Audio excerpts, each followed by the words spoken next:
and Legrand, also Xenoblade runners as well. Hello, I just speedrun Xenoblade 1 and Future Connected. I speedrun too much Xenoblade games. What don't you run of the series? Xenoblade. I do run Xenoblade 1 and Xenoblade X, and soon I will run Xenoblade 3, but that's another story.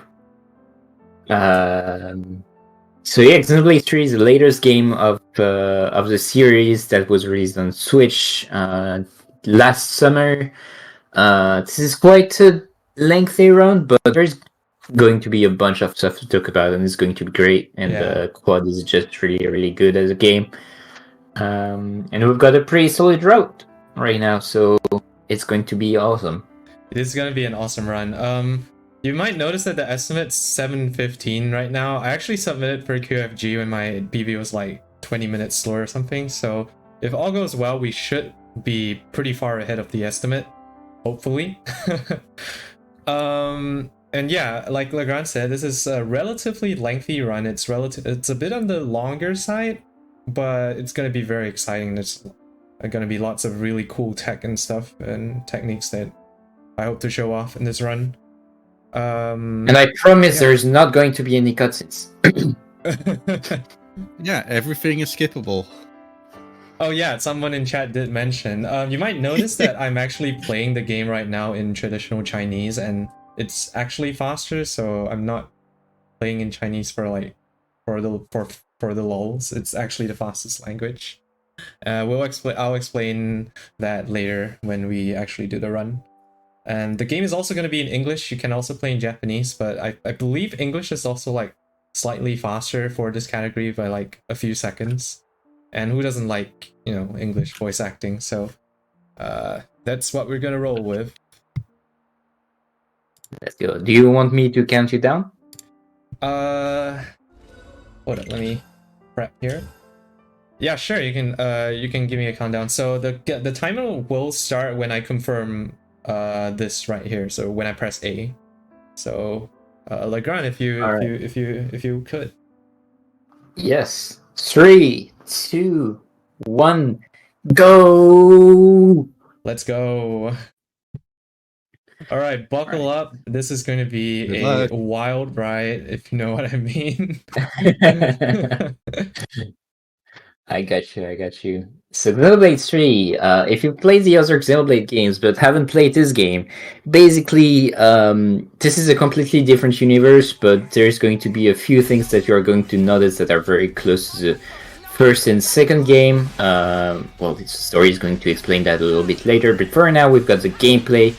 It's going to be pretty similar to what you're used to in any Xenoblade games. If you don't do anything, then auto attacks come up. If you just move around a little bit, your auto attacks are not going to trigger, so you need to stay in place in order for auto attacks to trigger, and that's basically the first tutorial here. So we're just punching people in the face until they die. You're going to notice that there is 4 characters on the screen. You've got Noah, the sword master, Uni, who is not visible, who's got a spear-like gun, and Lance, who is the defender, who has an even bigger sword. And basically, this game follows the same trend as most MMORPG, where you've got DPS, healers, and tanks. DPS can be either physical or ether-based. We're mostly just going to have physical DPS throughout the run. Healers are either going to heal or use buffs. And they are the only characters that can actually revive you throughout the run, so that's going to be quite relevant.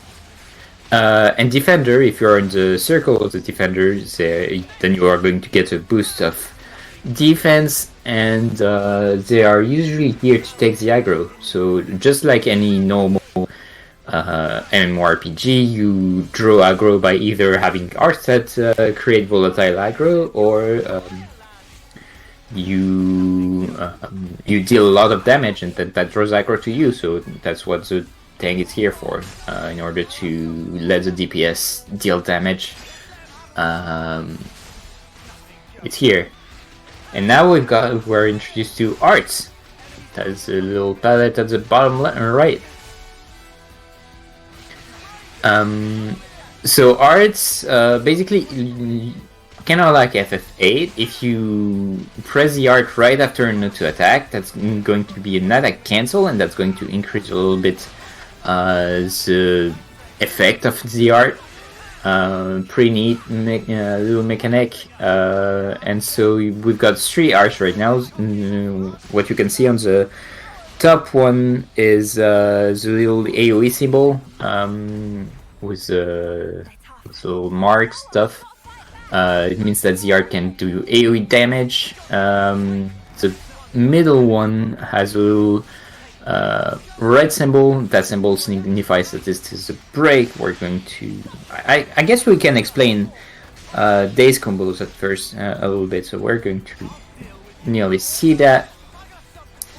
So basically, there's a driver combo, let's call it that, that you can do it in this game, which is if you hit an enemy with a break art and it actually hits, then you can then hit them with a double art, which Lance is equipped with, and then you can use a Days art, which Uni has, and on the next fight, we're going to be introduced to Talent Art, and Noah's Talent Art has increased damage when you hit enemies with dazed, who are dazed, which is pretty nice, considering that, you know, you're trying to deal as much damage as possible. There's also another mechanic that I didn't mention, is the little circle thingies. So basically, when you are inside them, you are going to get some boosts in stats, and Uni right now has Power Ring, which allows her to boost damage if you're in it. So we're going to try and be on that if AI Uni is cooperates. As you could see right there, that was a pretty nice overclock buster damage on the boss. And we're going to try and repeat that once the cooldowns are up for it. So talent arts are a little bit different from normal arts. They get you get your talent arts back by doing actions that are, yes, as you could see, that was way less damage without the days.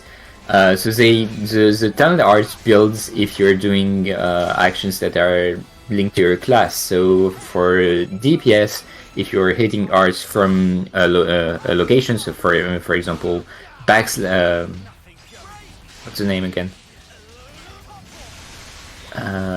Uni? The art from, I think it's not backslash, but whatever, you get the idea. Edge thrust. Edge thrust.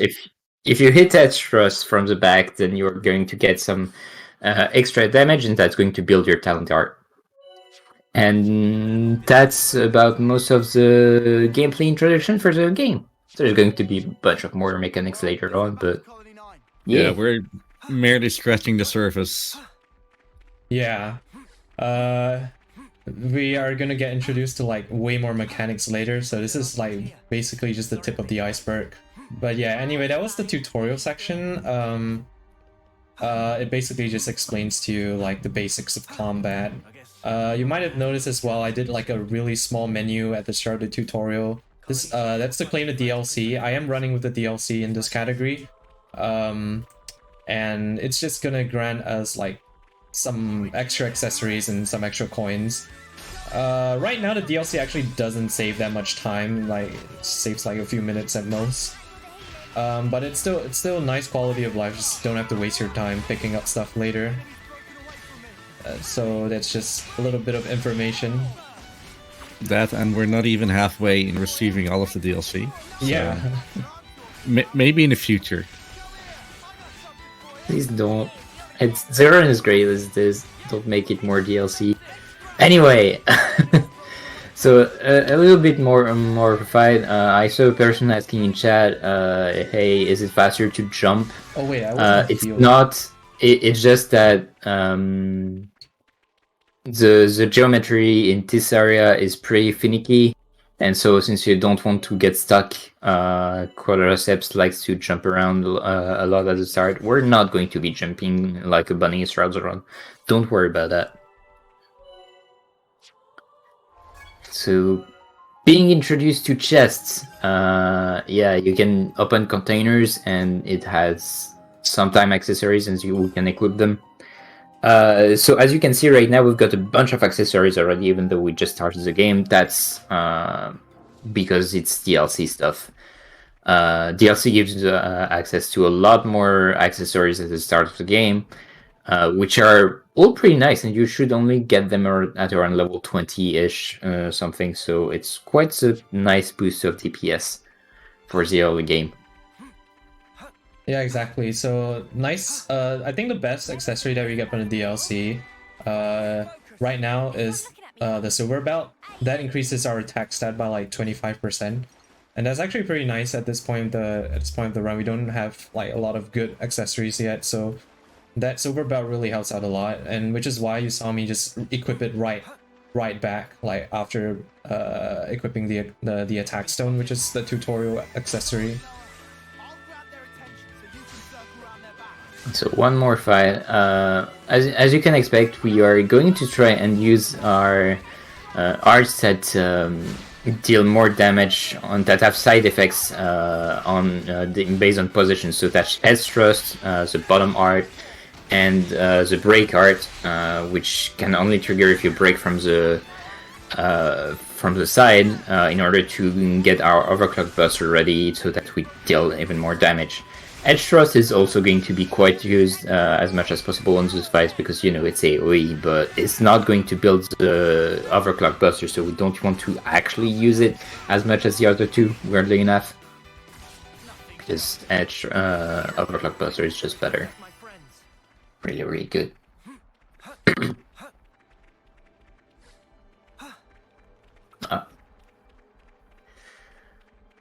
So I think we've got one more bunny fight.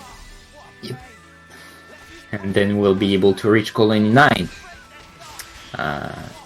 It's totally the colony from Xenoblade 1. Don't worry about it. It's not the same.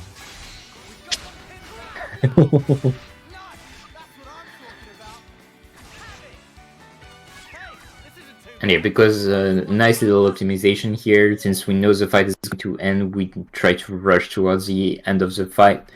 So when you are fighting, you can dash if you press the L3 button, which is pretty nice. It makes you move a little bit faster. It doesn't make you move faster on the land, so we're not going to try to fight stuff and then just keep on dashing every time. However, it does make you swim faster, at least for now. So that's going to something that Quad is going to use throughout the run. And welcome to Colony 9.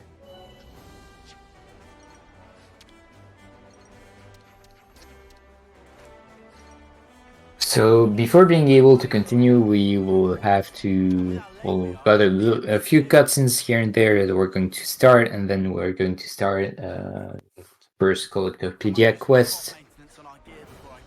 Actually, that's quite a bit later than that. There's a lot of tutorials here, like the bathhouse, which is a place where you can rest, collection cards where you can trade items for other items. Yeah. You might have noticed I talked to one of the knock-ons there. I'm gonna talk to another NPC here after this cutscene. So these are gonna unlock what's known as like Collectopedia cards. Basically what Reek said, trade in some items for some rewards. And those are gonna, like these two NPCs that that I'm gonna talk to, they're gonna have Collectopedia cards that give some pretty nice accessories for early game. We're actually gonna use them like all the way, I think, throughout until the mid game. So we're gonna get quite a bit of mileage out of them.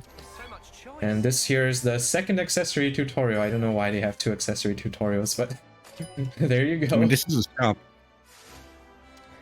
This game is loaded with tutorials for pretty much every action in the game to make sure you're not lost. Yeah, exactly. It's a very stark comparison to the second game where the tutorials were like basically non-existent. They're non-existent, or they're lying to you. Yeah, exactly. Honestly, I really like the way they did tutorials because they've always had trouble making good tutorials over at Monolith Soft for any game, and this game is a very, very, very good way to do tutorials. Even though like some of them are a bit too much, at least they get the job done. Yeah, You know? yeah.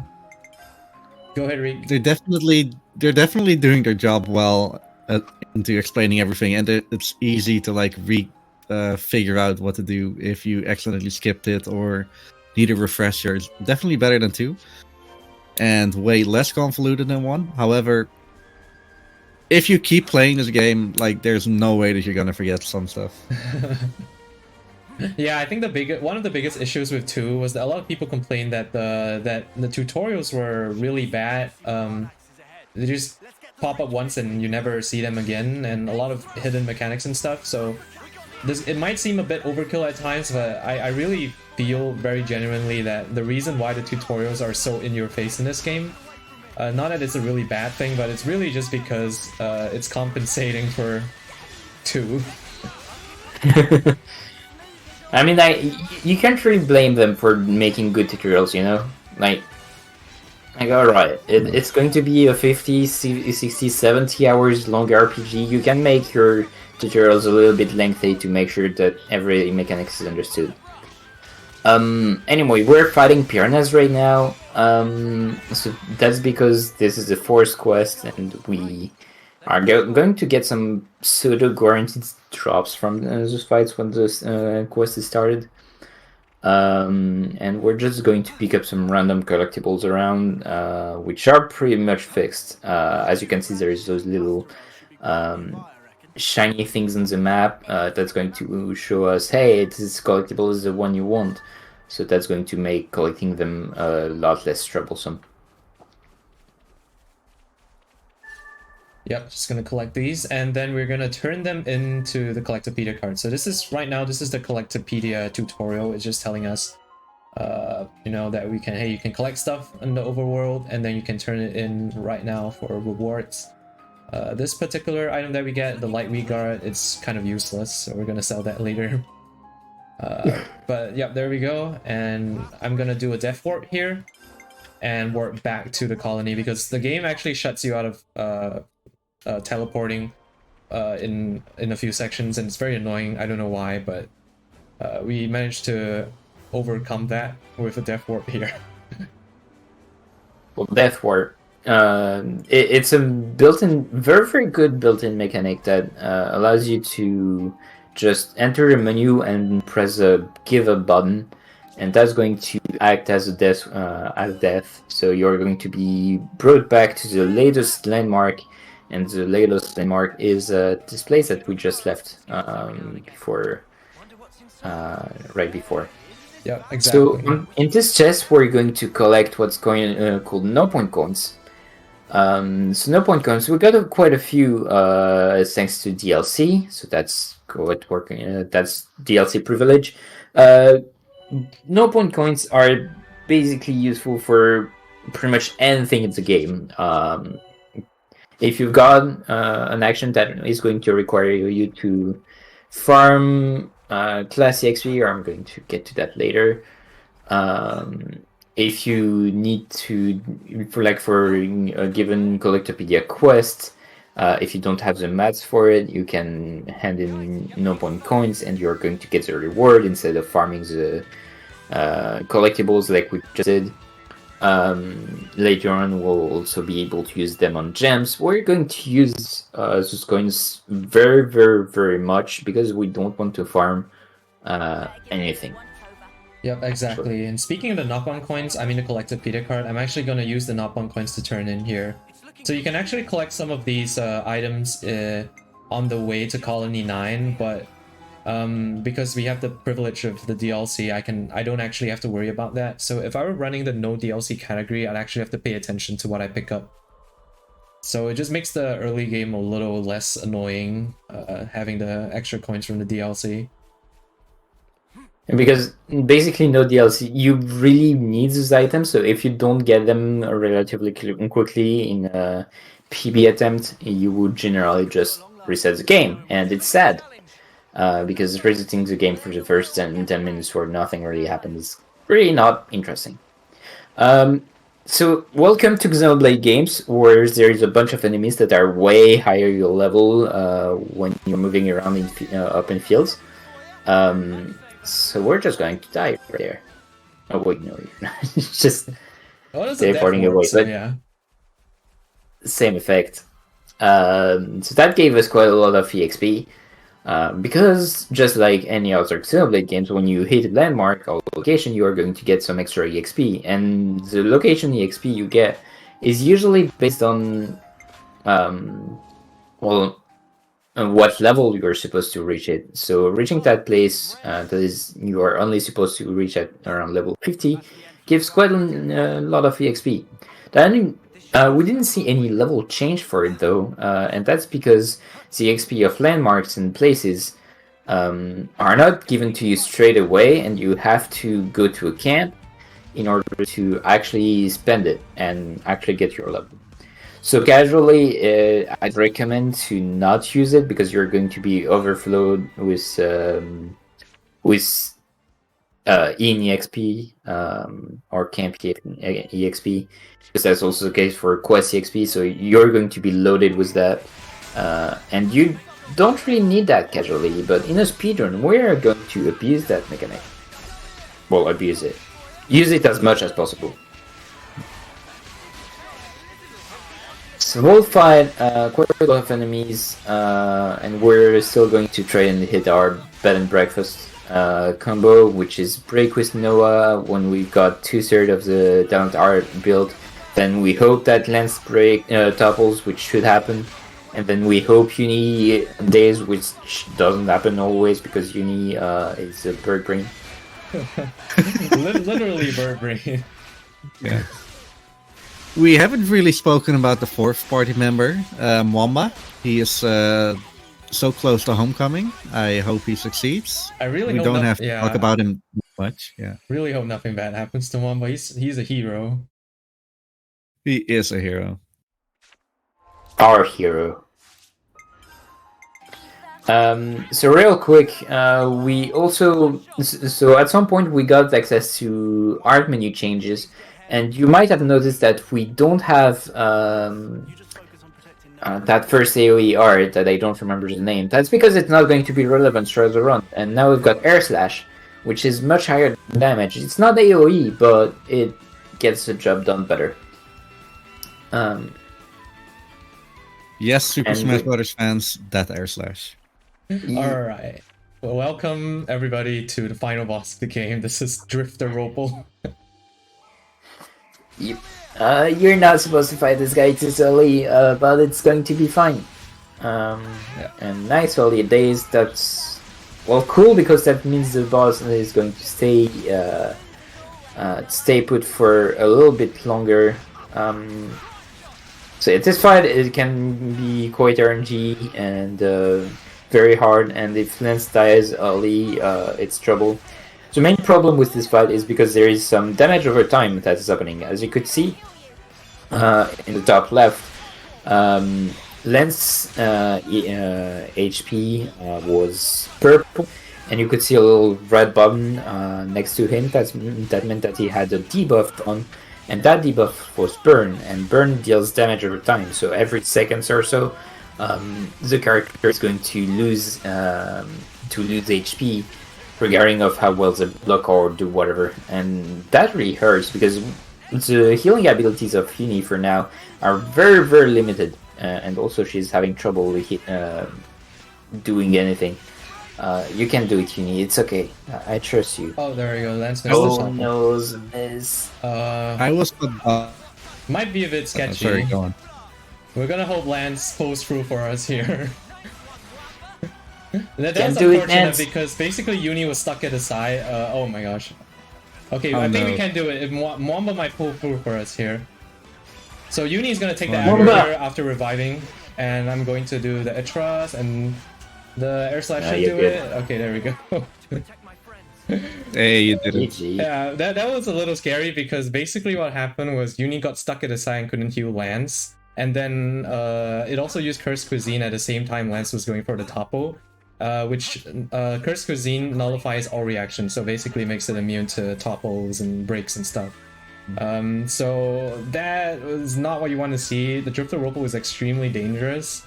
If you miss like your breaks and stuff, you might as well just reset the fight because your chances of winning is actually like just goes like all the way down. Yeah, it's another case of, hey, this is the only game, your options are very limited, so you've got very, very little ways to interact with the game and make sure stuff happens the way you want. This is going to be solved really, really fast, as you will be able to see in, let's say, 10 minutes? I'd say that. I think it's about 10 minutes. About. And also, yeah, like just like that, 4 levels. There is also a button to change the XP of everyone in the party to 9, but the tutorial forces us to do it character by character. Yeah. Normally we would be level 7 here if we didn't take the Savine Cavity XP, the 1100 that I got earlier. But because we got that, we can actually boost our level all the way up to 9, and that's gonna be a pretty substantial DPS increase. Levels are very strong for, especially in the early game, because it gives you large bonuses to your stats relative to like, you know, how much you actually have. So that's gonna be a very nice, not just DPS increase, but also survivability. And if you played Xenoblade 1, you might remember that the game was really, really annoying regarding levels because it was a hard cap on like on level balance. So if you were 5 levels less than 5 levels, if you had more than 5 level difference with an enemy, then you wouldn't be able to finish the fight unless you had some very, very specific setup. This is not true in this game. Just like in Xenoblade 2, you can do fights and be like 10 levels behind. So fights are going to be hard, but you're going to be able to make it. I would say this is actually somewhere in the middle between 1 and 2. So you can't go like in 2 it's like levels don't even matter. You can be like 10 levels lower and it literally does not make a difference. For this game, the level penalties do start to rack up a bit once you start hitting like more than 5 levels lower. But it's not as extreme as in 1, where it's just literally unplayable if you're super under level. Yep. Unless you're playing in casual mode, that's probably not. So yeah, thanks to that, and also the fact that the game is quite loaded with ways to get EXP, we're not going to farm at all throughout the run. Exactly. Nice overclock buster right there. As you can see, we've got quite the tools already. The bed and breakfast combo is really good.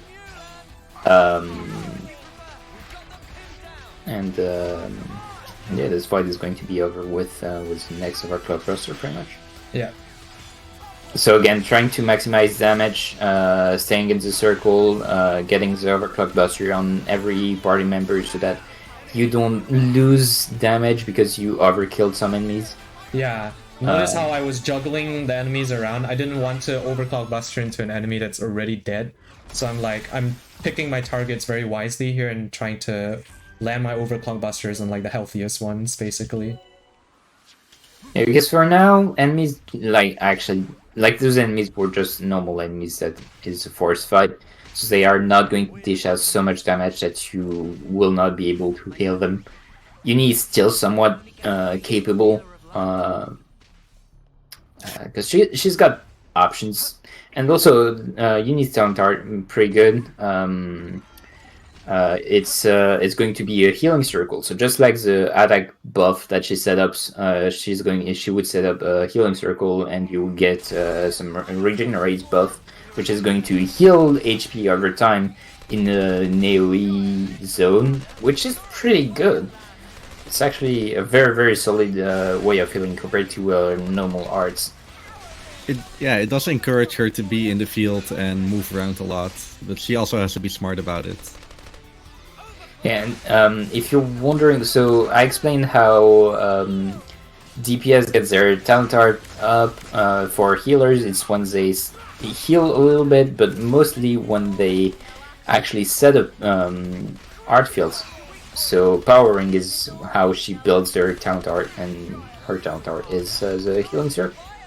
So pretty important art to have. It's not just DPS. It's also a heal setup, technically. I actually would like So- to take the time that AI is actually pretty alright in this game. Oh, yeah. Mostly. It sometimes can be really hit or miss. Okay, let's see how she does in this fight. So Okay, in a yeah. speedrun sense, yeah. Okay. All right, we're gonna now we're gonna head into like it's kind of a gauntlet. We're gonna fight 3 people who probably aren't gonna be very important for this game. Just some random soldiers, I guess. Yeah, but they have cool design. It's fun. Don't worry about it. So we're going to just like us, there is a tank, a healer, and a DPS. So we're going to start focusing on the healer, obviously.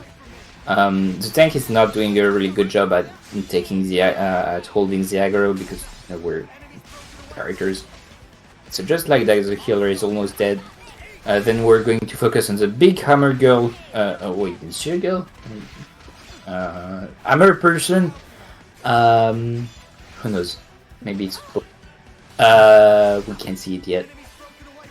Punch her really hard, and then we're going to focus on the chakram person who is a tank. And it's going to be pretty quick.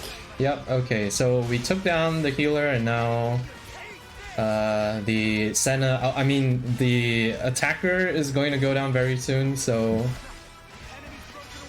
there we go. Yep. And we leave the tank for last because she's actually like she doesn't do that much damage, and she also has very high evasion. And she can dodge your attacks as well. Like some of her arts grant her evasion. So I usually just leave her for last. Okay, there we go. And there we go. Lance misses topple. Nice. There's the white slash that grants evasion, but we're gonna land an overclock buster outside of the white slash. And yeah, so we don't get the daze for this. The daze would have helped a bit, but you know, nothing that we can't muscle through. 1 versus 3. There's no way we lose this. Not from a defender, at least. Yeah, exactly. Alright, there we go. Alright, so don't worry about Mumbai, he's fine, he's just taking his sweet retirement. A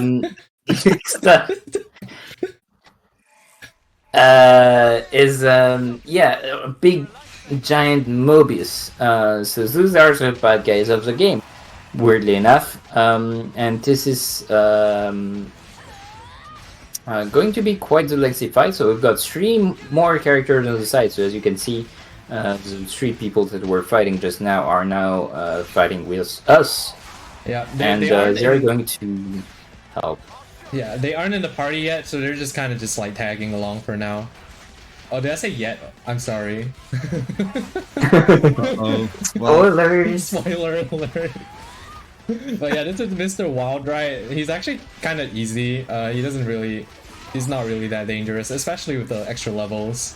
So we're just gonna throw up a few overclock busters on him. The extra levels from Sabine Cavity really make this fight a lot comfier. It's extra. I think it's really worth it to pick up the XP.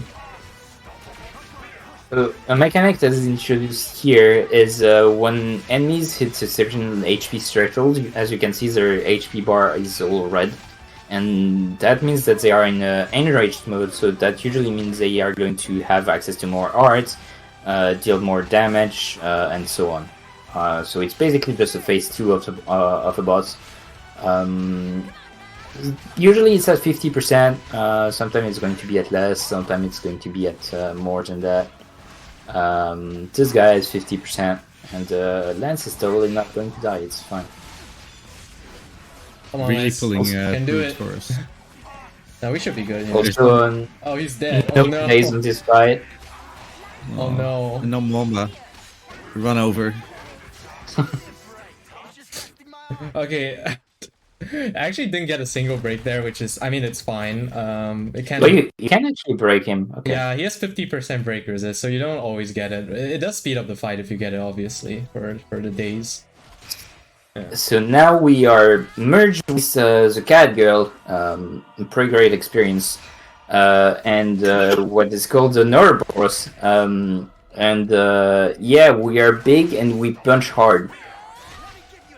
And for now, this is a tutorial to explain you how this works, but actually there's supposedly a timer on this every time you pop it, because you can pop it anytime in the game once you get access to it. And so every time you use an art, it refreshes the previous art that you used, and every time you cancel one, that's going to build your talent art, and talent art deals massive damage usually. The interesting thing about Ouroboros mostly is that it does some solid damage, but mostly it also means that you're invincible in this form. Every hit that you're going to take is going to build to limit the time you're in this form even more, so you don't actually want to take that much damage if you want to maximize the use of it, but we won't have to bother with that too much, and every time we're going to pop it, it's not just, hey, invulnerability, let's have some downtime to actually do some other stuff, stabilize fights, and other stuff that we'll get to see later on. Right, now we get to run all the way back to the start of this place, and the game doesn't allow us to fast travel here for some really strange reason, so we're gonna cheat a little bit. We're going to fly because you need a bird. Oh wait, no, you're not flying anymore. Okay, I'm doing that. Yeah, so at that spot which I did the death warp from, you actually transition into a different location, the previous location here. So you can exploit that by death warping there, and that puts you back all the way at the start here. And you still have to run a bit, but it cuts down a little bit of walking. That's a nice little movement tech there. But yeah, we just beat Mr. Wildright. I don't actually know his name, but it's Mr. Wildright. And yeah. So now it's gonna go back home, Colony 9. Surely nothing bad's gonna happen. Yeah, during the cutscene, there was a guy called Vandam. He managed to do some funky stuff, and now we are apparently Ouroboros, and he used the Mobius there. He used Mobius signal. It's like a bad signal, but Mobius. Yeah, things are getting interesting now. And also, we just parted way with the other guys, so we'll never see them again because they're bad guys, right?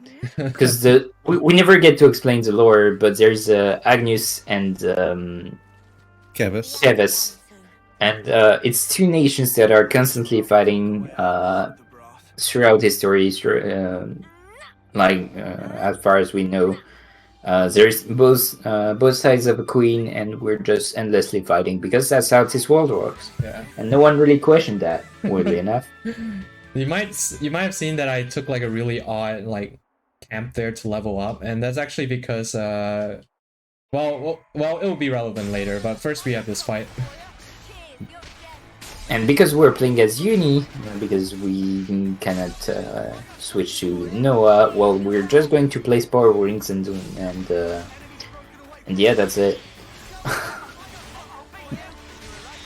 So lore-wise, we are now enemies of our own nation, since they can't see that it's us for whatever reason. Who knows? Oh, nice miss, Noah. Yeah, he missed his edge thrust, so that means he won't get his overclock buster here. It's kind of annoying. Oh, it's fine. I'll just have everybody. There we go. Okay, so now he's gonna use overclock buster on this dude. Oh wait, I unfocused, so it's fine. It's fine. So yeah, there is options in this game to change the AI strategy. It's very small, but just like kind of just like Xenoblade 1. So you can focus attack to make all the characters focus on the guy that you're targeting. You can make them follow leader, which means that they'll just stay behind you and do nothing. And you can also just order them to do whatever, and they'll just do whatever, which is the default setting. And now we are playing as the Welsh cat girl that everyone loves. Yeah, Welsh cat girls. Where's Shamcat if you need him? Yeah, this is the reason why I took the camp just now. It's because this party, the three of them actually join at the level that you're at. So by taking the camp there, you actually avoid losing about 800 XP, which is going to be very relevant. So right now we're playing as a tank, and tanks are really nice because they build aggro just by they build their turn and go just by taking the aggro. So that's pretty simple to use. And Mio's class is actually one of the best tank class in the game because she gets to tank by kind of doing damage, which is pretty good for a tank.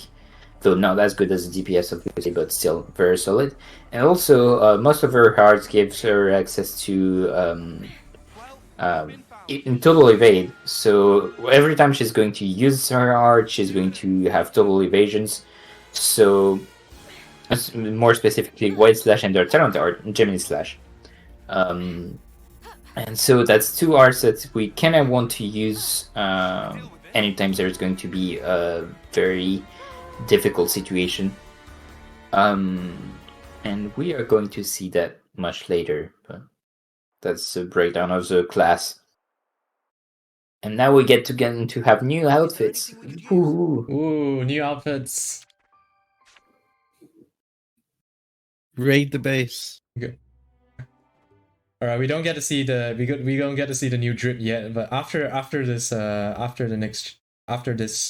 little diary here, we get to see everybody's new fashion, Working together as a new team. drip. Tyon seems So yeah, at the end of every chapter, there's this little section where Mio writes in her diary, and finding a path that lets us nothing really much to say, I I will make guess. that my mission. It's just a little break. Yeah, it's a little break. Drink some water.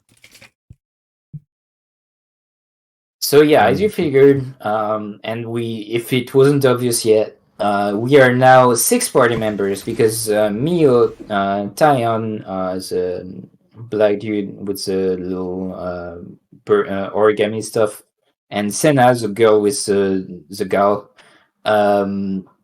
or the girl with the big gammer.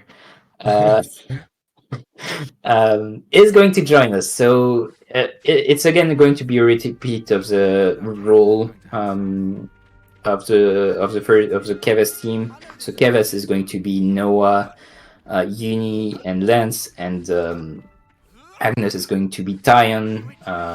So as you can see, the dude with a scarf now, with a healer. Senna, who is an attacker. If the big hammer didn't straight away, because somehow a hammer is actually an attacking weapon in contrast to Xenoblade 2. I don't understand why they made hammer defensive in Xenoblade 2. Anyway, and Mio is a defender, obviously. No problem. Well, tank. Actually. I don't know why it's a defender. The defender, I think it's actually called defender in game, but we just say tank because it's easier to say tank. Yeah. Like our boy Lance here, just like he's the beefiest boy. Yeah. It's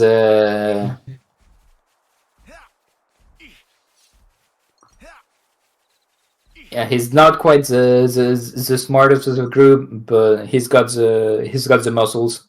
Yeah. Well, He's got Tyon is yeah, Definitely good knucklehead. Yeah. Lance has the thinking muscles. The great sword. Yeah. Everything's gonna be fine, Mimi. He's going to use his thinking muscle. Lance has the highest HP stat of any character in your party, and that really shows like later. We're gonna use him a lot for tanking because he's really well suited for tanking. Anyway. Oh hey, big monkey.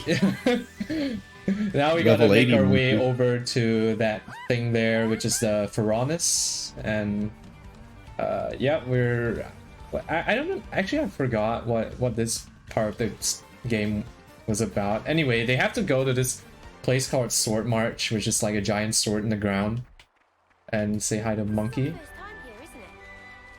Hello, Monkey. So at this point, if you didn't realize it yet, basically this world is and it's very, very much visible throughout the lore and the landmarks and stuff. It's kind of if Xenoblade 1 world and Xenoblade 2 world collided together and have a bunch of places that are from Xenoblade 1, a bunch of places that are from Xenoblade 2. And as you can see in the distance, there's Oraya Titan, for example, and Swordmarsh is just Sword Valley, but upside, well, planted on the ground. It's the big two first examples that you've got. There is a bunch of other places as well we're going to visit. I'll get to talk about them later. But for now, in order to access the furnace, we need to defeat all the quadraaceps. Nice and easy fights, just don't take them all at once. And new thing unlocked, we can now swap between characters. And we also have access in fights to not just 3 characters like any other Xenoblade games, but we can play all 6 at once. And because we can micromanage everyone by quick swapping in between characters, you can have some really wild stuff going on. So say like you really want a healer to do their job, you can switch to a healer. Really want to make sure that the tank is taking the aggro, you can switch back to them. If nothing is really happening, you can use DPS to enjoy dealing damage, or just prevent them from taking aggros and stuff. It's just very nice. Also totally not super confusing because totally you can manage 6 characters at once. It's pretty wild. Also, like something that you get to learn even just casually is that like you can only switch between so like from Noah you can only go from to Senna or Mio from to Noah or Uni, etc. So eventually you just start to learn where each character are and becomes quite natural.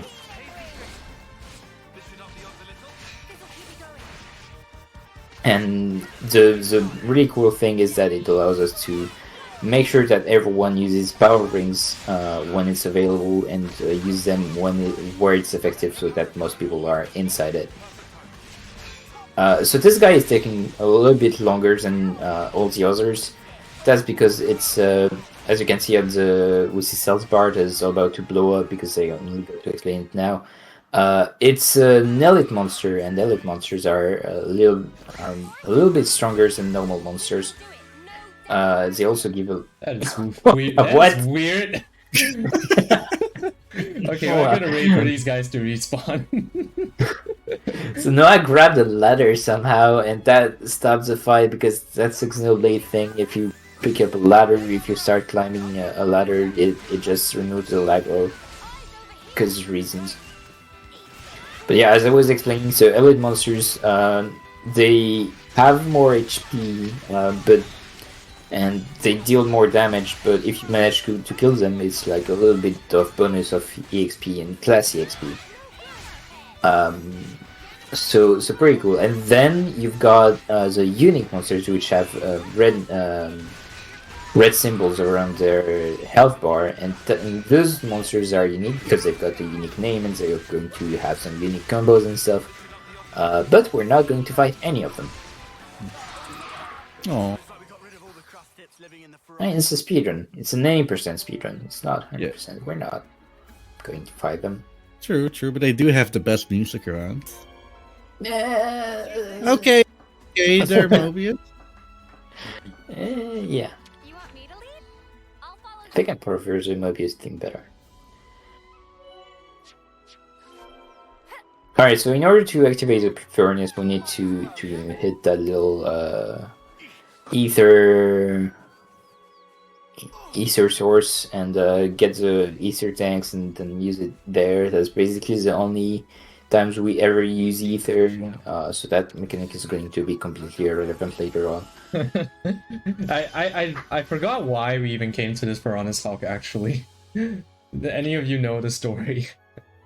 I think it's just, hey, we need to hit the break, there's going to be some resources, let's activate it, let's mostly let's keep going. Okay. Mostly resources, and then they find out they can change clothes. Nice little bit of parkour I did there.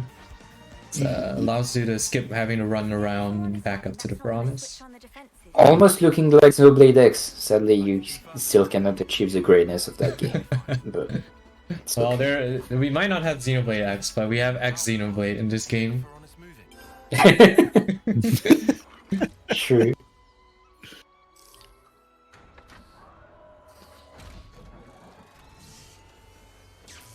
So activating hulks gives you access to a landmark and also this thing that is completely irrelevant because it gives you, like, if you give it some gold, you get some collectibles that you can use for Collectopedia quests, which you're probably not going to touch anymore. And also a shop, which is not going to be relevant either, I don't think. There's nothing that interests us for now. Awesome and shiny. We are going to, and well, also the two chests, which contains quite a bit of no point coins, which is the main reason I think we're picking them up. Yep. So you've got two types of no point coins, gold coins and silver coins. So silver coins are pretty easy to find. You just find them in most containers, and gold coins, however, are much more difficult to obtain. But getting a Hulk actually gives you quite a few. Yeah, I think they have like 6 per Hulk, which is really nice. I don't think you ever get any more in the run. There are options for backup coins, but as far as like all you need, these are basically the last ones that you get. I'm gonna put my feet up if you don't mind. Yeah. All right, and now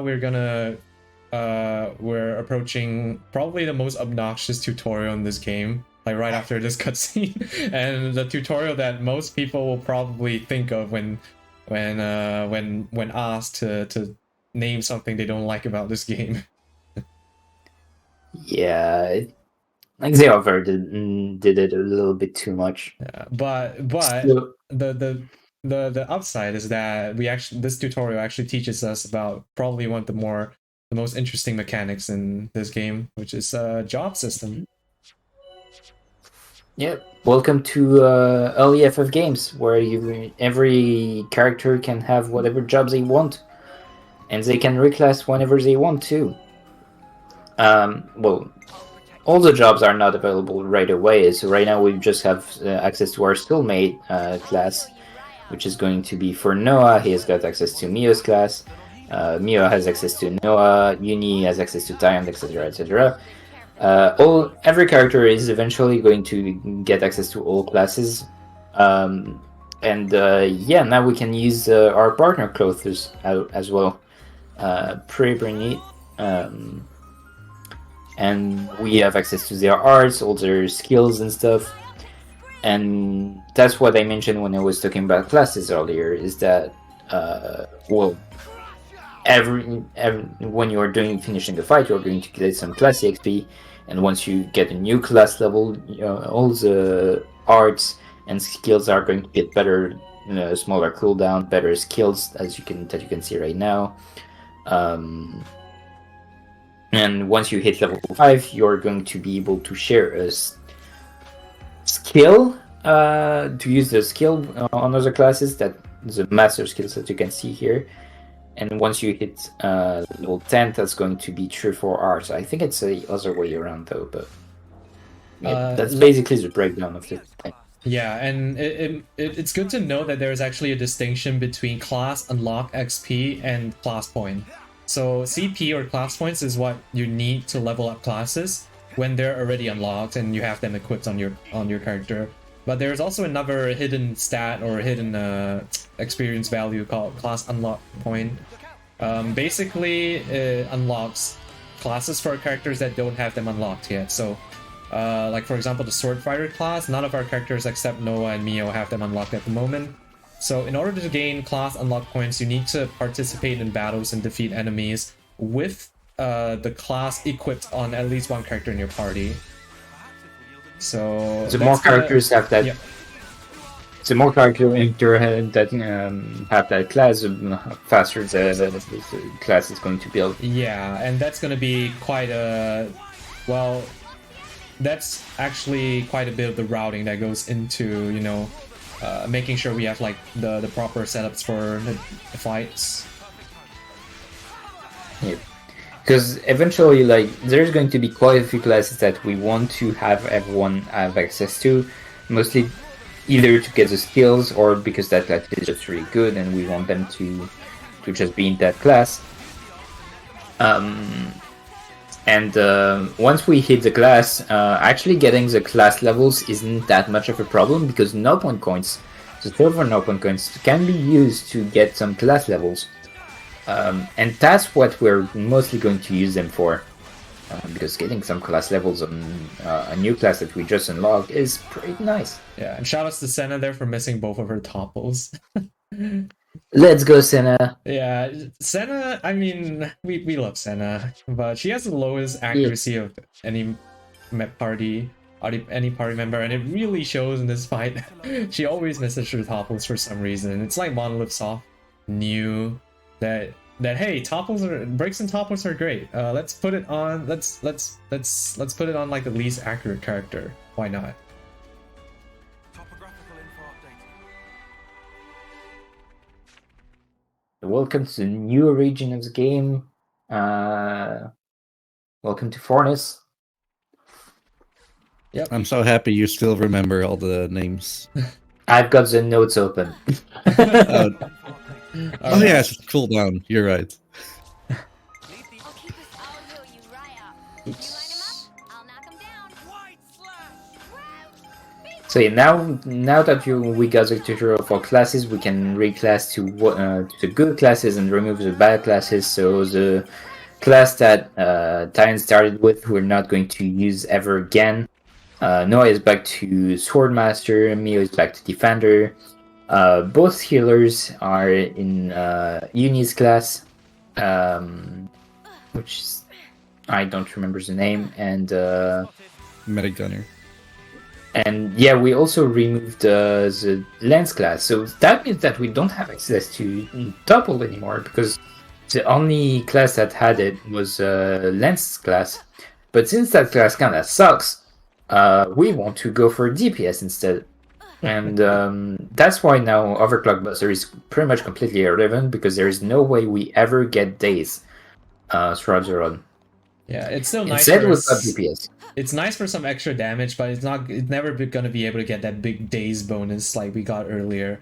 But just having like that extra ogre in your party for DPS gives you more DPS than actually having like the heavy guard for the top 1 days. So it's much better to have the extra ogre in your party. And remember what I said about having the class unlock points. So we actually want 2 ogres in our party, and that actually plays into the job routing a bit, and that's gonna help Noah unlock the ogre class by a certain point, and that's gonna give us access to that class's skill, fighting prowess, which increases physical damage. Very, very good skill, obviously. Very good And, skill, and very bad class. And yeah, Ogre is actually like a pretty good class. It lacks a bit on dexterity or hit rate, but it really packs a punch, as you would expect from a class with a giant hammer. Now the problem with that class, and we're going to see it on the next tutorial, is linked to a completely new mechanic that is going to be introduced here. Is going to very much change the way fights happen.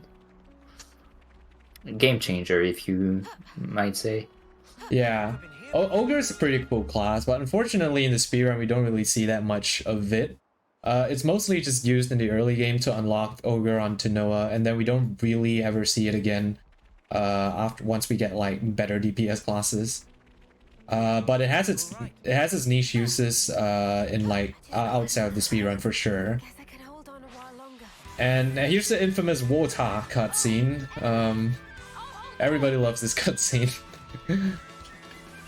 Especially American. Yeah, especially Americans. Yeah, we're gonna head into the oasis here and we're gonna get some water. Check this place out.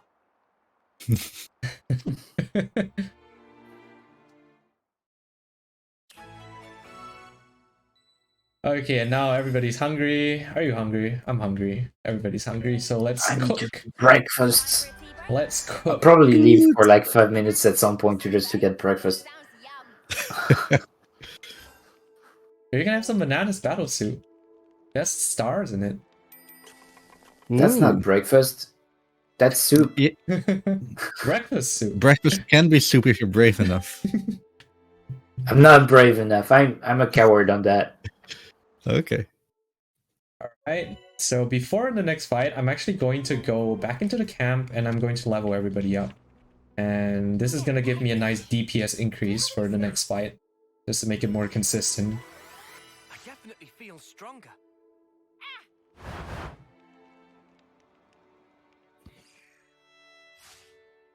Break time's over.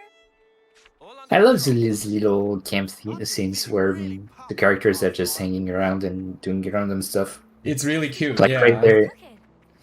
right there, it was a cute scene where Senna is and Tyon are interacting with each other, and Tyon has his little bird thingies open, and then Senna's trying to catch it because she's even more bird brain than Uni, despite not having wings, and it disappears, and she's like, "Oh my god!" or rather, gasp. Alright, so here's the Guyana Aspar. This is a two-phase fight. So the first phase is not really that interesting. It's gated by 80% HP, so we're gonna try to rush it down. So... There we go. Do as much damage as possible with the DPS. Oh yeah, fusion art. So as you can see right now, we've got arts on the left, and if we've got both cooldowns for both arts available at the same time, we can use both of them at the same time, and that's going to boost them, use them both at the same time, and boost the damage and stuff on everything. And it's just better to use fusion art. Yeah, there's actually different bonuses that come with different arts for fusion arts. That's also that's a big reason why Air Slash actually does way more damage than Ground Beat, even though Ground Beat has a higher base damage multiplier compared to Air Slash. But the Air Slash actually receives a 50% damage bonus when it's fused, whereas Ground Beat receives an AoE increase when it's fused. So Air Slash actually ends up doing more damage than Ground Beat when you fuse it. Oh, I forgot to chain there. And yeah, now we've got access to chain attack. So chain attack is a moment where the enemy is going to stay still for 10 minutes and you're going to be able to beat it down with as much DPS as possible. Yippee! Yippee! Sorry, I had to do that.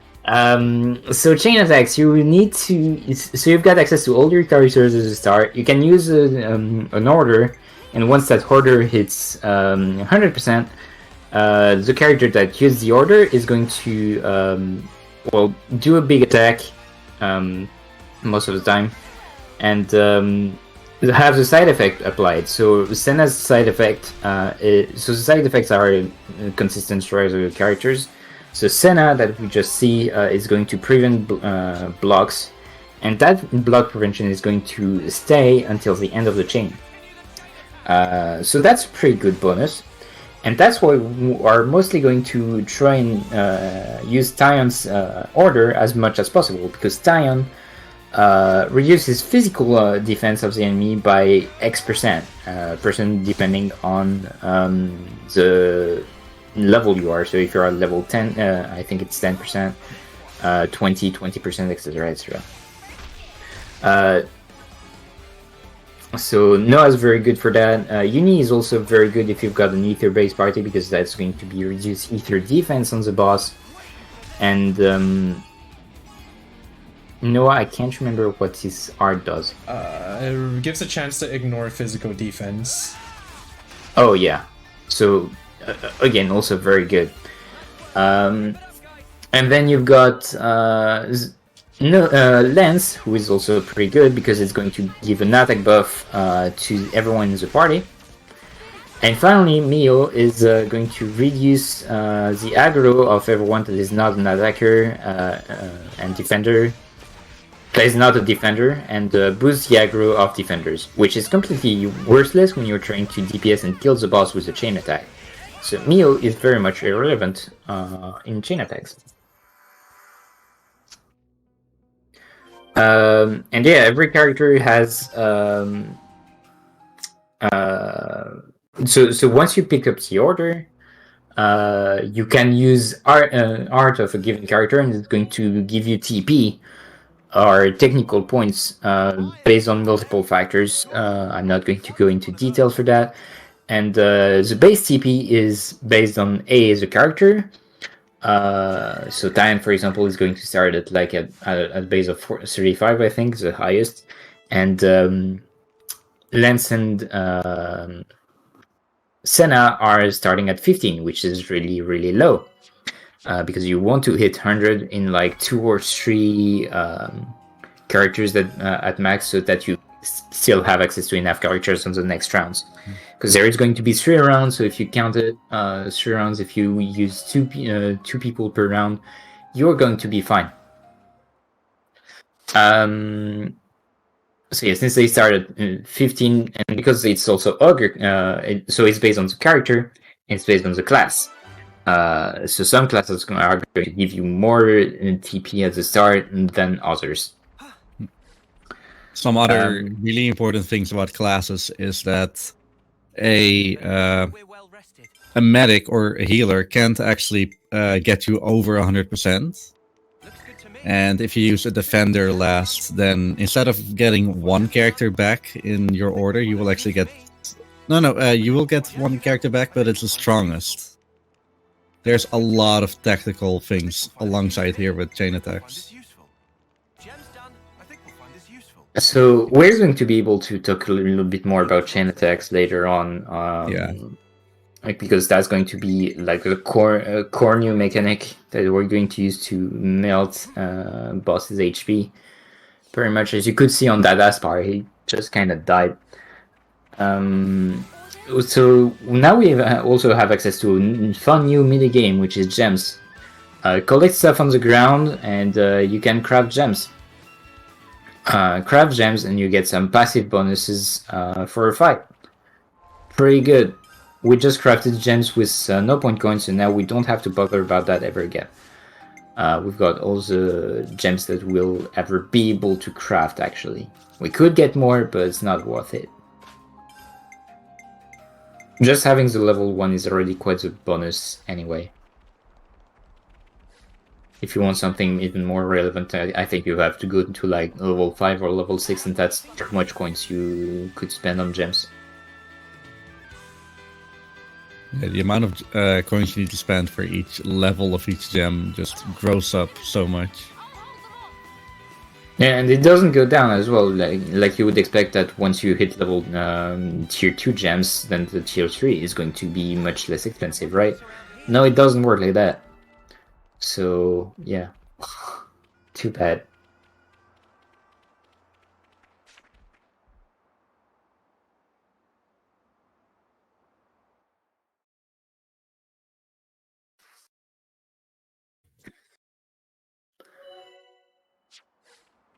So we get introduced to being able to change in-game time, which is absolutely worthless in this game.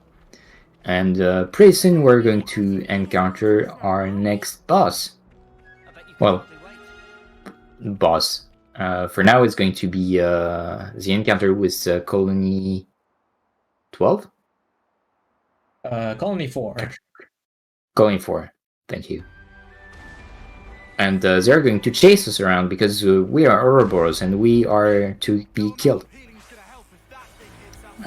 And also mostly because the colony is completely mind-controlled by Mobius, who is trying to destroy us all. Because, Mobius are basically the actual bad guys, because, Agnus and Keves are kind of fighting for nothing.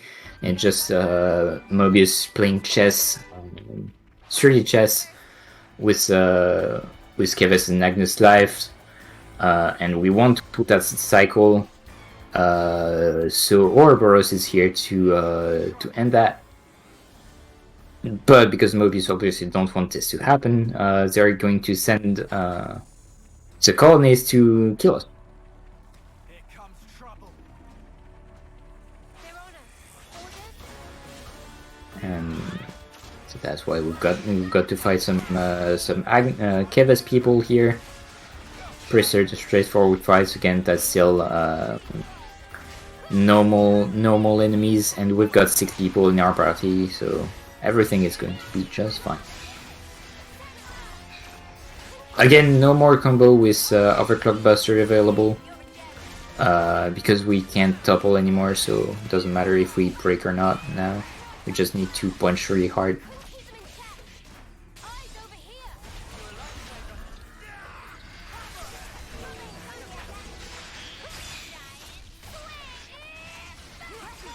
And Senna does that really well.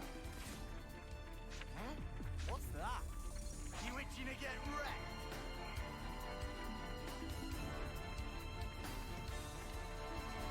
So running these away from tanks are in the way. things. So that's a nice little trick, even from Xenoblade 1 that you can do in Xenoblade 2 in a little, in less degree, and also this game is that if you are aggroed by enemies, you run away from them, and by the time you come back, they have still not respawned, so you can pick up the chest and stuff. So we're going to use that a little bit.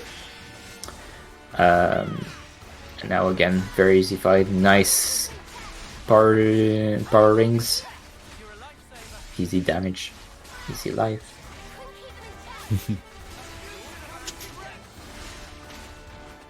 So even though everything is in Chinese, it's still pretty much readable, at least in fights, for anyone who has played the game. I don't know how you guys are able to read Xenoblade interfaces when you haven't played Xenoblade games, but that's your problem. Play Xenoblade games, you'll understand the speedrun better.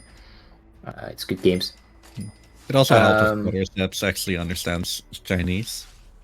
Yeah.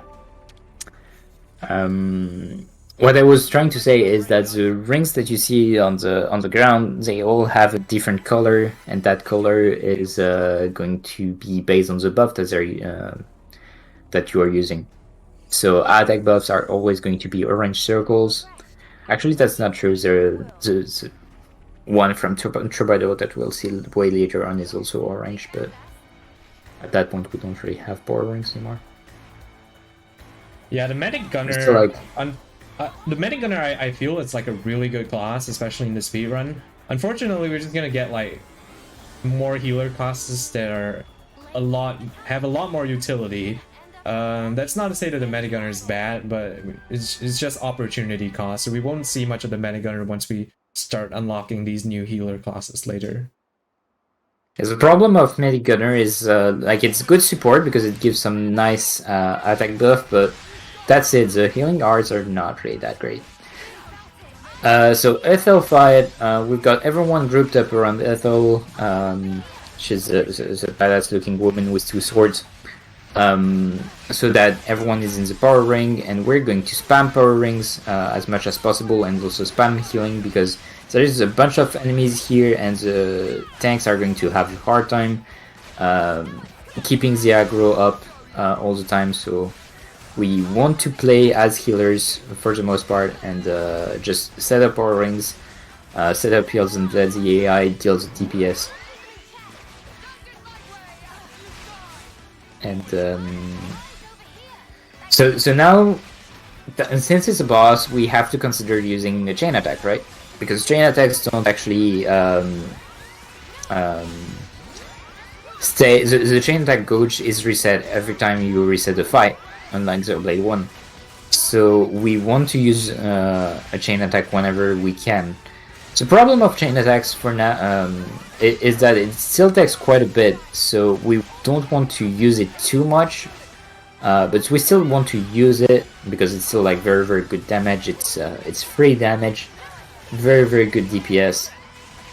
But the reason why we're delaying it so much right now, because we could use it right now, is because we want to get some big overkill. So overkill is a mechanic that was kind of introduced in Xenoblade 2, where if you kill an enemy with a chain attack, the chain attack is still going to keep going. And instead of getting extra damage dealt on the boss, all that damage is going to be transformed into extra EXP that we're going to win. So we want to get about 300% overkill EXP bonus, as you'll be able to see here. So it started at 200, and then it goes up in a logarithmic way, and I think the max is like, I don't know.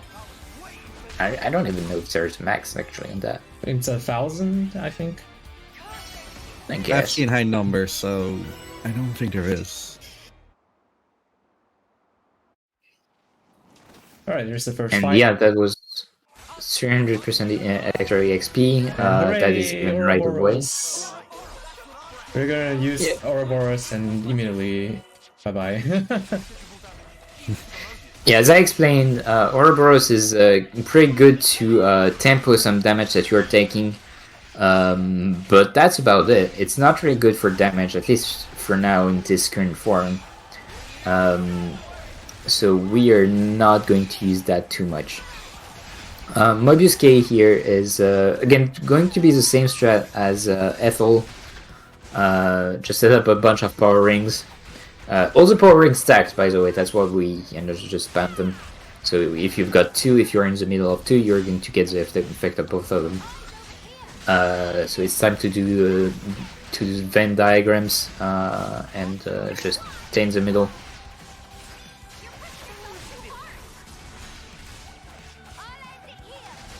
And yeah, punch him really hard, and he dies really fast because we've got good DPS.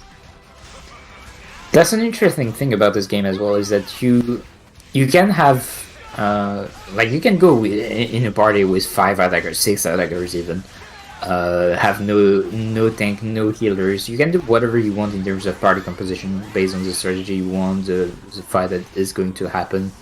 So you don't have to stick to the balanced 2 tanks, 2 healers, 2 DPS, and that's why we are going with, well, 1 tank because kind of good to have 1 tank, 2 healers so that like we've got some good buffs, and also can revive people, because if both our healers die, then no one can revive anyone anymore, which is a big thing. And then, well, the rest is DPS because DPS are cool.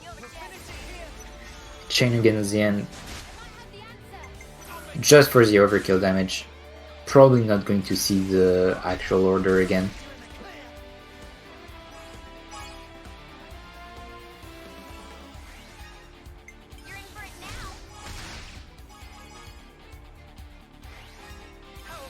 As you can see, Ogres punch really hard. So they're really good. And worth mentioning as well, the EXP bonus is not just like EXP, it's also class EXP bonus that you get, which is cool. So I gotta whack 'em. I can do that. And just now we unlocked Augur on Noah, and because we can just retry fights real quick on that fight gauntlet, we can switch immediately Noah to Augur, and is going to... Wait, no. No, Lance is a sword fighter now. Oh, Lance is sword fighter, okay. That was a mismenu. Never mind. So Mobius K in Mobius form, he's is very, very tanky, and that's about it.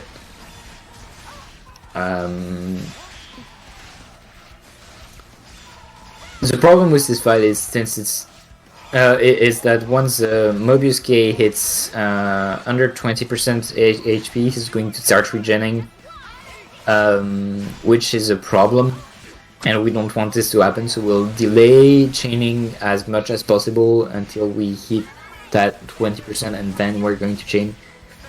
Again, that's going to be nice for extra EXP for overkill, but also just you really want to kill on that chain. And also got access to a new talent art, which is Unlimited Blade. No, Infinity Blade. Infinity Blade. There you go.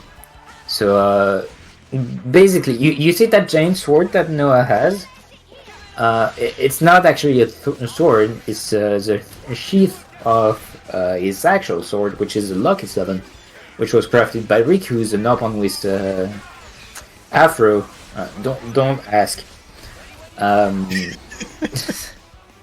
And that sword can cut through anything.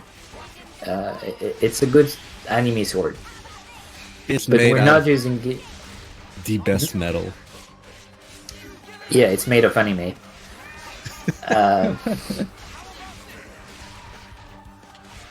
And yeah, it basically negates defense when you use it, so it's kind of good, but it also takes forever to build, so it's kind of bad. But it's there, you know. We can use it, and we're not constantly using it because now it's like, yeah, I'm not going to use it until I actually really need it because plot reasons. There's no real reason. He's just that guy. Kind of weird. He just never wants to use the blade because he hates fighting. So right now, close to 20%, we've got everyone grouped up, and we're going to go for a really long chain. So the idea of having everyone grouped up is so that we can have power ring used on our healers, and it's going to be used on everyone's party. Pretty nice. So something I didn't get to talk about for chains is every role has a different side effect on chain effects. By the way, having time first is really nice because that reduces defense. So when you use a healer, healer cannot hit 100%. They are going to be stuck at 99%. Attackers, if they are used at the start of the of an order, the TP gain is 125%. Pretty good. And finally, tanks, if you use them at the end of an order, you get the character who builds the highest TP back in your order. So you might have noticed it. If you hit 100%, then you get a character back. Yippee! If you hit 150%, you get 2 characters back. 200% is amazing. You get 3 characters back. That's a big crit, Noah. That was a big crit, yeah. Yeah. Whoa. And there we go. That's we got to farm some nice overkill from this dude right here. Very nice chain, actually. 82,000 is relatively large for this chain. I would say the average is probably 70,000. Ideally, I would have liked to chain this guy from the back. I was actually trying to set up the chain from the back, but my party members weren't really cooperating, so I was forced to just chain from the front. You want to try to chain from the back because this guy has front and side block rate, so that's going to reduce the consistency of the chain sometimes. If you get unlucky, you know, your big hits can get blocked. Fortunately, our chain went really well, and like Legrand said, seeing Tyon is always a huge really good thing because he drops physical defense and most of our attacks here are physical. I don't even remember what the order was of character for round 2, but pretty good. How can I forget about round 3 though? Senna MVP. Alright, you might have seen that we were developing our Ouroboros skill tree. Okay, I'll let Legrand or somebody else explain. Or Rick, yeah? Yeah, go ahead, Rick. Oh. You can speak. Oh man, now I have to talk. No, okay, so every Ouroboros has a certain skill tree that is applicable to their own class, since everyone has their own class. And I have no clue what you unlock specifically, so I guess Legrand can say a little bit more about that. We've endured the fierce fight. That was in fact Glorious Wing. It's a really overpowered skill. For basically what it does is that it grants power charge to the entire party. Power charge is a buff that makes your next art deal 1.5 times the amount of damage. And we're going to make very good use of that to basically set up power charges for big chains. And yeah, and it's just really accessible. Just Ouroboros Nova and then instantly give everybody power charge. Really, really nice. We'll see more of that later. That does sound good.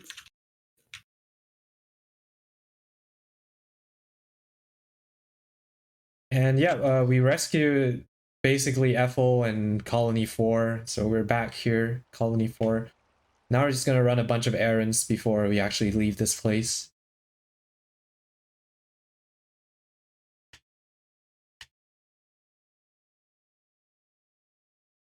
So that was the chapter 2 gauntlet. It's a really nice. I really like playing that section. I think it's very. It rewards good execution. Being able to set up your power rings, making good and quick decisions in the chain. There's a lot of nuances that go into, like, you know, just optimizing your fights in that gauntlet. And I believe when we first started, we were actually just chaining from like 40-50%. And eventually we found out that actually chaining late is actually faster because your DPS outside the chain is actually much higher, especially when you factor in like power rings and stuff. Especially with the setup that you have right now in your route. Yeah, exactly. So now here's the reason why Chinese is faster, is because of these conversations right here. These are auto-scrolling, and Chinese characters print a lot quicker than English. So that's why I'm playing in Chinese. Overall, it saves about 11 seconds, which honestly in a 7-hour speedrun is not really that important. So honestly, just play whatever language you feel most comfortable in. I'm comfortable playing in Chinese, which is why I just do it for, you know, free time save. Let's rest and heal up. Something else that might be worth mentioning for casual players is that we also unlocked Boros for, Let's have a little huddle. I think, Lance and Uni. So all the Kevis has Oh yeah, Ouroboros now. in that last fight with Mobius K, everybody unlocked their Ouroboros. Well, the Kevis side unlocked their Ouroboros. So yeah, now the annoying thing is that everybody can just randomly go into their Ouroboros form right now. We will we will unlock a mechanic that allows us to like turn off that automatic go into Ouroboros thing, but that's not going to be until like later in this chapter. But so for now, like whenever your party members hit like a certain level of interlink 2, they can like just randomly Ouroboros, and also when they are at like low HP, they'll just randomly Ouroboros, and that's kind of annoying. You don't really want them to do that. So we just have to bear with it until we get to the end of this chapter. We've been spotted. Something that I mentioned very briefly there, interlink. Basically, whenever you use a fusion art, it builds what's known as interlink.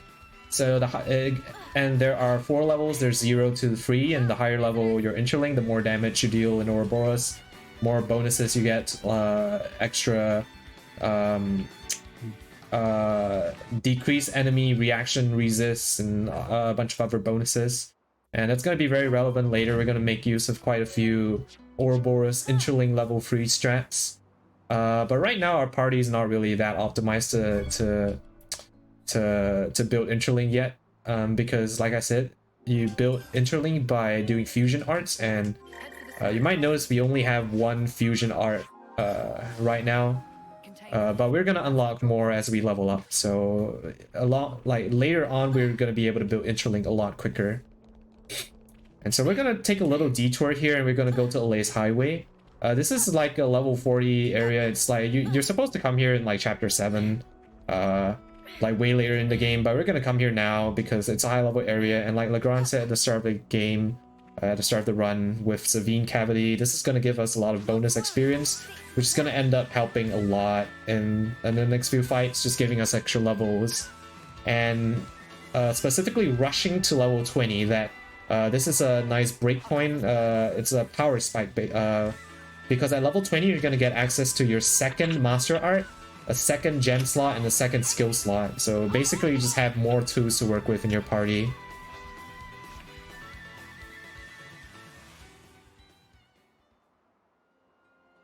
Alright. Also something... Go ahead. I'll take point. No, go. I'll do my best. I was just going to say that Alays Highway has one of my favorite soundtracks in this game. Go ahead. That's because it's from Xenoblade 1, baby. Oh, Xenoblade yeah. 1 Supremacy. It does Not look only a that- little like Sartor Marsh, doesn't it? Yeah, that's what I It's- was thinking just now. I think it's not so March. It's full Narm. No, Sword Valley. Ah, The Sword Valley track. there's the monkey there can aggro you sometimes, but we have a gem on Neo that makes her take aggro at the start of battle, so we're safe in case it aggroes us. And you notice I'm controlling Yes. Uni here. That's because in the event that something aggroes me, I can immediately engage in combat to let Neo take the aggro. And then I can run away. And you're gonna see that come up quite shortly. It's a little movement optimization here. Coming out real short. You can enjoy some of this nice violin first. The main reason we're also doing all of this detour is not just for the XP, it's because we'll need to get here later, so it's just an added bonus that. Like, that's why we are doing it early, it's because of the XP, but we could do it later. We are going to do it later anyway, so. Yep. Okay, here's a little movement optimization. You notice that I just charged into that fight. So I can actually go in a straight line to this place, or relatively straight line. It's a little fast. It's like 1 second faster just going around the monsters. Okay, so I'm just gonna do a little menu. Put Glorious Wing on develop Uni's skill tree. A new power, eh? A new Do you get to explain Glorious Wings? Yeah, I've explained Glorious Wing. Okay. power, eh? But this one Good here, luck. we're gonna unlock Wings of Pursuit on Uni. And this is a skill that just does like AoE burn damage, passive burn damage. And it's very useful against like fights where you have like a lot of trash mobs. So that damage kind of racks up over time. And so that's exactly what we're gonna run into right now. So like 4 wolves. And now that we have access to Uni and Time Ouroboros, we've got some. Wait, no, we only have access to Uni's Ouroboros. Never mind. Yeah, it's going to be pretty good to deal deep AOE damage, because that, for whatever reason, that Ouroboros is just really good at doing AOE.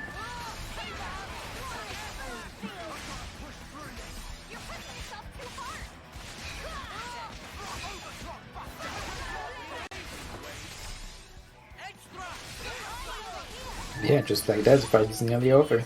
Mimi? Phew. I really hope we find some medical supplies. I'll follow you. Hurry back to Colony 4. Alright, I am... Okay, now we're gonna come back to Colony 4. And... we're gonna complete Ethel's hero quest. Which means that, yay, we have access to Ethel! Woohoo! Yeah! Yay! great. I love Yay, Ethel so it's much. really good. Woohoo! I really hope she doesn't leave us and never comes back. Stays in the party forever. Okay, all the little jobs are done. Time to hit the Surely. Why'd she go? Someone wants to stick to the Eternal now, hey? Alright, and like I said, level 20 is the next breaking point where we get a huge power spike, and the XP from Elias Highway allows us to hit that here. And alright, I'm actually gonna pick up I've never ever picked this point up, but because I got some pretty because of my monster drops earlier on, I actually do need 1 backup coin from here just to get a gem later. And this coin is kind of annoying to pick up. Wait, oh, you get this coin again? No. Platforming in my JRPG, that Yeah. isn't Xenoblade X. I don't think There we go. changing from Senna to other characters is helping that much. But Yeah, no, it's just I know she's small, but psychological. I remember having to fall down from the Furon is a lot stupid. Okay. This coin is extremely annoying to pick up. Okay, well, I'm gonna try again. It's like you're not supposed to pick it up like that. Yeah, this seems intended.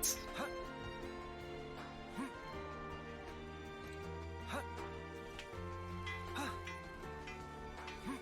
believe it's here, yeah. Go here. Okay, so if I do this correctly, I can grab that. Oh, almost. Close. We're gonna see some nice little platforming here. Third time's the charm. And- Let's go. And that's why in actual attempts you would reset if you don't actually get a few collectibles. Yeah, this It's one's a coin. really annoying to get. There we go. I should get it. All right, nice. Wonder what's inside. I found something shiny.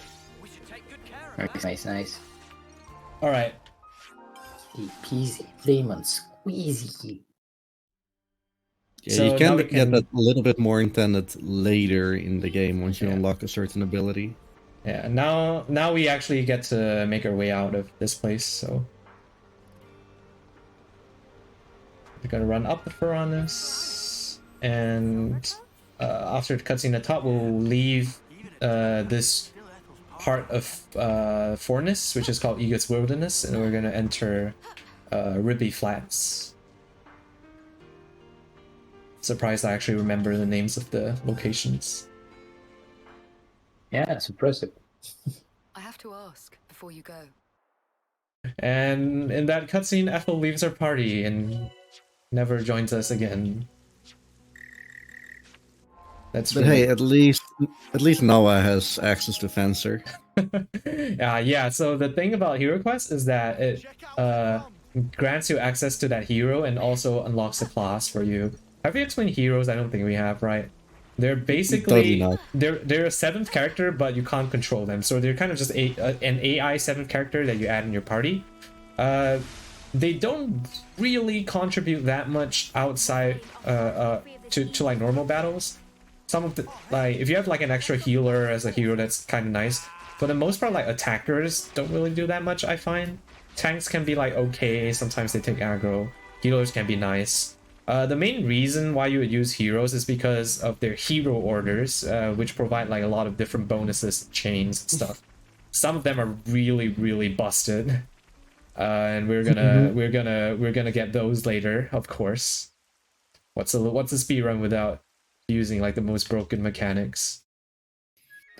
And also, even though they are healer, attackers, or defender, like you would expect them to behave the same way as we explained during chains, right? So when you use an attacker first, they get 125%.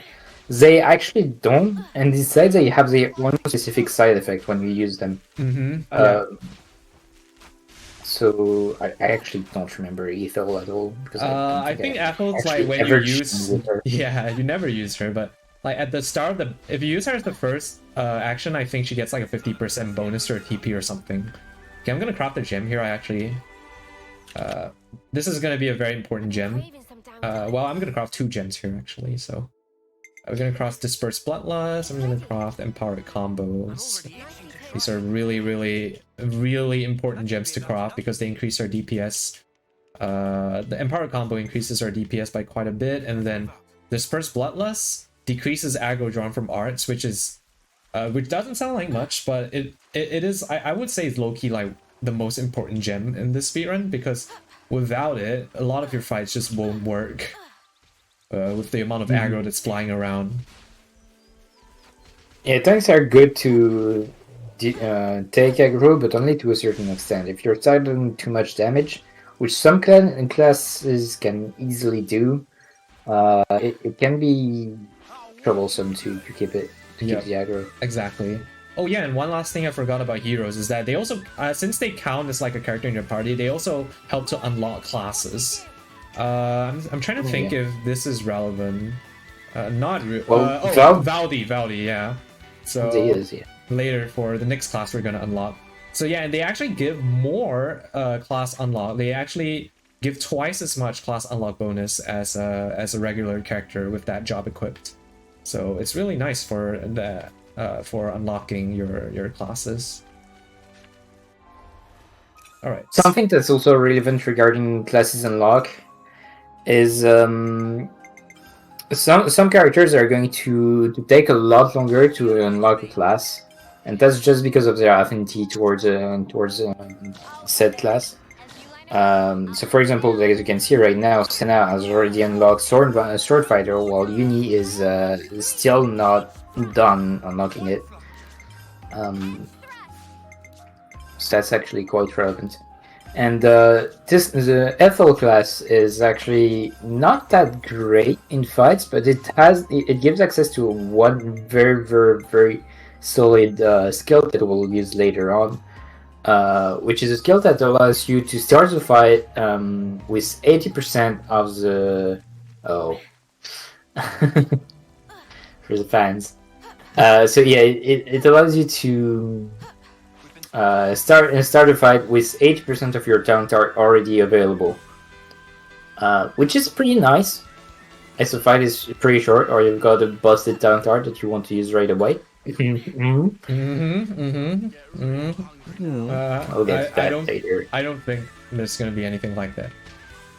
Nah. For now, it's not too relevant though. Yeah, for now it's not too relevant. It gives you access to like Noah has Infinity Blade, which does like some nice damage, but it's like you know, it's like it's like just barely scratching the surface of like what what capable hands can do. Anyway, just a little more walking before we get to the next boss fight. And by the way, there was a tutorial at some point during Ethel quest for loot boxes that's put around, completely irrelevant to the speedrun, but it has cool stuff sometimes. Yeah, it drops like accessories. That one's like mandatory. You have to do that as part of the story. So we just get the accessories there to sell for money. We do have extra stuff to sell as part of the DLC, so the money roll's a little nicer here. But yeah, we will need money to buy accessories later. There are some pretty nice accessories we can buy like once we get into like chapter 5 and chapter 7. I did buy like a few Steam belts in Colony 4. These give plus 20% increase to your attack stat. Attack is actually going to be one of the best stats to increase because that's basically what all of your damage is based on. So 20% increase to your attack is basically roughly equivalent to 20% increase in damage. Pretty good. Very, very nice, actually, yeah.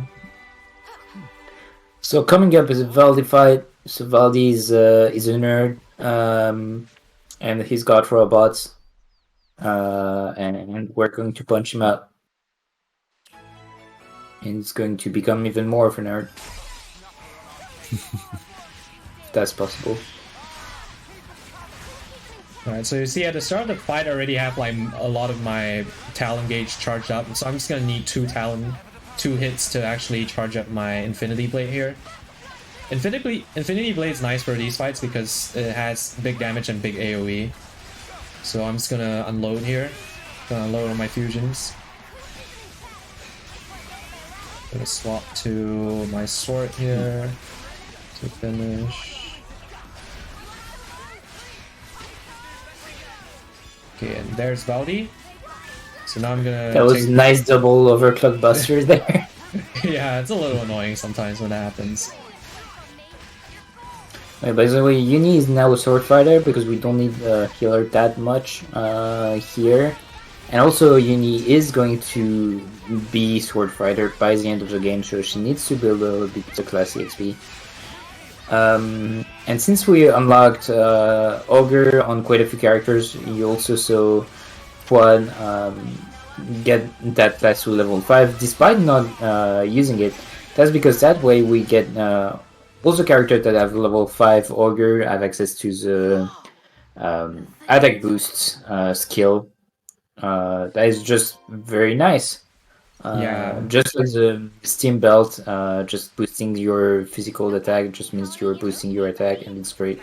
Yeah, it all adds up to each other, with each other. The nice thing about Steam Belts is that it affects your attack stat, which it's a lot harder to find. Stuff like Fighting Prowess, which is the Ogre skill, they go into a pool of damage increases. We call them additive increases. So it's like they all add to each other. So you know you have 50% increase in damage, and then if you have like 30% increase in damage on top of that, it's not actually 30%. You know, like diminishing returns and stuff like that. But you know, just take all the help we can get, basically. And right now we gotta run some errands for Baldi, pick up some machine parts, and so we're gonna pick up one here, and we're gonna hope that these grapplers don't see us. I hate these grapplers a lot, and very nice they don't see us. Thank you. Xenoblade and Xenoblade 3 runners hate grapbles. Yeah, That's they aren't what I even got to learn. cute. That's the most annoying thing. They aren't even cute. True. You know, if they were cute, like I don't know, the otters, you know, I would at least, you know, say, okay, fine, at least you're cute. But Or the capybaras as well. yeah, the capybaras, I don't mind getting aggro. See, the capybaras are great enemies because they don't aggro you. There's some enemies that just don't aggro you, and then they're stinky ones like the Grebels. Not fun. They even have stinky names too. Like, Yeah. So by the way, right now we are. Oh wait, no, we are not doing the quest yet. We're still grabbing collectibles for to build our new friend. Yep, new mecha friend. Make a friend. So we have to take Best this one character in down. the game. We should be a friend.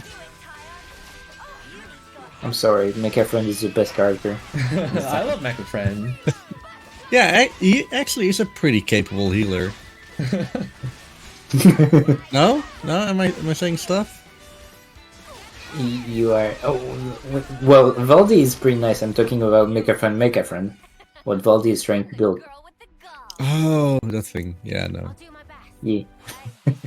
Right, you might notice that I have Mio in her military uniform. That's because it's the best outfit for Mio. Look, please. Cute. Military. So we never got to talk about that lore thing, but basically Mio and Noah shares a specific role. So when people die in battle, their soul kind of lingers in place, and so you've got Mio and Noah's role as an overseer is to send them away by using their flute and some custom traditional music. Yeah, It's very cool. it's very cool. There was actually a tutorial at the start of the game. Like after the accessories tutorial, that taught us to, like, you know, if you see like these husks in the overworld, you can actually play your flute and send them off, and you can get like affinity for colonies. But because like we never ever used that mechanic in the speedrun, we just left that husk like there and just never send it off. Yeah, every now and Absolutely then. terrible officers. Yeah, every now and then. Yeah, like That particles just rise up. as much as Mio doesn't build her character around that function, Noah very much does. Considers everyone equals in that regard. So, yeah, that's basically why he's so nice and he doesn't like fighting. That's because if he fights and people are killed, yeah. So like if people are killed, then he's got to send them off and he's got to think about them and stuff, and like, you know, it's not cool. Yeah, you might notice we're actually taking a detour here and we're running straight to Colony 30. This is just to grab the landmark here so we can cut down on traveling later. So right after we get this, I'm gonna warp back to LZ Spout to actually build our mecha friend here. And after Make a friend. yeah, and you see that the time is very nicely changed to 8 a.m. again for some reason. Every time you warp, it actually sets the time to 8 a.m. Yeah, it's just Thanks, guys. very funny, but okay. Anyway, now we have to follow mecha friend, but not really. no. Just get to see Make a Nope. friend. I'm gonna be honest, I kind of forgot about this maker friend. Oh, Best character in the game. there's also Robo Buddy. And Robobody is going to betray us and attack us, and Make a friend is going to save Valdi's life by sacrificing himself. That's why he's so good. Yep. Okay, so this is Incomplete Siege Left, aka Doric. This is probably my least favorite fight of the game. I hate this guy so much. And So big mechs do big damage as you would expect, so that's why we're going to use Mio here. Because she can evade stuff, as I explained earlier. And so whenever Quad is going to see the big attacks pop up, you can see them on the name of the enemies.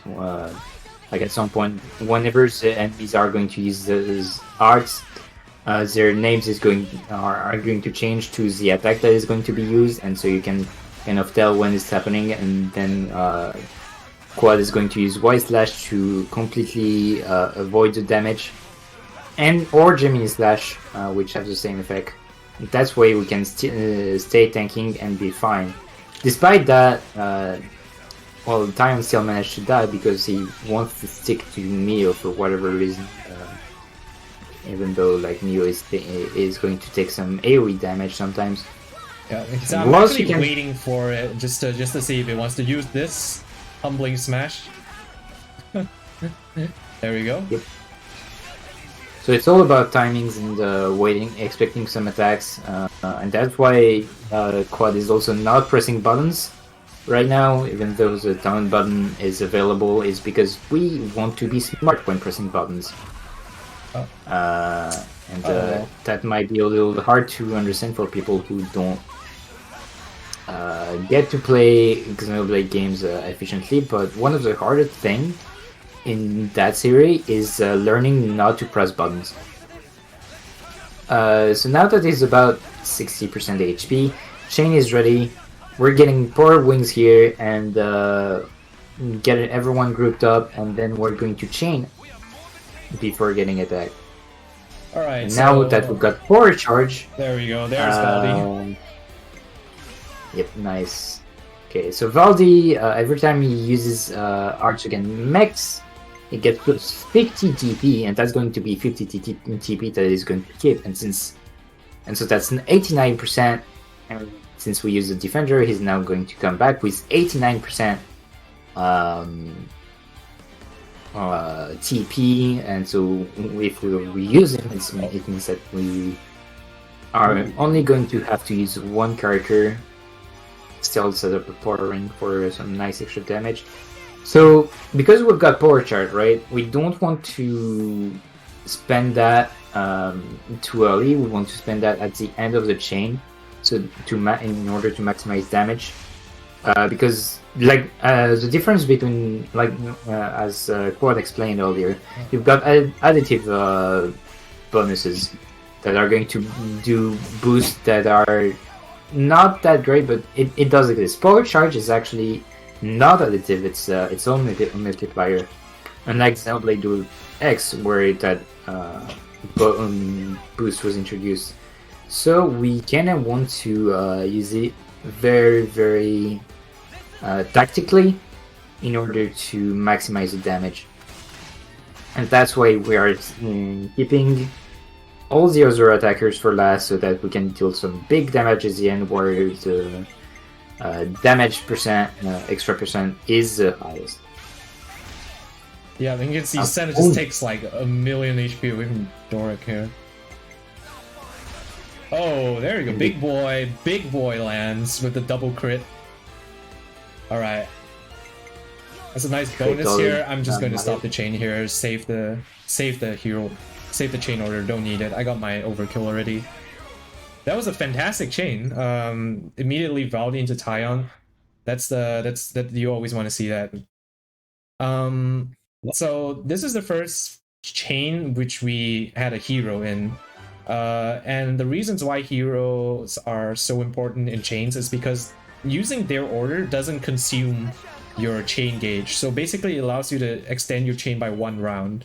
And that's obviously very important and gonna add a lot of damage to your chain. So for big chains like this chain, you really need to see your hero, and that's one of the reasons why this fight is one of my least favorites in the run. It's because like you kind of just need to see Valdi.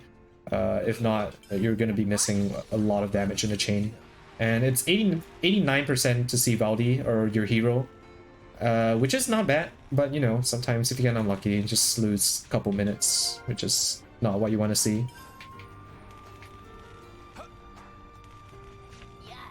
But now that we are done beating Doric, we actually got Valdi's class, the War Medic class, which is I would say it's actually the best class in this game. Actually, the best class for the speedrun.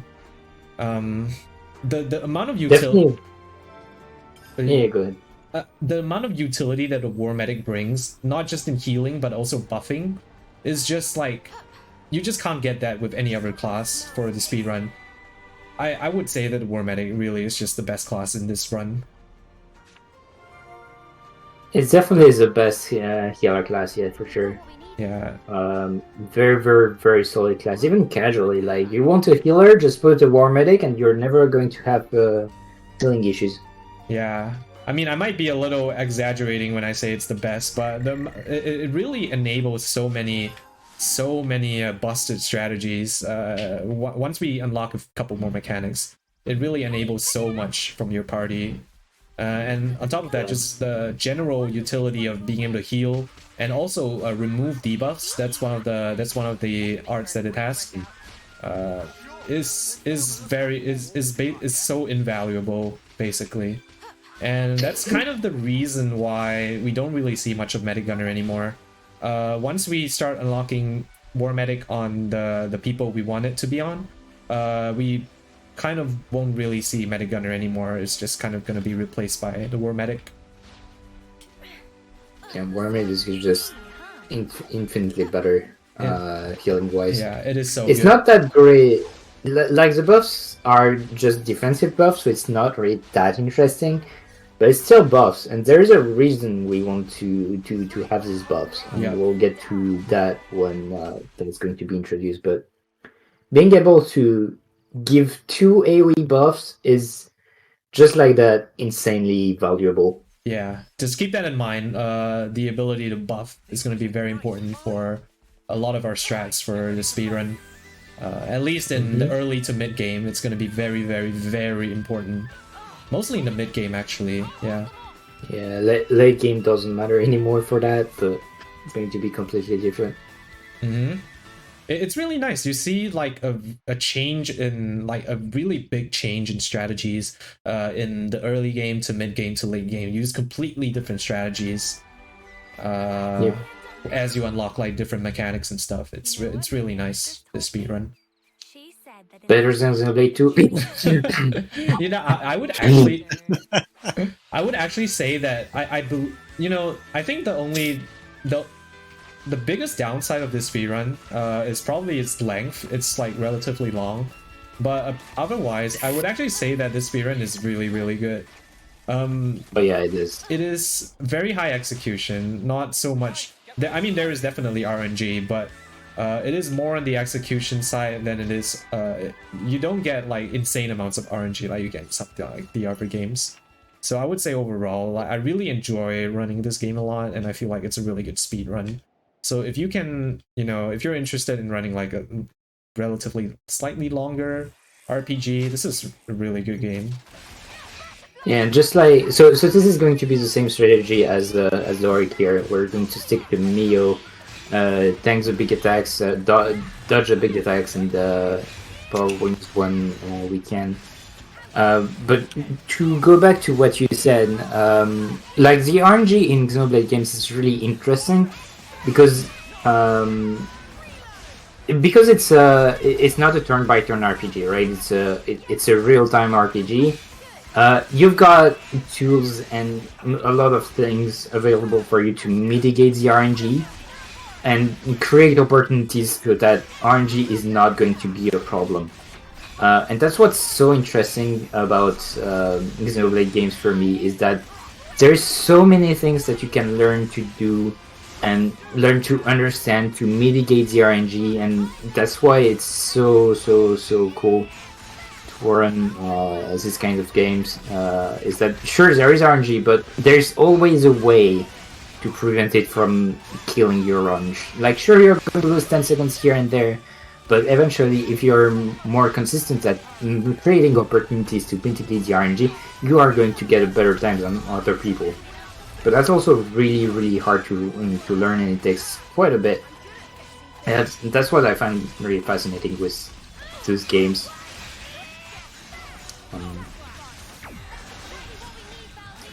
Me, as you could see, at some point, Mio nearly died, but quite quickly realizing it, using Ouroboros Oh, to that's cancel very too unlucky. much damage. That's very unlucky.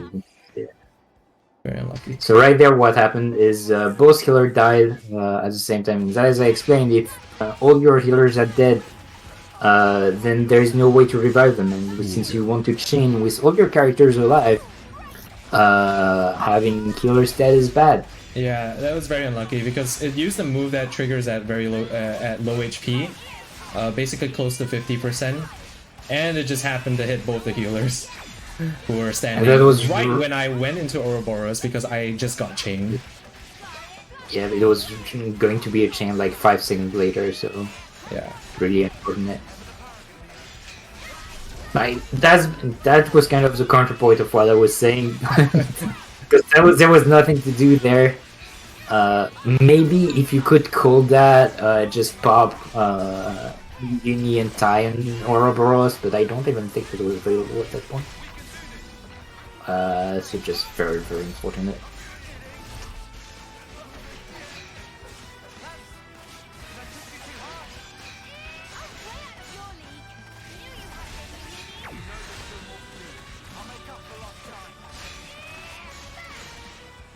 And the interesting thing about Xenoblade 3 compared to Xenoblade 1, at the very least, because Xenoblade 1 kind of works the same way, is that there is no farming.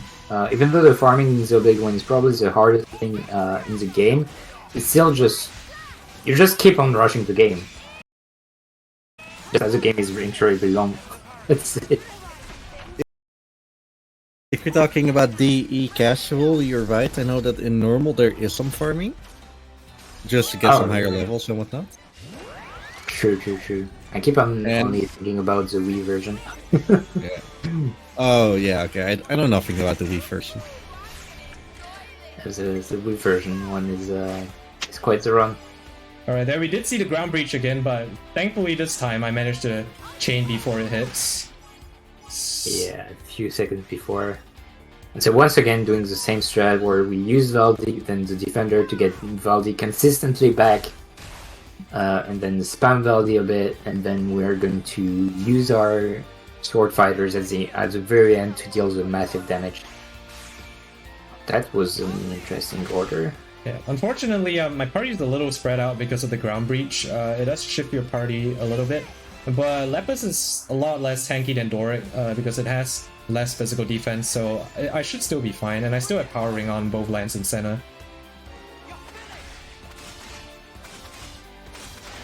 So kind of interestingly, the art that Noah uses during that order is an art that gives power charge back to Noah, so you use power charge to get another power charge so that during the order it actually works. It's nice to see Dion this time again.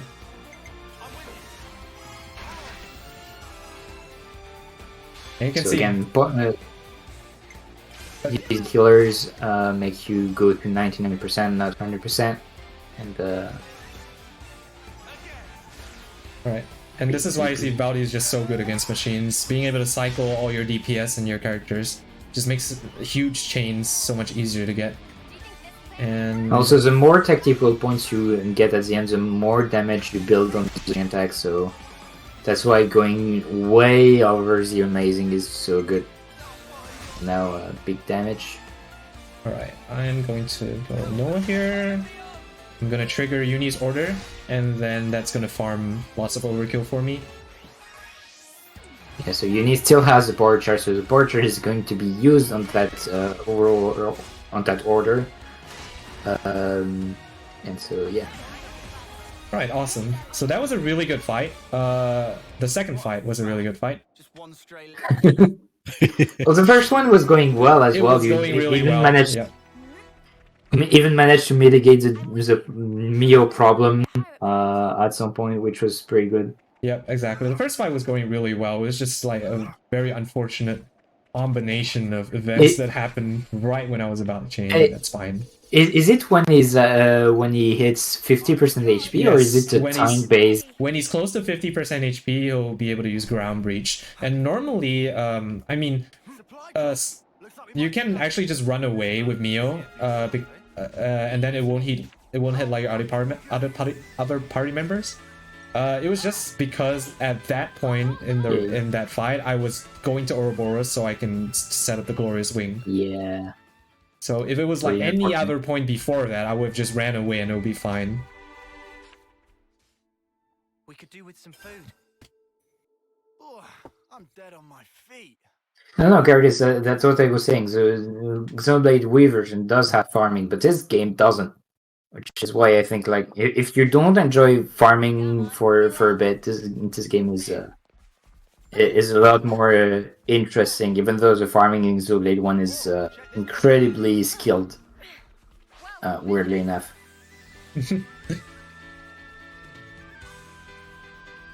Yeah, this is kind of like the Xenoblade 2 run where you just don't need grinding at all. Pretty much all of your quote-unquote grinding is going to come from overkills. This game is also a lot more generous in the location XP that it gives. So later on in like later chapters, you're going to start racking up like tens of thousands of experience just by running around. I believe like in the last dungeon or like the last chapter, you get like over 100,000 XP just from landmarks and stuff. It's a lot. It helps that the last dungeon is like massive as well. Exactly. It's a ton of spots there and lots of XP to get. And oddly enough, we've actually been cutting down XP just because we have a lot of XP. Alright, so here's the Ether Mines or something? Orion Tunnels. I think it's based on the Ether Orion Mines. Tunnels. Yeah. No, it's Araya. Oh, it's based on Araya, okay. Their Ether Mines are later or something. The Syrah Hovering Reefs. Something like that. Chance of any Leibnices following us inside here. No, it really doesn't feel like Ether Mines here. I'm thinking about it, but no. Okay, well, it's just... Like, sure, there's the elevators, but... It's just something that's... it's just an underground location. That's why I thought it was like the Ether Mines. Yeah, don't worry about it too much. So now we're triggering a new hero quest. Yep, we're gonna get which another completes hero our soon. destination. Yep. Riku and Manana. Banana. You know, so there's two Nopons that have been following us around that are just kind of aides. So Riku is a smith, while Manana is a cook, and so each of them was in each respective party. And I think don't really bring up too much to the table, except that apparently Riku is a swordman that created the sword, the only sword that can destroy the flame clogs, because he's that busted and no one expands on it throughout the game, and it still frustrates me a lot. But it's okay, it's fine. It's okay. Riku is a Giga Chat knock on. Yeah. Have you heard his voice? Have you heard his voice? I'm serious. Like, holy, you gotta listen to some Riku ASMR. I mean, we're going to get to hear it when it's going to be a hero. Wait, no, you don't change on this next boss fight, do you? Oh, we do hear his voice a little. And you definitely get to hear him in the last boss. You guys. Oh, true. Alright, here's a little skip that I just did. Basically, it saves like, what, 3 seconds? So it's basically inconsequential, but it's cool. So I did it. It saves you from having to take the elevator down. Oh, Mr. Krabs is... okay, fine, I'll just... Yeah, oh, he's turning around, okay. No, he saw me anyway. Oh. Aw, Mr. Krabs. You made it.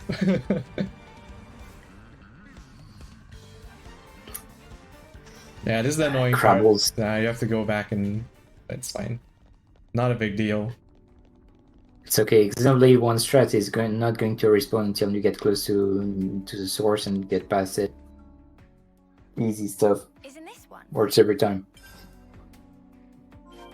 Guys, get ready to fight. And this time it aggroes us again, but it doesn't matter anymore. So you can do most stuff in the game if you're aggroed. Like, you can pick up collectibles, you can still keep moving around, but you cannot interact with stuff on the overworld. So you can press A to interact with Nora stuff, orbit, elevator, etc. That's the one thing in the series. So in order to do that, as I explained, the Xenoblade 1 strat, you just aggro them, run away, they de-aggro, and then you go back and you can hit the spot that you want. Hey, I found one. Let's also appreciate the fact that Riku has an afro. Yeah, And Oh well. as an maintaining afro that, builds bro. the strongest weapons in the game, Yeah. doesn't elaborate on it. and How can you be more Giga Chat than that?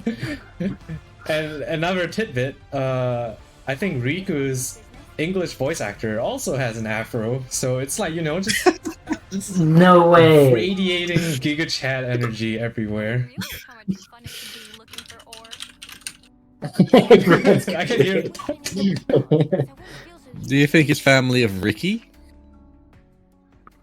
Nah. I mean, I think they're on completely different levels. No offense to Riki fans.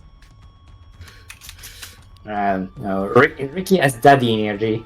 Riku has Giga Chat energy. Yeah. Not comparable. You think we're really gonna find whatever Riku's after? Oh hey, look, Pipito. It doesn't seem like we'll find anything here. These things actually drop knock-on coins if you kill them, but that's kind of slow, and they only drop like one, so not worth it. Shout out Right, to all the okay. Xenoblade 2 runners who got trolled by Pipito in when picking up chips.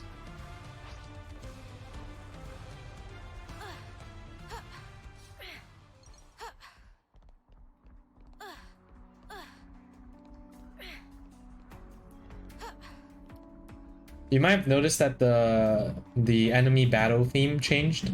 We're actually in like a different region right now, and this might be a nice segue into like just talking about the soundtrack of this game in general. It's just Oh my god. really good. Holy, it's Xenoblade games in general just have like banger soundtracks. Yes, for Nori sure. Mitsuda and Ace Plus did an amazing job directing everything here. Just really, really good. And Xenoblade 3 just tops it and tops everything because it's just referencing a bunch of themes from Xenoblade 1 and Xenoblade 2 mashed together. Some really good of its own themes as well. The flute tracks, the impossible amount of battle themes that exist. Like I think there's like what 8 or 10, something stupid like that. Like there's so many battle themes. What else you mentioned about the soundtrack? Yeah, whenever you fight a boss or unique monsters or whatever, the music is going to change based on how far you get into the fight, which is so good. You also don't get to hear that much of it because, well, most of the time you're finishing the boss fight before the last part happens because you're chaining, but it's so good. Yeah, that's also a really common complaint about the game, to talk about negatively about the music. Don't get me wrong, the chain attack music is sweet, but it interrupts the main music way too much. Why did I have to interrupt the chapter 5 music? Ah! Yeah. Real talk though, did you perhaps check out this sick new skill? I just developed the Ouroboros trees of my party because we're gonna start using Ouroboros a lot more in these upcoming fights. You might have noticed I also picked up an accessory after the Lepus fight called the Crack Crystal. This is an accessory that increases your damage every time an enemy dies. So in fights where there are like lots of enemies, like this one, it's gonna be very nice. So, shoutouts to Xenoblade 1. Archno Queen is back, but this time at a much higher level. And it's still kind of a pushover. The problem is that she has one attack which is called Cocoon, and when she uses that, it's like 100% block rate, so it's nearly impossible to kill any damage. And it takes for a while, so we really don't want to see that happen.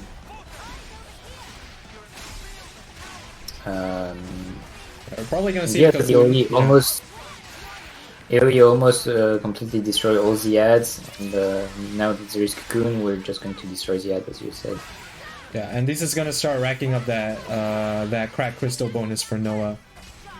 I'm just gonna wait for the Cocoon to run out, and here, unload a bunch of fusions, and very nice. Noah has set up his power charge here, so I'm just gonna throw up one more hidden thorn, and now I've Interling too. I'm gonna Interling both of them. So something we never mentioned is that every time you use fusion arts with the characters of the same aura, so say Noah and Neo, that's going to build the level of your interlink. And once you use Ouroboros, like the higher your level, the stronger your aura is going to be, and so you're just going to be able to deal even more damage and stay longer and build. I think also builds the entire a little bit faster. So just overall pretty good. It just takes a while to set that up, and generally you just want to use it still whenever you need it to cancel out some damage that you would take. Alright, so But at this point, that fight actually went a little too well that I didn't manage to chain it. In other words, you were supposed to chain it. In other words, it was too fast that I didn't get chained before I was supposed to chain it. So I'm missing out on a little bit of experience in class points, but I'm gonna basically it means that I'll do a little bit of backing up. Not a huge deal. But yeah, just keep that in mind. So I thought we just got Riku and Man on a hero and a class, which by the way looks absolutely amazing on any character. I love it. We are going to switch back to Valdi because the next fight is going to be against a mech, and also Valdi is just a much better hero anyway.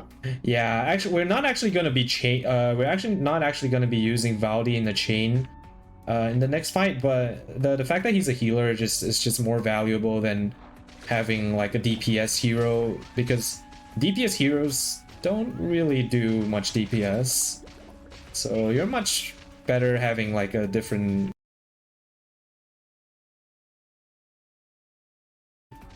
class on your hero. I would say DPSs are probably like the least useful hero class or hero type. Yeah, healers are definitely, I think, the best or the better, at least better than attacker, because at least they can revive people. And yeah, it also helps that like some of the healers are like absolutely busted. Yeah, and that's Fifi. Yeah, oh yeah. And also because we only have Tyon as the healer, so it's nice to have another healer, and also again, because we want that sweet war medic unlock points on our party. And so we're gonna have Valdi in the party to expedite that. The next person we want to unlock it on is Mio, and then in turn we would use Mio as a war medic to unlock the class on Tyon. That's going to be the setup for the next two fights. Because the next fight we're using Valdi, but the fight afterwards I'm not going to use Valdi anymore, because I'm going to let Mio be on war medic to finish the rest of the farming for Tyon, and I'm going to put Riku and Manana back in the party to farm Yumpsmith experience on Noah. And it also helps because of the extra break. Exactly. Yeah. Oh yeah. The Yumpsmith actually has like the best breaking art in the game. Flashback, which is a 11-second cooldown break art. So basically, you can just spam breaks. A really good art. Also, it has a skill that allows you to break more often, I think. Inflict debuffs more often, but it doesn't affect reaction chances. But wait, no, it's Ogre that has something for... Ogre's the one that allows you to increase reaction chances. It used to be part of the route, but basically what we found, even with that, it was still kind of unreliable to rely on Ogre for breaks.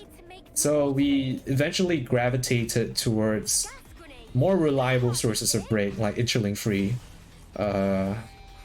Because at Interling Free, you have a you decrease enemies' break resistance by 40. and you have like a break art on Noah. So interlink free Noah is very reliable breaker. Yep. But that's like way later into the run. So for now we can just slug it out with this Not next bad. boss. Which there's no way you were going to break. Oh yeah, because you can't hit it from the side. Oh well, actually you will see it when Noah does his interlink free art, but yeah, it's not gonna be that important. Oh wait, you can actually break it? Damn. You can break it, you cannot launch it. You can topple it, but you can't launch it. Imagine That launching would have it. been really funny. That. So we're playing a game where there's a bunch of mechs. So what's a game with mechs where you don't have a giant mechs that you have to fight, right? Right, like who does that? Yeah, you need giant Uh, mechs in Xenoblade game, of course. So here's a super giant mech, basically an entire colony. Yeah. This is the colony Lambda Furnace. Yeah. This is Tyon's old colony, so he's basically fighting his old commander here, who's also being brainwashed. And Tan being just a smart dude, he was usually part of the HQ team for dishing up strategies and stuff, so he knows the guy kind of well.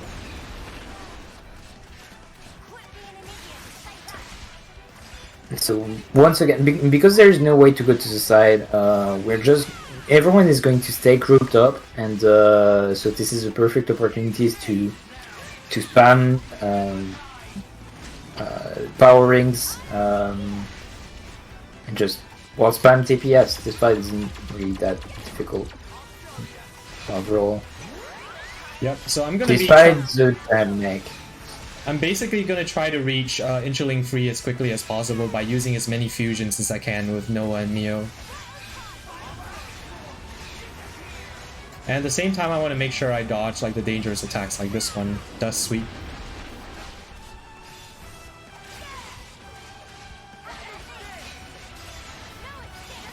This whole end of chapter is pretty emotionally. Tyon seeing his own thing. The other thing is gonna happen soon. Oh yeah. Oh, now we got the. We're actually dealing a lot of damage. So Yeah, it's your of dip is HP already. really We're good. like zooming through its HP right now. Yeah, Right, here's Noah, and it hasn't even summoned the ads yet. Okay, there it is.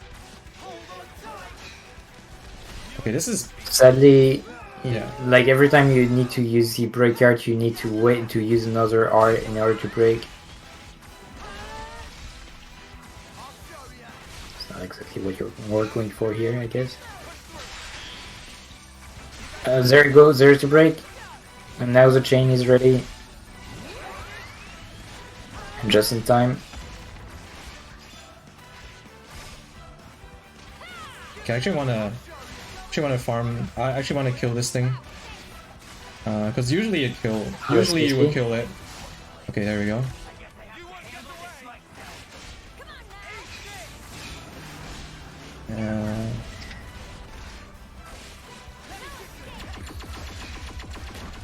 Okay. Are you going to chain that guy? Yeah. I want to bring it low. To farm a little more. I'm actually gonna farm a little more XP than I usually farm. Because I did miss that spider chain, so I do want to, make sure I have enough XP for later. fair. Yeah, makes sense. So yeah, you might have noticed it, but during chain attacks you can't actually die. So pretty neat stuff. Oh, you get the horror bonus. Order. Okay, there we go. 300% should be okay. So I'm just gonna end the chain here. Oh well, why not? I got Senna back, right? So I'll do it one more time.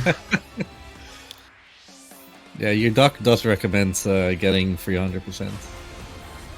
I've actually been taking less now. But yeah, 300% was like the previous standard. Okay. Okay, but anyway, now we got the big boy. Console J. Whoa, that's rude.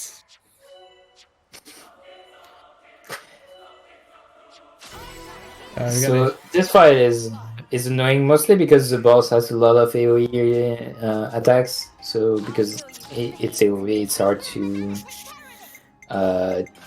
take it all on the tank, and so that's why we're going to have War Medic. And thankfully, because you switch outfits, we don't get to see the awful War Medic outfit for Mio. What is it again? This. Okay.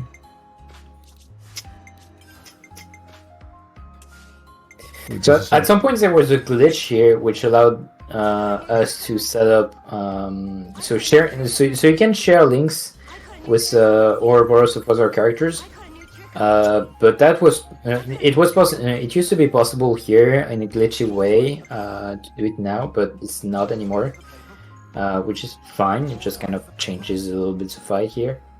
Yeah, and this is the and fight yeah, where we- we unlock like the other Ouroboros for the party. Yep. So surprise! Everyone has their own Ouroboros. It's not just the Kevas team that has access to it. They are mostly irrelevant, except maybe Tions. Well, casually, Senna's. I found Senna's Ouroboros to be pretty cool, but because of the knockback blowdown thing, but otherwise it's not really relevant. Noah is just miles better than everyone else's. And Diane is interesting for a reason that we're going to see a little bit later.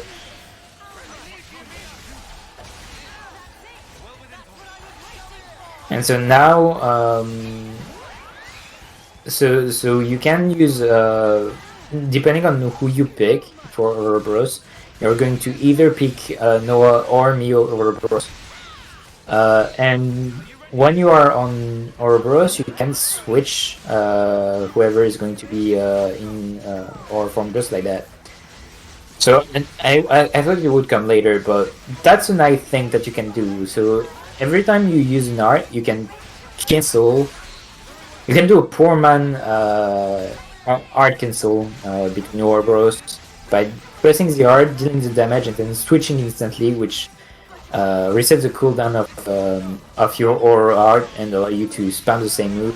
And so right now we're spamming the best damaging move on both Uni and Tyon, which are usually just very good AoE moves, but we're using it for solo. And the talent art, and we're going to chain really quickly, I assume. I'm waiting for Lance and Senna to get interlink free. Unfortunately, they're a little slow this time. So... Are you going for interlink straight on this fight now? Yeah, this is a new strat that we've been doing. Oh, cool. So, okay, so about chain attacks. So now that we've got auros of other characters of the Agnes team, we'll get some different chain attack thing going on. Can't double coordinate. It's okay, I get another chance. Okay, so the interesting thing about Lance's talent art is that he can break, topple, and then launch. And now that he's launched, we're going to chain. And because we've got a Nor level 3 right now, that's going to trigger the Ouroboros order, which is going to make the chain not normal characters, but just the Ouroboros, which is a massive damage. And it's just going to be 2 rounds, but it's going to be 2 rounds of very, very big damage. So normally, casually, you would still deal more damage if you went the normal route, which is just doing the characters and then the final Ouroboros order, which we're going to see later.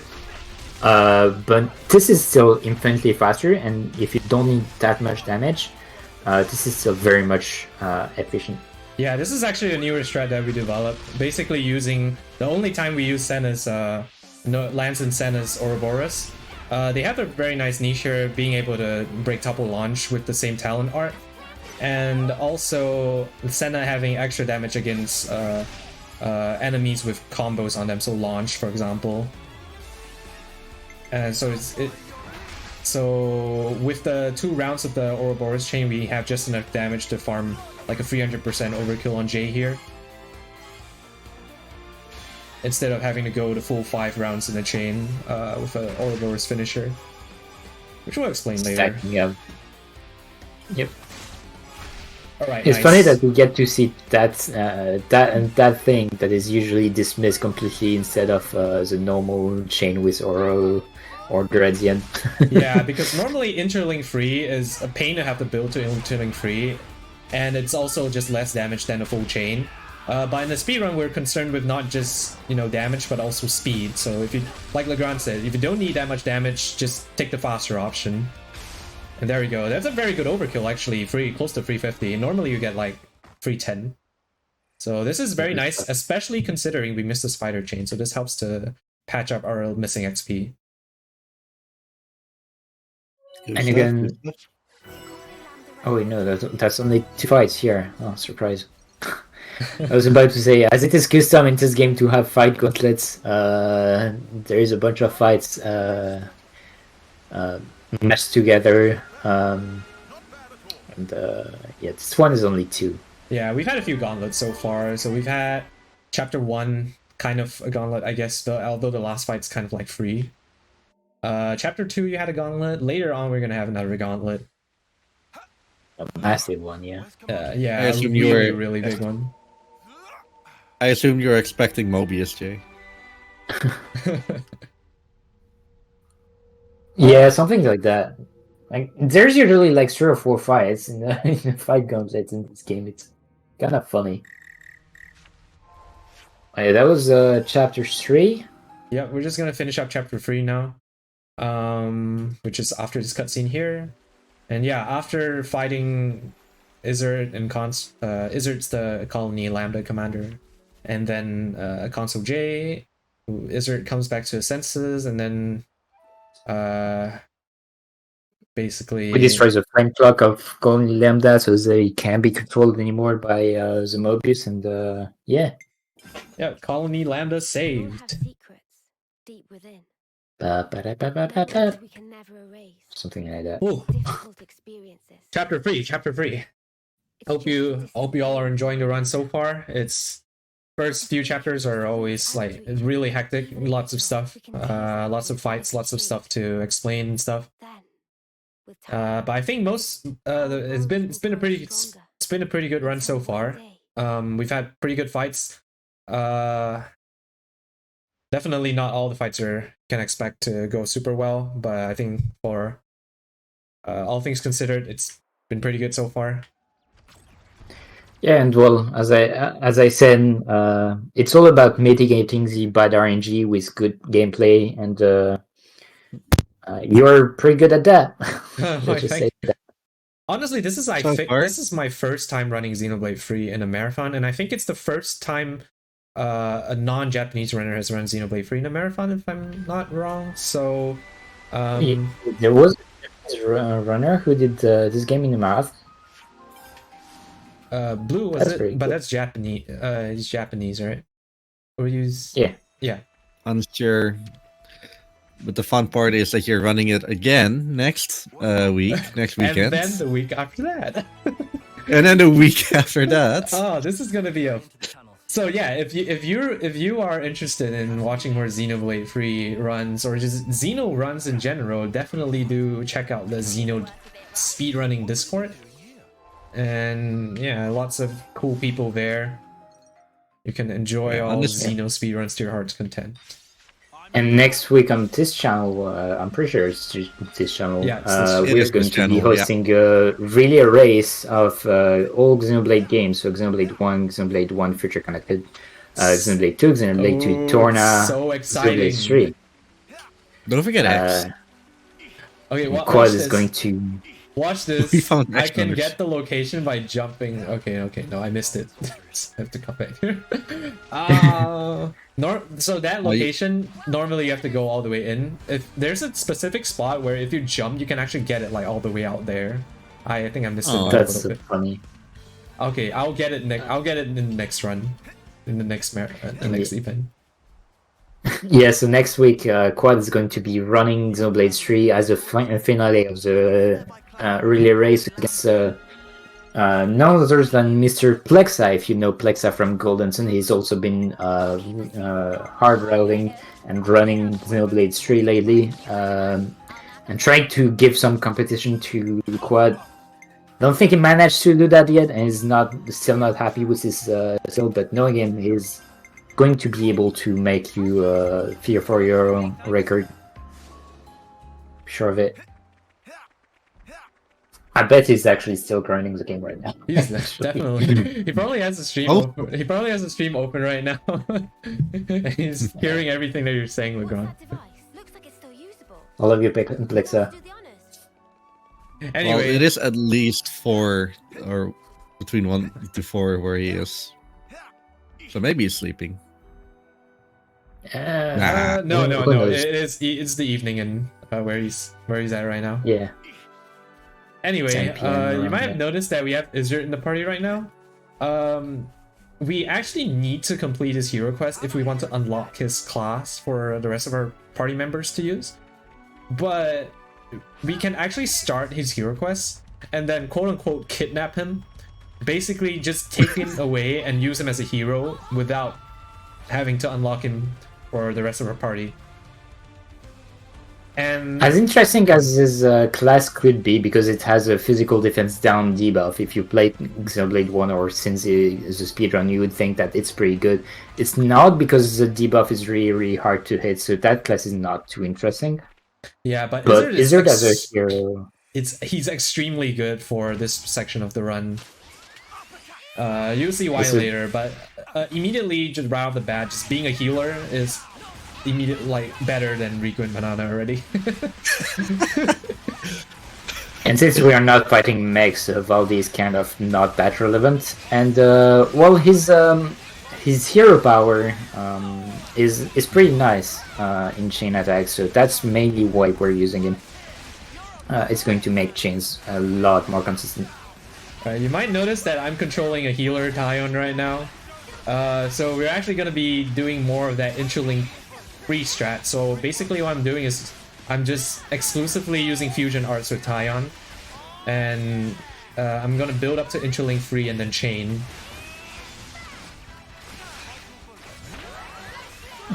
Something completely weird is how this dragon is just forced into the story as well. Like, oh hey, we need to destroy this thing. Exactly. Well, it's not a JRPG.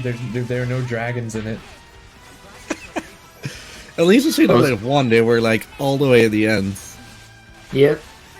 No dragon until before the final section of the game. Also, shoutouts to Senna's outfit right now. She's wearing the Yum Smith outfit.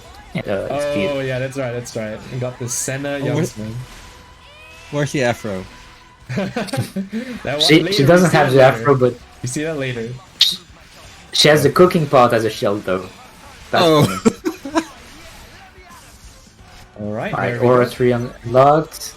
Chain attack. So, what's so good about Uni and Tion's Ouroboros? So they have a skill, or skill, that means that they get extra damage per buff into the party. Up to, like, I think 500%. 500%, yes. Considering one that you have, but usually when you use buff for the whole party. That means that suddenly you've got 7 buffs every time you use a buff. Medic, War Medic gives 2 buffs, so that means suddenly you've got 14 buffs in the whole party at the same time, consistently. Which is why this Ouroboros is doing so much damage, and because we shared it on both Ouros. This means that both heroes indulge in this insane amount of damage. As you can see right now, there's 15 buffs, so 15 times, I think it's 20% for the first upgrade. 30%, so with 14 buffs, I think you get like 420 or something extra damage. Yeah, it's kind of stupid, so right now that's going to be an overkill. Yeah, this is gonna 118,000 damage. Basically, just on it's gonna one hit. farm consistent 400% overkill on this thing. And very close 400, but yeah, basically 400. Just like that. And we did no damage to set it up. It's just, hey, let's put on some buffs, let's use Izzard. who is going to get some consistent Bravo if you use him at the end of the ore chain.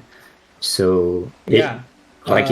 it's super consistent. Exactly. So Izzard's chain action or his trait or whatever special ability in a chain is that if you end the order with Izzard, he will guarantee a Bravo, which gets 2 characters back and also just gives you a little bit of extra damage ratio compared to just getting a cool.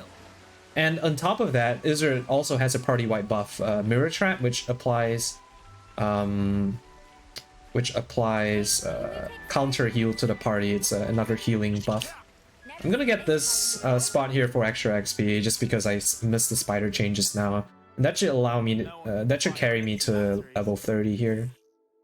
And yep, we are actually pretty comfortably at level 30 thanks to the nice overkills we got just now. So the type of buff doesn't matter. The only thing that matters is it should not be a buff that you already set, because otherwise it just resets the cooldown and just doesn't create a new buff. So you just need different type of buffs. And so if you can just set up multiple buffs on all the characters, and you're good. Funnily enough, Tyon Ouroboros also has a similar skill, but with debuffs. So if the more debuff there is on an enemy, the more damage you deal. But the problem with debuff is that they have a chance to fail, and also they don't stack on multiple enemies. So every time you use a debuff, it's not going to stack as much as a buff.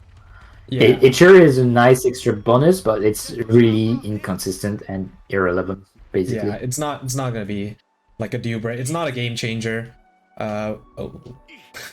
Which is why I have it on Uni at the moment, because I don't have better skills. But later, once I get like better skills on Tyon's tree, I'm gonna share those with Uni instead. Like attack up, which is gonna be providing consistent damage increase instead of having to rely on RNG debuffs. By the way, this is a Binus head that we just went through. We are going into Moritha. Yeah, Land of Moritha. Look, you can see the skyscrapers already. Yeah. You can see Skyscrapers, it's Moritha. You can also see that I'm dashing across the water. This is one section where it actually... you do actually notice the difference because there's a lot of swimming you have to do. So dashing across the water is actually faster. The swimming is slow. Oh, and shout outs to the otter enemies. Oops. Shout outs to the otter enemies. It's like cutest enemies. One of the cutest in the game. Yeah. I actually didn't notice until I found the unique monster that's around here. Oh my gosh. I was so happy. I was so happy when I found that monster. And they're huge others too. It's like 2 meters big. And we also got to see a giant capybara later. Yeah. Oh yeah. Giant white capybara. Alright, so we're entering Macta. Honestly, felt really bad when I actually fought it because it's a unique monster. It's like, oh, it's just so chilling. cute. It's just a cute ball of fur, and I'm just destroying it with a chain attack and launching it. He did nothing wrong. Alrighty, before we go in, I'm gonna buy an accessory called the Silver Feather. This is going to generate aggro per second because Lance is bad at generating aggro. Yeah, the only reason we're using this lens class, which I don't remember the name because it doesn't matter, is because it can't topple. It's just otherwise it's bad at building aggro. It's bad to deal damage. It doesn't evade. It's just not a good class. It just has topple. That's the only thing it does for it, and going for it. Yep, and also because I want to unlock it on my other characters, namely Mio and Tyon. Mio not really because I'm using it, but the martial art is going to be pretty nice for Mio. And then Tyon, I'm going to need Tyon to be a heavy guard later because Tyon has the highest accuracy in the party. And there's going to be a section later where there are like a bunch of high evasion enemies. I'm going to want Tyon to be the one who topples there. Because Isn't it also great for Chain too to have it on Tyon because he's got high TP? Yeah, it is. Although that's not super relevant anymore in the current route, I think. Okay. Yeah, true. Actually. So coming up is another hero that we're going to fight. Their name is Juniper. And yes, there are they. Yep. And so they are an archer, and the problem with this fight is mostly that there is a bunch of enemies that fight at the same time, so the start is kind of difficult. But as you can see, we've got this nice AoE damage with Tyon's Ouroboros and Uni, which deals a massive amount of damage. Really, really good against AoE fight, and that's basically the strat that we're going to use. Nice power charge, atomize. And so yeah, now that Juniper is all alone, it's going to be very easy to deal with them.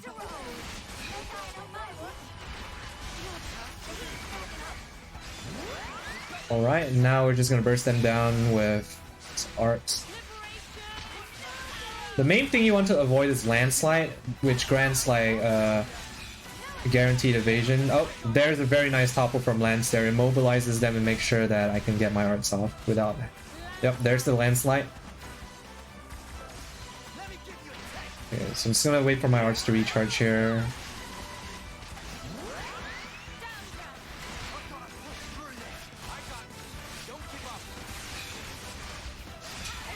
And this should be enough to carry me. Oh, well, not quite. Oh, there we go.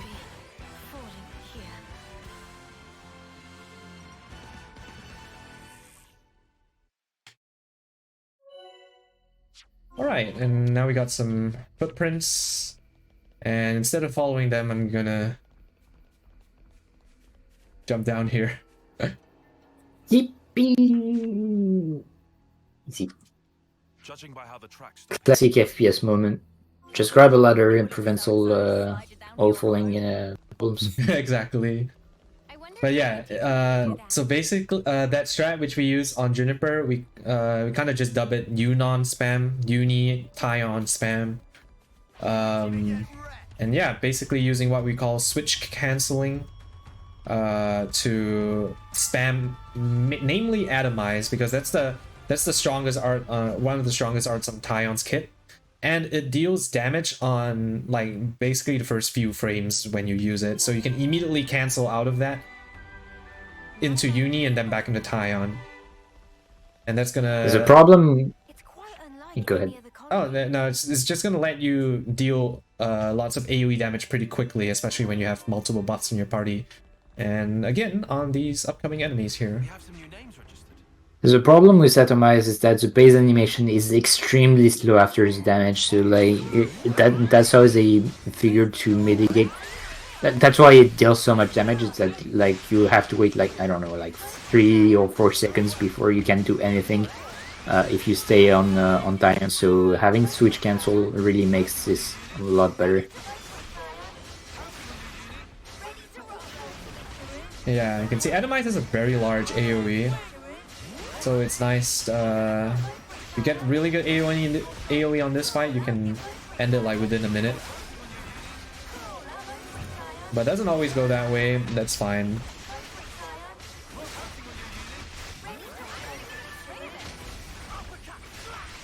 Alright, so still one more. I'm gonna... Okay, you know what should be able to finish this. There we go. Guillaume's okay. And Guillaume's I okay! think we unlock it now too, but now we can cancel arts into other arts. Yep, exactly. Because up until now we were forced to do auto attack and then cancel an art, and then wait for the auto attack and then cancel. Now we can just cancel arts into other arts. So that's going to speed up a little bit the fights. Surprises me that it only unlocks now. I'll do my best.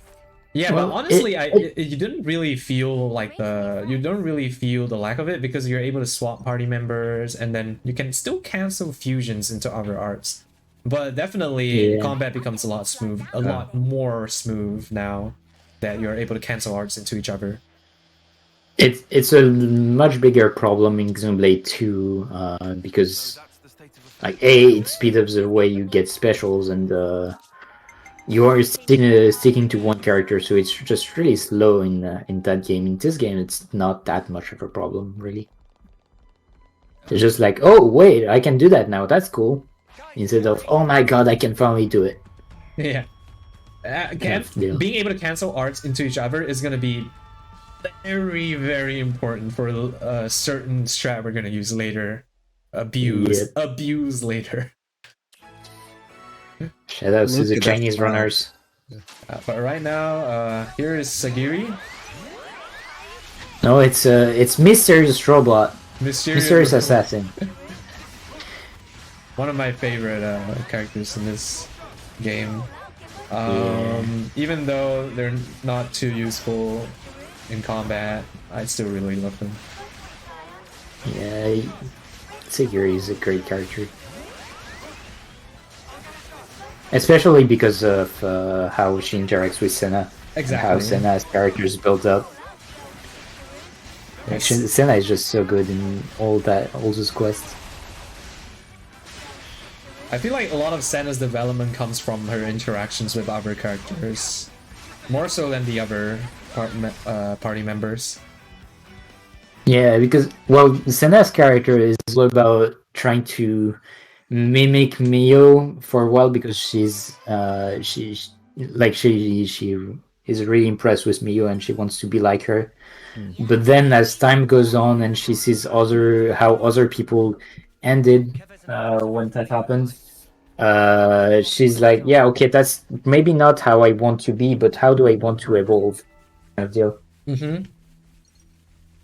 Yeah, the storytelling and the writing in this game is also phenomenal. Hallmark of Xeno games. Definitely do check out the Xeno games if you're interested in like really good storytelling, fantastic world building and lore. We honestly can't praise this game enough, or the series enough. Great. And if you enjoyed Xenoblade games, well, also play Xenogears, because that's also a great, fantastic game. Yeah. I'd love to actually showcase Xenogears game in the marathon, because that game is absolutely bonker insane now in any percent. So Japanese, if you remember Xenogears speedrun from back in like 4 or 5 years ago, it was like 18 hours long on the English version and 15 on the Japanese. Now it's down to 5 on Japanese. That is a lot of time saved. Yeah, and it's it uses some never seen before glitches. I won't spoil more, but the speedrun is absolutely batshit insane. Anyway, so some Turkins actually stole our food, so we're now going to make food. And if you know the game, it's a gasp cutscene.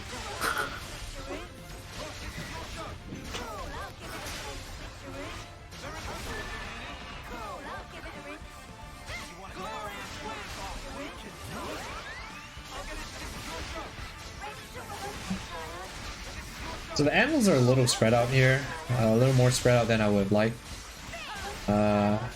Hopefully I can still finish them off in one cycle.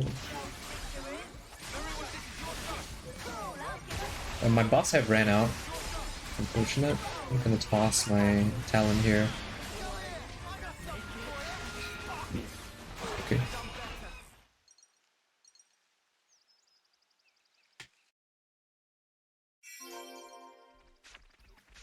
Alrighty, and now Uni's the bus.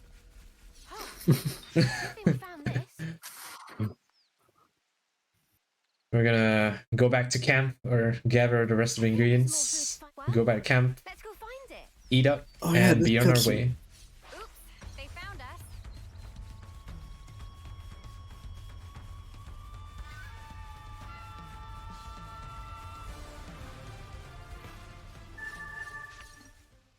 Just pick up the string mushrooms, and now that we've got food, we can go back and do the story.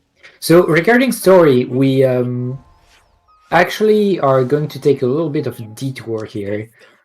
We're still heading to Sword March, about halfway through towards it. But so what's his name? Boliaris? Boliaris is going to come up and be like, yeah, by the way, so Estelle was killed. She was going to report to whatever happened to Kevis Castle, but she was killed. And they are actually building a nuclear weapon that can wipe out some entire places on that castle. And Noah is like, yep, okay, so we are going to destroy that. We're going to take a little detour, go to Kevis Castle, destroy that weapon, and continue on our way. Because at this point we've realized that, well, it's been quite a while now, but we've realized that the whole Agnus and Kevis fight war is just a superchery of Mobius, and so the castle are actually controlled by Mobius and not the queens, or maybe the queens are all actually part of that masquerade.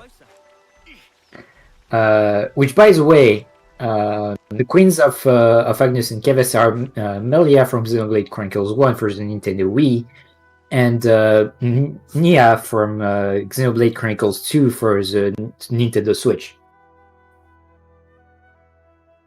Queen Melia. My queen. Queen Melia. My Queen Melia. Queen Cinnamon Bun. Cinnamon rolls. Roll, yeah. Melia superior to Nia. Love Melia's cinnamon roll hair. Be extra careful not to fall from here. Yep. I just want to leg it across and And finish. voice actress. Cannot go wrong with Jenna Coleman. Oh yeah. For sure.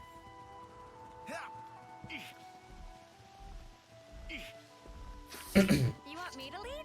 So much to see. I think we're coming up to the one cutscene where I definitely shed a tear. Yeah, it's a great cutscene. Oh, this is one of the best cutscenes in the game, I think. Yeah, when I came Is it- to this cutscene in my casual playthrough, this one here at the tower camp, I was like, whoa, this cutscene's great. Yeah, I think they put a lot more budget on this one than others because there's so many emotions going on with the characters and so much different energy going on. Like compared to every other cutscene, it's very, very much noticeable. Yep. So basically, like something that we never pointed out is that so the characters in this world, they can only live up to 10 years. So they start to appear at like 12-ish years old, and so when their time is up at 22, they have their own coming and they're gone. And the thing is, Mio is on her last year. A few months left for her. She's got like, I don't know, 6 months left. Free, maybe. Yeah, very, very few, and so that's why it takes so much from the whole cast to actually take this detour, because that means that there's going to be less time for Mio to actually change the world and change her fate, because that's basically what they're trying to do at this point, right?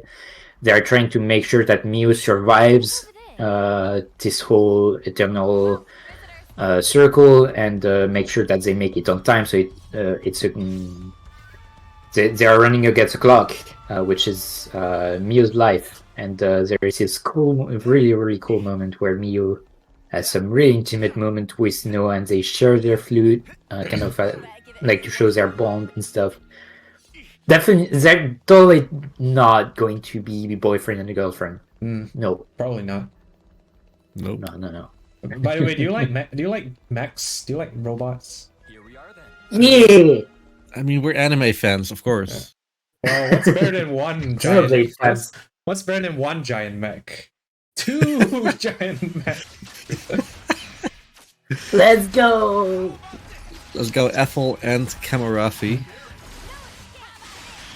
Yeah, so actually, Ethel didn't actually die. I lied. Yeah, misspoken.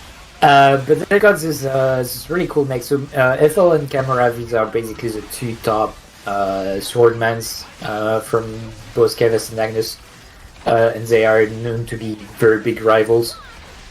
So it's kind of funny to fight them both at the same time, but you know, it's just Mobius moment. And so the idea is here to kill off Camaravi, and once they're dead, that should be the moment where you get Oros level 3, and that way we should be able to completely utterly destroy Ethel's mech.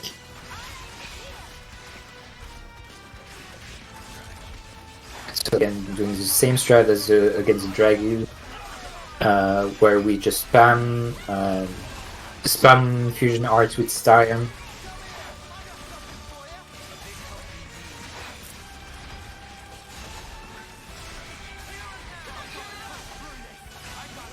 There we go. By the way, after Juniper's fight, we got her her class, which is Stalker, which isn't that great, but it's also kind of good, weirdly enough. And mostly, what we really want is level 5 skill, which gives granted evasion to ranged attack, which is pretty good. So now power charge. Talent Art of Noah is going to kill, and then switch to Union Time Ouroboros triggers the chain, and yeah, they're going to map. Just wait and see. Yeah. So one of the reasons why I started Camaravi, he's bulkier, and Ethel's Coronis also has a negative ether defense, so she's gonna take more damage from ether based attacks like Tyon's Ouroboros. I can see the first hit just takes away half her HP. Yeah, I saw that on your stream yesterday, and I was like, holy moly, this strat is good. This strat is really ridiculously good, yeah. It's really fast as well. It beats like the previous strat by like a minute. There we go. Yeah,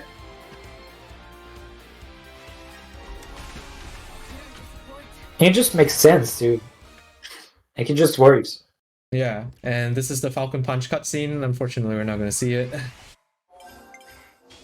And yeah, big OP. Turns out Welsh Cat girls can get extremely angry, and once they get angry, they punch really hard. Don't mess with cat girls. Noted.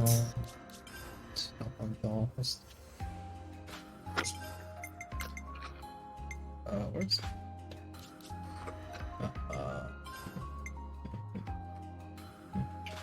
Okay.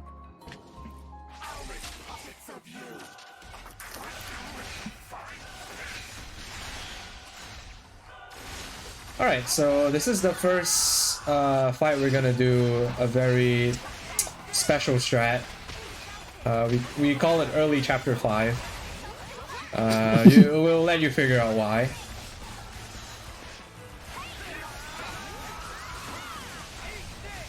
Oh. So, yeah. So you may have realized at this point that what we really want in chain attack is we want to see Tyon, we kind of want to see Lance and Senna, we kind of want to see Noah, and we want to see our hero. If you do the math, in 3 rounds, so this is actually going to be the first normal chain that we're going to do since we started chapter 4, by the way. If you do the math, you're going to realize that this is only going to run like 60% of the time. Unless there is one less character in our party when we start a chain. And so we're going to chain... died! No! No! She died the moment I started my chain! Oh no! Oh no! That's actually intentional. We let Noah cry in despair, and then we chain. We avenge our kitty girl. And that's going to make the chain consistent with what we want to see and not have any kind of RNG in that strategy. And because she doesn't matter, because like she doesn't matter as a chain character. She's a defender, which doesn't matter if you've got Izzard or any kind of way to get a Bravo. Her Toro or order is actually completely irrelevant because it actually does nothing. So she's just the best character to let die in order for the chain to be consistent. Yeah, and because she's a tank, you can consistently take aggro with Mio, and then when you're done getting chain, you can just, you know, stop attacking. Yippee!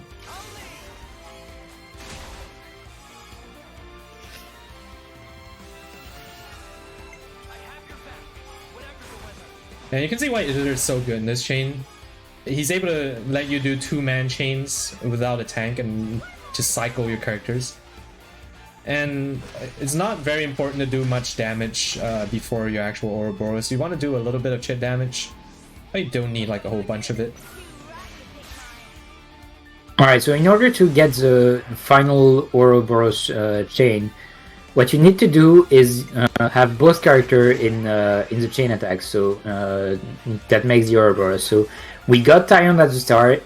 Now we then got Izzards and Tyon, then Senna for the extra EP moment, and now we've got Uni, and now that's going to give us an extra round where we're going to have the Oro order available, refresh every character that were left, and now we're going to set up the big buff chain so that we max out the damage output of Oro Uni time. Don't blink. And blink. That is Bonk. That is a lot. That's a lot of damage. 360,000. That's double the amount that we had on the Dragu, by the way. Just in one art. Okay, how many million is that? 1.2? Average. Average. So it's okay. We've got Akra and Catgirl back, and yeah, we can continue on. Yeah, so that was Mobius O and P. I think that was the first Mobius fight, which we were basically introduced to the idea that we are not the only ones that can interlink. Mobius can also interlink. So Mobius OP is interlink of Mobius O and Mobius P. Just like how Noah, Mio, you know, and Unityon, Senna Lance, they can interlink. So yeah, we fought the big bad OP, and Mio Falcon punched them, and then they get really and after the fight they get really angry, and they kind of just go into overdrive and kind of just implode. And yeah, they actually died because they stayed into interlink for way too long. Yeah. Fortunately, we have a safety switch for that. Yep. Well, we've been found. And so now we're going to go back a few meters and get the best, one of the best hero in the game, which is Ashera. Oh my gosh, Shira. The Look at demon her. lady. Look at her. She's radiating badass energy. Yeah, this is Ashira. She is a god amongst gods. She is one of the best heroes in this game, like Legrand said. Yeah, you guys want to explain? Like, I can't. Yeah. So Ashera is in a defender class that is all about dealing damage to build aggro, and then when she's at low HP, she starts having some agility up. So that's how she tanks. That's not a very efficient way to tank in this game. Mio's class is much better, but it's pretty nice. But that's not the reason why you've got Ashera. So this demon crazy masochistic hero actually has a very good, two really good things going on for her in her chain attacks. So when you use her in a chain, You don't get a 150% bonus, so bravo, at the end like Lizard, which sounds really good. In a chain, when you use her, you get an instant. If you finish the order with her, you get an instant amazing. But then she doesn't come back on the team, which is fine because just having one amazing is just enough to just do whatever chains you want completely consistently. Because amazing is going to give you back 3 characters, so that's completely insane. It's On actually top of that, it's actually a good thing that she doesn't come back, because then you're guaranteed to get like the free characters that you want. yep. Yeah. So you can use 3 characters and then Ashera, and then you get all the 3 characters, main party characters, and it's just a freebie extra round, whatever, and it just makes the chain super easy, super consistent. But the biggest reason why she's in the party, because that's not the biggest thing she's got. So this Dunban-like character who's got pretty much everything going for her.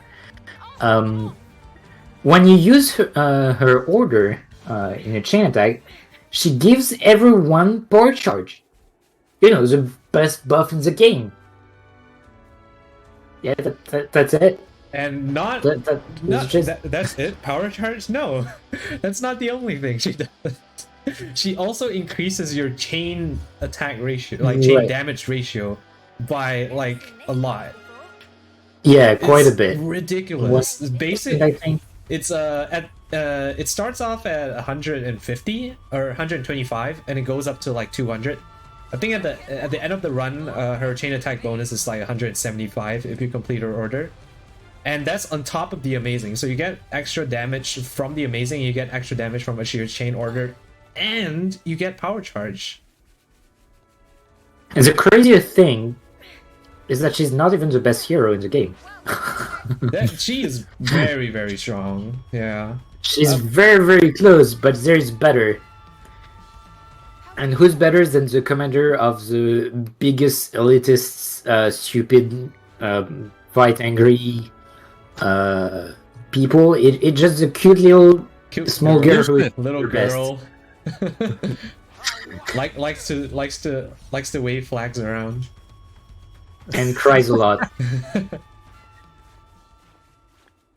But just to put things into perspective, so let's say you don't get a Shear's order. With the amazing bonus, you can expect to get like at max 400% in the round 2 of a chain. If you get a Shear's order in the first turn, you can go all the way up to 575%. So that's almost a 1.5 times from your chain attack ratio alone, and then on top of that, you have the power charge. So it's if you want like a quick burst of damage in the chain, Ashira is insanely good. And yeah, we're gonna use her a lot. And there's actually one more thing that makes Ashira really, really good, specifically for the speedrun, and that is the ability to launch. Yeah, so we haven't seen launch combos so much yet. We've seen it for Jay. There is a continuation of the launch combo. It's called Big Capybara! Oh yeah, Big Capybara. Oh, it's on me. Oh yeah. I forgot about the giant capybara. We thought about it. Yeah. Yeah. Bye-bye. But he was so into talking about launch combos. Yeah, so there's a continuation of the launch combo. It's called Smash. And it's alright. It's alright. It's alright. It does like a lot of damage, but not for us, I guess. Yeah, so see that later. So basically, like, you've got break topple, days, burst. We only went up to days, and burst is not going to be relevant. It basically just removes the enrage for a little bit, which is not really that great. The other route you can go is break topple, launch, smash. So the Xenoblade 1 route is kind of the days route, and the Xenoblade 2 route is a smash route. So launch is pretty good. because it works pretty well with most of our combo characters. Yeah, make sure not to fall here. Yeah, that's one of the that's the hardest one to get on. I just want to make sure I get on it correct properly. So the thing is, after launch, you've got Smash. What Smash does is, well, the enemy starts being in a combo reaction combo altogether, but it does a lot of damage. I'll not expand on it until we get to see it, but yeah, because nice. just us saying it's a lot of damage doesn't really say much until you actually see how much damage it does. Yep.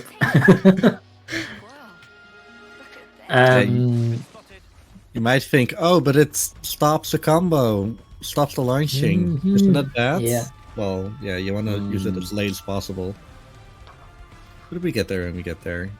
I actually used to not use Smash in casual playthrough because I used Camaravi's class at the end, so I was just like, yeah, launch is good enough, and then I realized how good Smash was. Oh yeah, I was using incursors a lot just to get that launch damage, launch crit bonus, the launch bonus. And then one day I was just like, I just randomly, accidentally, I was like, oh, my Noah incursor has pulled his lucky 7. I guess I'll just try this Smash thing and see what it does. And it just oh. And then afterwards I was like, pretty good. It's pretty good. Yeah, okay, that's an option. Right, so this is Keva's Castle? Keva's Castle. Oh, one thing I forgot to mention. There was that shop just now. We bought two devotional necklaces. Honestly, you shouldn't be able to get access to these things like this early in the game, but somehow you can, so... You can actually drop them way earlier, funnily enough. But yeah, devotional necklaces are they're so incredibly good. I would say they're like the best item for your healers in the speedrun, like by a long shot. Not even close. Even casually. Yeah. Basically what it does is every time your healer revives someone, they get recharged on their arts. And devotional necklaces, the ones you purchase there, the common ones give 90% of your arts recharge, which is basically the whole thing. So that's gonna allow a lot of pretty cool strats later. We're gonna see. But yeah, now we're in Keva's Castle, and y'all can. The thing is with items like up until now they're just okay, that boosts your aggro, that boosts your damage. It's pretty good, but for healers there isn't really anything that's too interesting, and this is just extremely completely broken. So there is no reason not to use it pretty much. Yeah. And so Keva's Castle is just a long dungeon, and there's just this fight that is kind of forced. It's not exactly forced, like you don't have technically to do it, but it's just faster to do it because atomize is a thing. Unfortunately, it's probably also mentioned.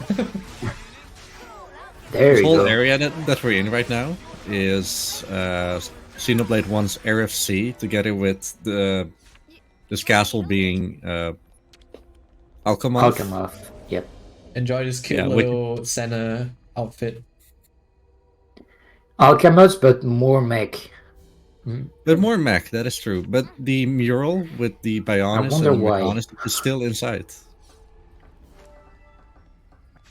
Yeah, it's Alchemath, but with mech on his plating and stuff. It's like it's turned into a mechanical thing. I mean, they had to rebuild Alchemath after Future Connected, right? Sure. And who better to do that than Mobius. mech on his people? That's too. So I've sent on the Zephyr. No more base Yumpsmith outfit for now. But Senna is gonna do lots of work in the next couple of fights as a Zephyr. You might notice we have Ashir in the party anymore, so no more Izzard. That's gonna change the way we do the chains a little bit, but we're still gonna employ roughly the same tactic. It's just that the way we go about it's gonna be slightly different. You what? And the interesting thing as well is because we've got Asher in the party, since we are, well, still we're going to want to make sure that we get Asher doing our chains, pretty obviously. So we're going to do the same strats that we did against Mobius OP. But that means that we have a guaranteed power charge eventually. Because we know that Ashura's turn is not going to be the last one because it's an extra round. So that means that we don't have to use Glorious Wings anymore. Yep. It's gonna provide. So we can just chain them whenever Mew is dead. Yeah, and I guess some statistics, I guess, you're into that kind of thing. So, let's say for OP you didn't do the setup and you wanted to produce that same fight with the Uni Ouroboros finisher and the hero order, which is basically required. It's about, I would say, 66% chance, I think, all things considered, because it's 75% chance to get your Ouroboros order and then it's 89% chance to get your hero. So it comes down to about 66%. So with the early chapter 5 strat, we guarantee the Ouroboros finisher, so that's 100%. And then the hero order actually goes up to 95%. So all of a sudden your success rate in the chain goes from 66% all the way up to 95%. So that is huge for consistency. That's the Kill the cat girl, save time. Yeah, and it's the main reason why that strat's really good. Oh, So we're going to skip those two soldiers here by doing this little weird geometry jumps. Very quick, very nice.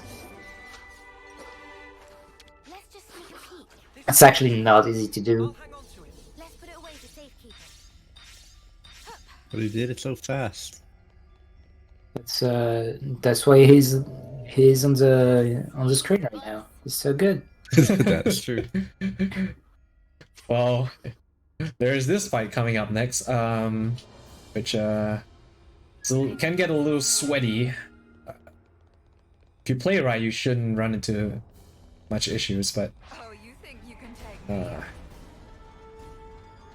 at that. basically, we're gonna be fighting Mobius, D, and J. So we get to see a big boy J again, but this time he's interlinked with another dude, DJ, and this guy deals a lot of damage.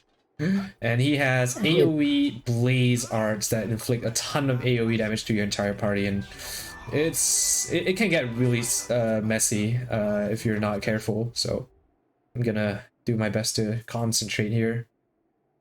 And that's why we've got two war medics here, Lance and Tal.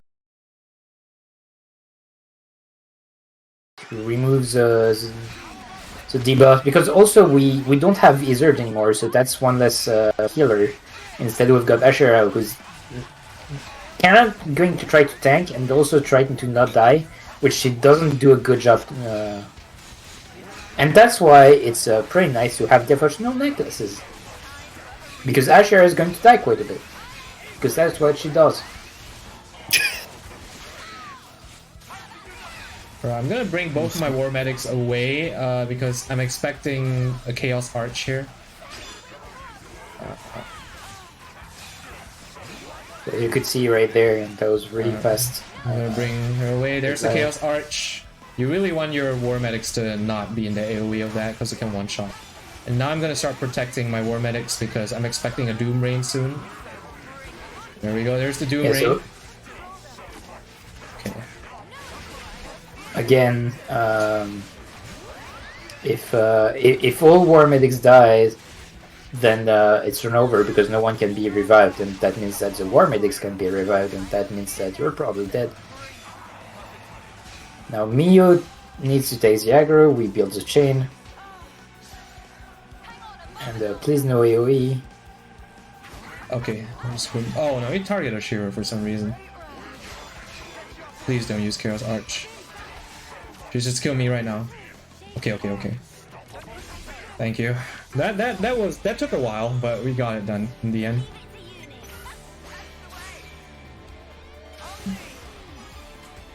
And immediately open with Ashira. Exactly what you want to see. So again, because Power Charge is used the first time you use the character, that means you have to be pretty careful with which character you use to make sure you don't actually use the Power Charge on the characters that you want to keep it on.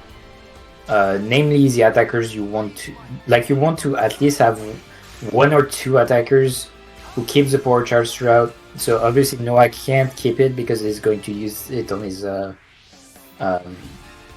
order anyway. And just like that, Asher to finish off, amazing. Get everyone back because Miu is dead. Reminder, because she's dead, she can't participate in the chain after the order, which is kind of a problem, but not really. And this is guaranteed timed, and then there's going to be guaranteed uni right after. Stalker is actually nice for these chains. It actually has really strong arts.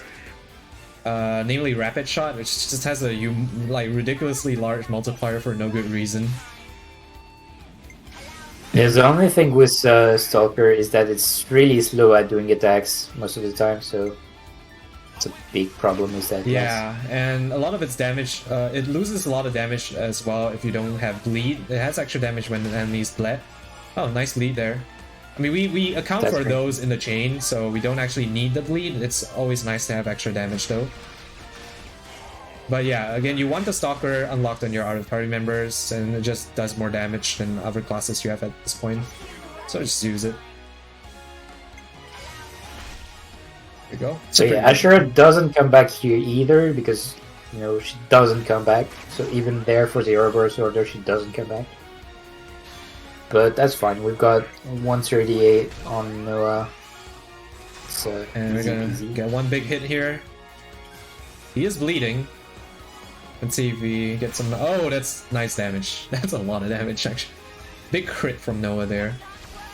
Yeah, and it was with Power Charge because we've got as a fusion art, we've got the Sword Fighter. No, it's not Sword Fighter. It's Ethos class art that gives Power Charge when you use an art, and yeah, that's Mobius DNJ. Yeah, that's the level 10 or rank 10 Master RO 394. That's humongous. 2.1 million. Good stuff. That's a lot of damage. Almost twice as much as OP. So because of that crit on Stalker. Yeah, big crit. But yeah, the Fencer skills are pretty nice for Noah. That rank 10 Master Art cross impact that grants Noah Power Charge. He also has a crit damage skill that he inherited from the Flash Fencer class, which, you know, crits aren't the most reliable thing until you get like one thing later. But it's extra damage when you get lucky with the crit, so that's nice. So you have enough damage to kill and get some overkill in the chain. If you get extra damage, you can get like a bigger overkill, like I did there. So that's gonna help out a little bit for the end game XP. So now that we've destroyed the tactical nuke weapon, we're now making our escape. The problem is, well, this is blocked off, so we have to find another route compared to what we wanted. And so we're just going to take this elevator, just fine. What could go wrong? I'm going to yeet my party members off. There we go. Xenoblade 1 strat. I can recognize that as well. Alright, so pushing Chala off of this next fight is basically the same strat, except that she's a lot squishier, so we don't actually need to build a ton of damage in the chain. So we're gonna employ the same strat to build the chain, and then for the chain itself, we're going to kind of cut it short, kind of. What? You're fighting Queen Melia? I thought she was your queen. Yeah. What are you doing? Monster. Alright, so this fight's a lot less sweaty, so I can actually do some explaining, I guess. So the devotion necklaces are really good, especially on the war medics. You might notice that I have like double buffs on both my war medics. Every time you buff a party member, it actually builds chain as well, so it's a really nice way of getting extra chain, and also reviving gives you extra chain. So by having party members die and reviving with your war medics and being able to apply buffs, it actually builds chain really quickly. So I'm expecting the chain to be ready soon. Okay. Okay.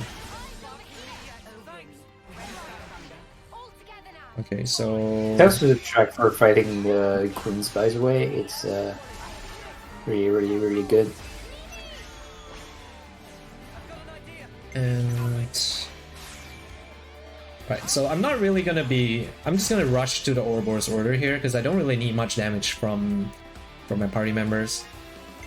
I still want to see Ashira if possible. I can kill without Ashira's order, but Ashira's order is better to get. Yeah, again, this is a speedrun, so we're not trying to maximize damage, we're trying to maximize time. And so if we can limit the amount of time that we spend in chain attacks, it's for the better. And there we go, there's Ashira. You can see I'm just using driving arrow here. It's faster than rapid shot, which, you know, it's called rapid shot, but it's not really very rapid. It's actually very slow. So, but it does a lot of damage. But here's Ashira. So if I can go for Uni's order next turn, if I get it, I'll go for it. Because I don't need to go full 5 rounds in this chain. And there's Uni's order, so that's nice. I'm just gonna get Noah to finish this order for me, and then I'll finish on the next round in Ouroboros. So this is the ideal fight, basically. 4 rounds with an Ouroboros finisher. Make sure you select Uni's Ouroboros order. And not spam the order button because you know it's in order. I'm sure you've done that. Yeah, I've done that before, I think. I would have definitely done that multiple times. Because naturally you think, like, yeah, okay, Ouroboros order, I just have to mash and you're good, but no. And then you feel like a fool. Yeah. Alright, so I don't even think... I think Uni's Oro will just kill. I don't even think Tyon's one is needed here. Oh, close. That's fine. But yeah, basically you can't kill this enemy. You basically stop dealing damage to her when she hits like 1-2% or something. Cannot kill the queen. Yep, can't kill the queen. And she's gonna put up a shield. I'm just gonna say bye-bye. Okay, so yep, there is chapter 4. And turns out the queen wasn't actually Queen Melia. Thank God. She was actually a robot. Time bears down What? without mercy. Does that mean there is no queen? How should we live You know, with one this thing forever? I'm kind of What should we I'm kind of say? annoyed about is that they didn't make her a machine type enemy. That would have made That would have been too obvious. that would have been a really nice Easter egg, because like I didn't really pay attention to the enemy type. After all, it was So, the only path that was I don't know. offered. I mean, Yeah, and imagine playing with Valdi there because reasons, and then you see plus 50% and you're like, oh, what? That's our belief. That's why we fight. Alright, there you go. There's Mio's diary entry for chapter 4. And now Use die. we are into chapter 5. So chapter 4 is about the halfway mark in the run. About there, and yeah, very exciting first half of the run with plenty of fights, lots of very interesting strats. So that's kind of like the climax for the first half of the run, I guess. Fighting every And now we're just going to finally make it to Sword March. So this is a period of, you know, chill. We're gonna chill for a while because we just had like a lot of fights. Just gonna run into Sword March and, you know, explore, do some errands.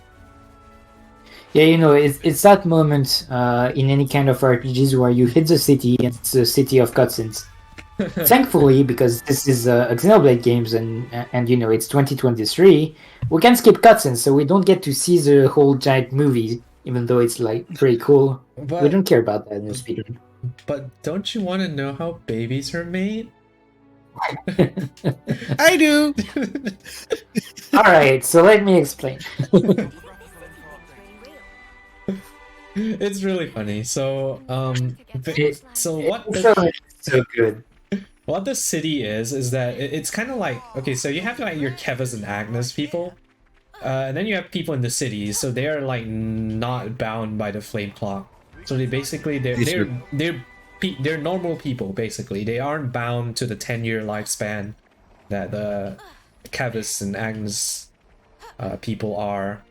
The people in the city are basically free to live the lives that, you know, we're used to. And so the thing is that human concepts and human morals and stuff, basically concepts of like family, are basically like non-existent in Kevas and Agnes. And so they have no idea what those are. So it's really funny. Like when you first go into the city and Monica's just talking about like her father and stuff like that, and Noah and the gang are like, what's a father and what's a mother and what's a family and what's a baby and stuff like that.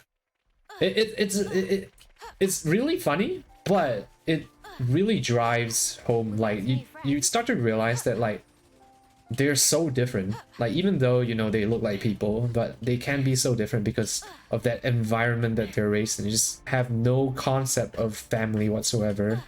They're kind of just like mate, fight. And yeah, well, they are born with like when they are 12 or so, and when they are 12, they are just released upon the world, and so they're released into the army right away. They got a few years of, they know. They got like a few years of combat training, and after that, hey, you're a soldier, have fun.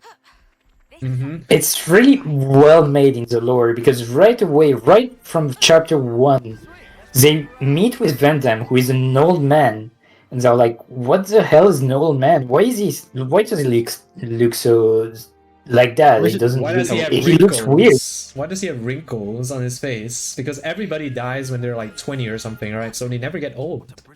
And then they see Van Damme and Console K, and they're like, "What? Where's their face all wrinkly?"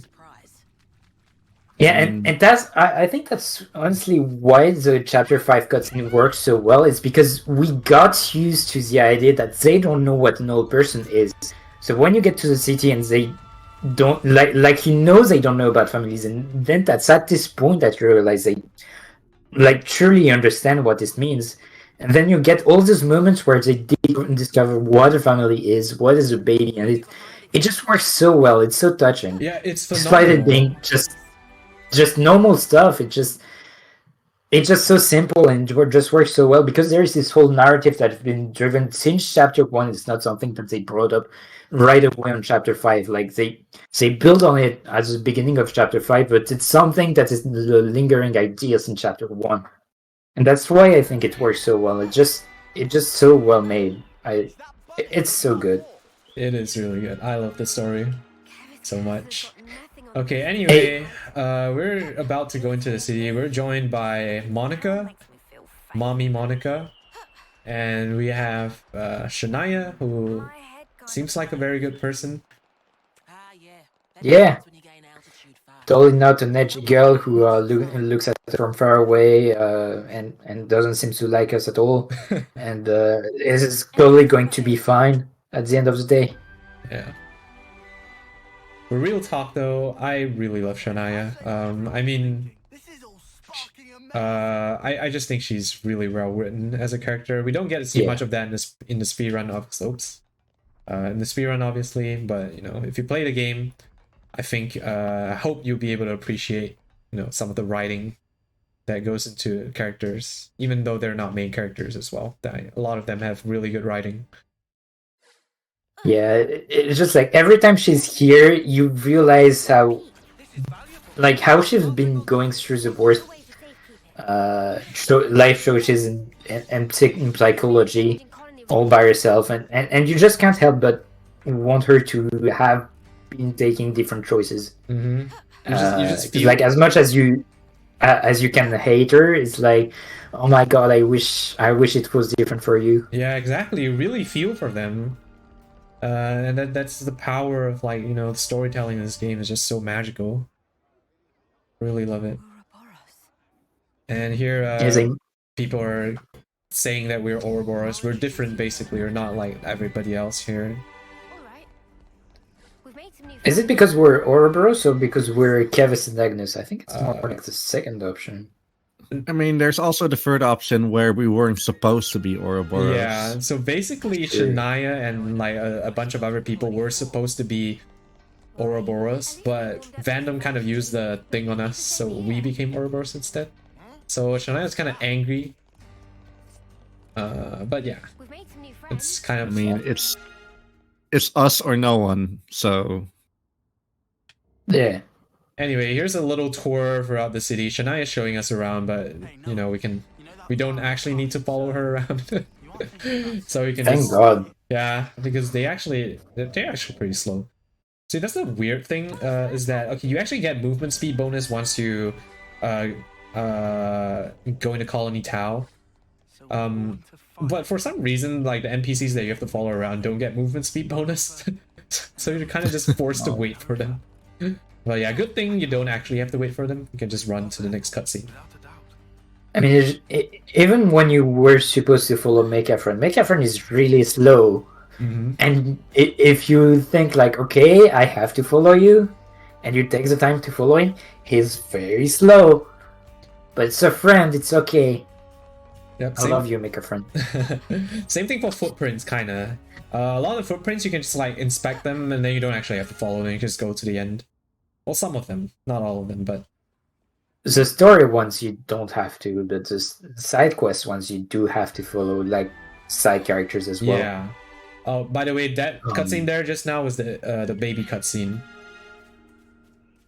Okay, I'm gonna get this. And I think at some point it's like Uni who says, "Hey, can you show us how you make babies?" I think that's Gray's side quest, and Gray's introducing us to his wife, and then Uni's like, "What about babies? You guys got any babies? Do you have any babies? You guys got any babies?" All this in one go. Oh yeah, no, it's the old doctor guy that says, "Hey, do you want to?"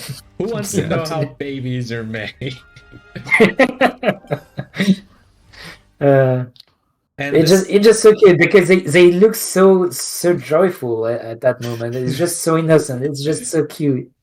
This is one of the cutscenes here is also when Noah and gang get introduced to the idea of romance.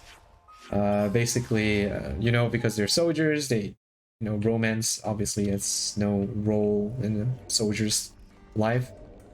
And here they actually get a glimpse of, you know, what it's like to, you know, love someone, express your love for someone.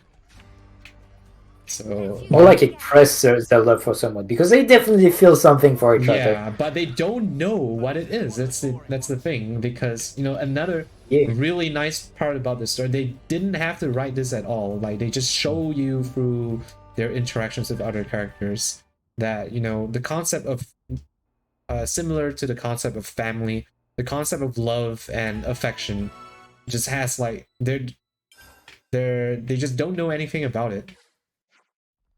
And again, you realize that in chapter 1, where you have like after the battle, the Kava's team is just taking a bath to refresh and stuff, and Uni is just hanging out with the boys and just fine, whatever.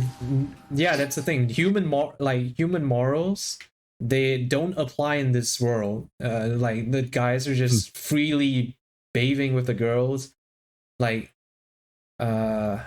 Yeah, that's Unheard of. Yeah. in unheard Japan. of in like our modern, like the society we live in, not the one in the game. But yeah, that's why it's so interesting. You know, the way they write the story, and it's so normal in this game, but we obviously know it's not normal for, like, you know, for different societal standards and stuff. But and then the end of chapter 1, they actually, you know, that the cutscene where they were like changing their clothes, and they actually feel like a little awkward, and then you start to realize, huh, you know, they're having a little bit of a development here. It's a really nice touch detail. I enjoyed that a lot. All right, so you might have noticed we actually eavesdropped on conversation earlier. This is an optional side quest. This is Monica's quest, and there's a very good reason why we're gonna complete Monica's quest. We're gonna see that later. And First off, it's really long because there's no actual fights that you have to do for it. So it's not that much. I think it's like 7 minutes long. No, it's actually only like 2-3 minutes. Okay. It's one of the shortest hero quests in the game, and that plays in really nicely. Yep, for our speedrun. And yeah, later on we'll show you why it is really good. I suppose I should try. Okay, so there we go. Now here's our big shopping section.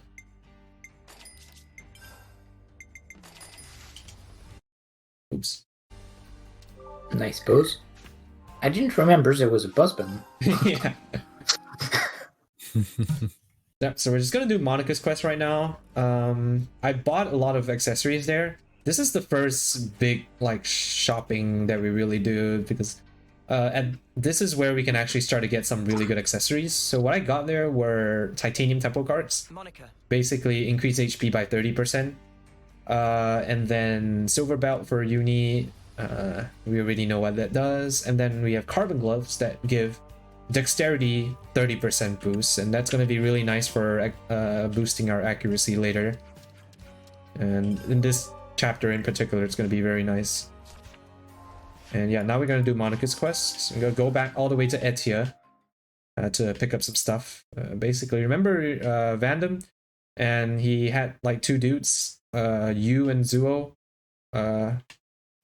It's totally not from Xenoblade 2. Yep. But Yeah. they dropped some stuff here, so we're gonna pick them up for Monica. And that is basically the quest. A few cutscenes here and there. The only thing is that like you're kind of supposed to do fights because like, you know, there is this 40-ish level enemies, but you can just, you know, hang out with them and pick up the stuff next to them. It's fine. Yeah, the really nice thing is they have like really slow reaction time, and they don't really see you. So the time they see you is actually too late already. And like this one, you can just shake off their aggro. Yeah, there we go. And now this is probably, now we have this strat. Oh boy. Yep. This is the shackle ring. So this So I'll let you guys Yeah, go explain. ahead. Yeah. No, you guys can explain it. okay, so shackle ring. So we're going to go in next to a super boss, or close to super boss. I don't know. I think it's level 95 It's a level or 80 something. uni monster, yeah. Oh, only 80. Okay. So it's supposed to be an equipment that you only get at level 80. So super late game, post game even. The thing is, it's really, really good. So Shackle Ring is going to increase the effect of your arts if you use multiple arts in a row by cancelling into each other. The thing is, that's a very, very massive boost. And it's going to be very, very useful later on in the game. To the point where we're going to take like, I don't know, it's like 5 minutes to actually take this detour to get it. We used to not pick it up, and then actually, like there was some random Chinese runner who wasn't even part of the community. I don't think they even are part of the community. Yeah, they weren't. Who had some. Well, they developed the speedrun of the game on their own. And so they had some startups that are very, very different. And then they've got a strat that was extremely different from what we used to do. Namely, basically all of the endgame strats were very different. And when so when Plexa, Quad, and Bowie, who are the main people who did most of the routing first game, also Uncle Scott also helped quite a bit, and quite a few other people that I don't really want to name, but like overall the community did a great job at routing the game. When they found this out, they were like, wait, this is busted, we need to pick this up.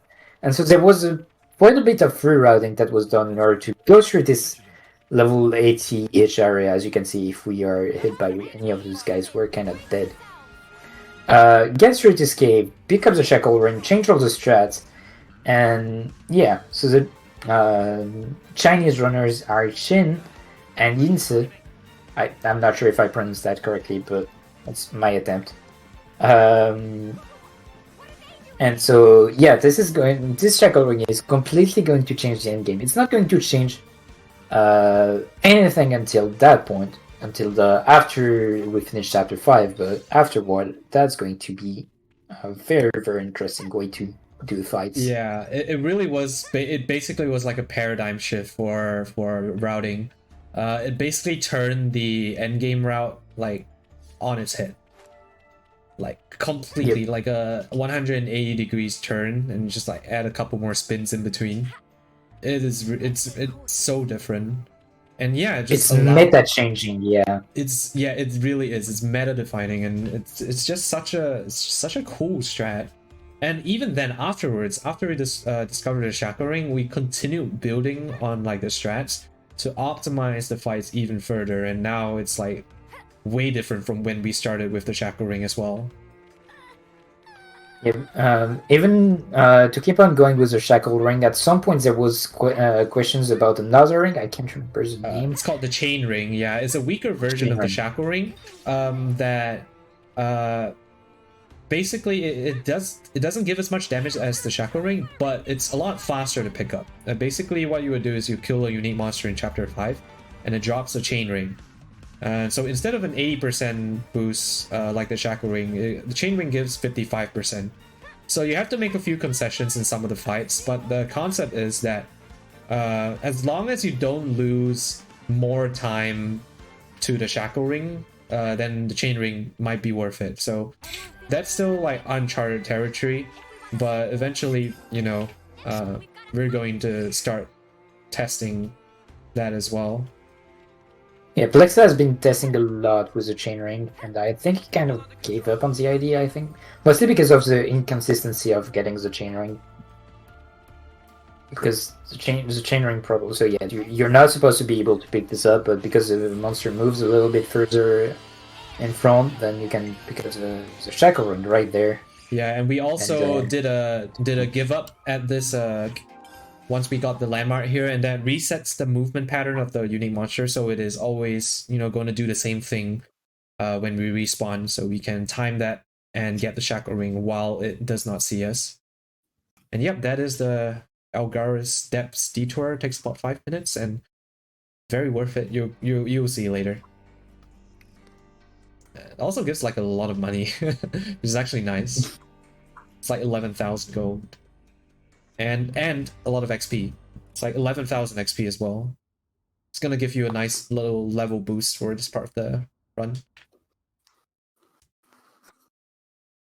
Right, and here's Monica's quest.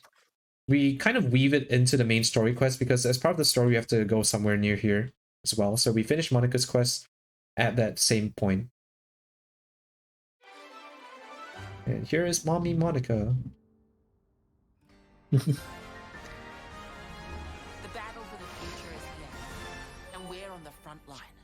And so, pretty nicely, Monica's class is going to go on uni. And that's mainly why we wanted really hard to have Uni be a Swordmaster. Because she unlocks Monica's class. Yeah, Monica's class is a defender. And Like, the class is really bad. But it has one thing going for it. Is that one art that is thankfully inherited is an art that causes smash. You know, we talked about how Ashera can launch. Now we've got a character that can smash when she hits in class level 10. Exactly. Pretty nice. All right, so this It's is where worth some the love. runners might have like different, different ways to approach this. So the way I do it is that I would put Lost Vanguard on uni, and then I'm gonna level Lost Vanguard up to save coins. But some other runners might choose to level Smash or level the Lost Vanguard early, using more coins, and then you get the Smash for a couple of fights here. So yeah, the just nice route variations. Now, one thing I really like about the Xeno games is that like a lot of runners have like their own like preferences. It's not like one defined route that's like 100% the best, But everybody has like their little quirks. I find that interesting to see like differences in everybody's routes. Yeah, it kind of goes back to what I explained earlier. Like, since it's a real-time RPG and there is no RNG manip, no big thing where you just follow the notes and you win. In any Xenoblade games, it's all about, okay, so we have to do this. We've got all these options. And what we're going to try to do is either make it more consistent, make it try to make it faster but less consistent. Just try to find a middle ground, find something that works consistently. I find that personally consistency is king, and I think you agree too, Quad. Oh, definitely. Especially in a long speedrun like this, you really want to make sure you're employing like the strats that will be the most likely to allow you to finish your runs. Yep. It's a balance. It's a balance between speed and consistency. Yep. And how much consistent you can get with a given strat as well. Because every time you're trying to do a strat, you're trying to do it and you're trying to make sure that to give you options to mitigate the RNG kind of every time. Or at least that's how I see it. I'm pretty sure that other people are going to try to maximize the potential speed at the cost of the RNG. I don't like this approach. That's why I think about that more. But yeah. It's very interesting to speedrun these games because of all these parameters to take into account, and like you're actually playing the game and trying to be smart about it. That's what's so cool. Alright, that was a pretty decent fight. This is basically the way I do this fight is just to use the Yunnan spam. You can actually level up Lost Vanguard all the way up to 10 here and give Uni the Smash Heart. And then if everything is positioned well, you can actually kill all of them in one smash hit. But yeah, again, it does take time to get the coins, so it's not like one strat is better than the other in my opinion, but whatever. Maybe eventually we'll know maybe what eventually the once best we do more testing. But the problem is the tests are so volatile because it's going to be it's very hard a to problem test. of variance and statistically, which is going to be faster, etc., etc. It's volatile. It's very volatile to figure out what's best. Yeah, that's one of the hard things about routing like games like this. It's like, with at least with like a turn-based RPG, things are a lot more defined. Like you can like sort of predict or things are a lot more controlled is what I meant to say.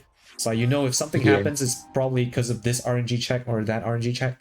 But in like real-time stuff like this, it's like, it can be this or that or a combination of factors. It's very hard to say that this specific thing is better or this specific thing saves X amount of time. Yeah, because it's just nearly impossible to reproduce the same strat exactly identical every time you attempt it. Like, technically, if you wanted to do the math properly, I think you would have to do 20, 30 times the same strat when you master it properly, and do that for every strat, and then you can kind of do statistics about it. But who does that? Plexa would do that. When there's like 5 people running the game, and it's a 7-hour long RPG. Anyway, we got a ship. Yeah, you got a ship. You can sail around. Look at this place. It's so big. when I first came here in my casual playthrough, I was just mind blown. I was like, wait a minute. Okay, so you see, you're in a ship. It doesn't look like it's a very big area, right? Until you get off the ship, and then you start realize how slow your swimming is, and you're like, holy, this place is massive. Yeah. It's ginormous. It is humongous, and yeah. So the way we're gonna do this, so we're actually gonna get. I'm gonna ignore the story for now. I'm gonna get some landmarks so we can warp back to them later. This island here, Corn Island, we have to come back to the back of the island later. Unfortunately, if you trigger the story cutscene right now, the back of the island gets shut off. So we're actually gonna come here first before actually triggering the story cutscene. I'm just gonna Maneuvering this boat is absolutely terrible, by the way. I'm gonna park my boat here. The nice thing is whenever you warp somewhere else, your boat kind of follows you. So once I get imagine if it didn't. Once I get How this, terrible is I'm just gonna warp back to the harbor, and then I'm gonna go actually progress with the story now. You can get the boat from here. Mm-hmm. Holy, that's Nice, so cool. movement optimization, yeah. Yeah, you could see on the map right there when we did the warp how much distance we did in just a minute. You can also see right below the minimap, there's also the food icon. I ordered some food back in the city. This food actually gives 25% extra XP. It's not going to be super relevant, this 25% one, because it's not going to last long enough to be relevant. But basically, every time you order food from a canteen, you actually get... Manana actually learns how to cook like a different version of the recipe. So later on, we'll have access to a 20% XP bonus food. And that's going to be a really nice booster XP. It's going to help us hit those endgame thresholds a lot easier. And in this version, it does work, if you're wondering. Yeah, it was didn't work at the start of the... You know, when the game first got released, but now it works. And that's really good. Because the food is absolutely essential right now to hit those XP thresholds. Otherwise, you're just going to have to spend a lot of time getting XP. I mean, a lot of time. I don't think it would be a lot of time, really, because, you know...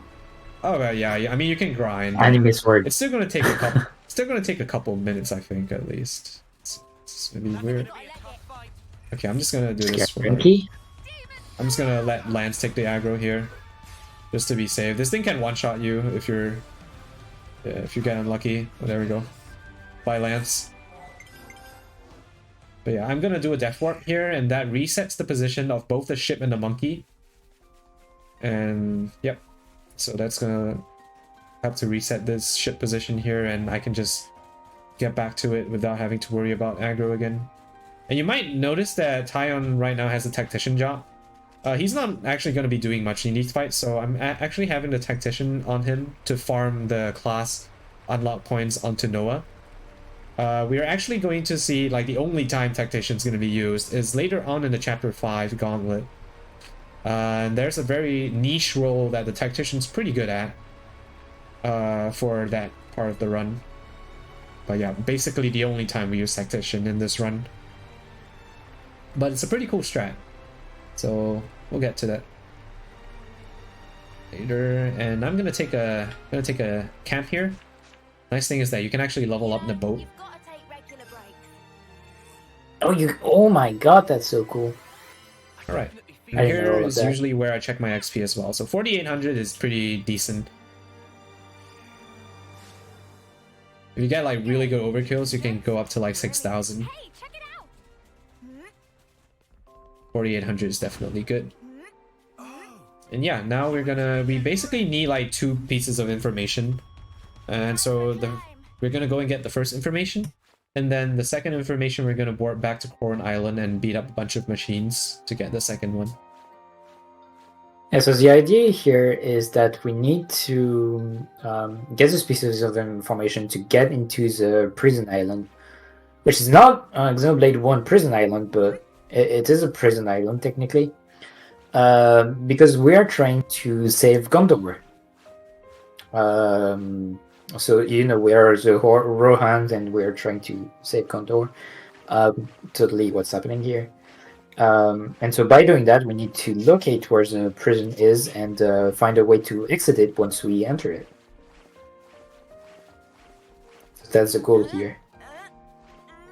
Yep. And so in order to get the piece of information, you can either be a stupid berserk like I did, and enter by the main door entrance by punching up a bunch of dudes, or you can be sneaky and fast and do it this way.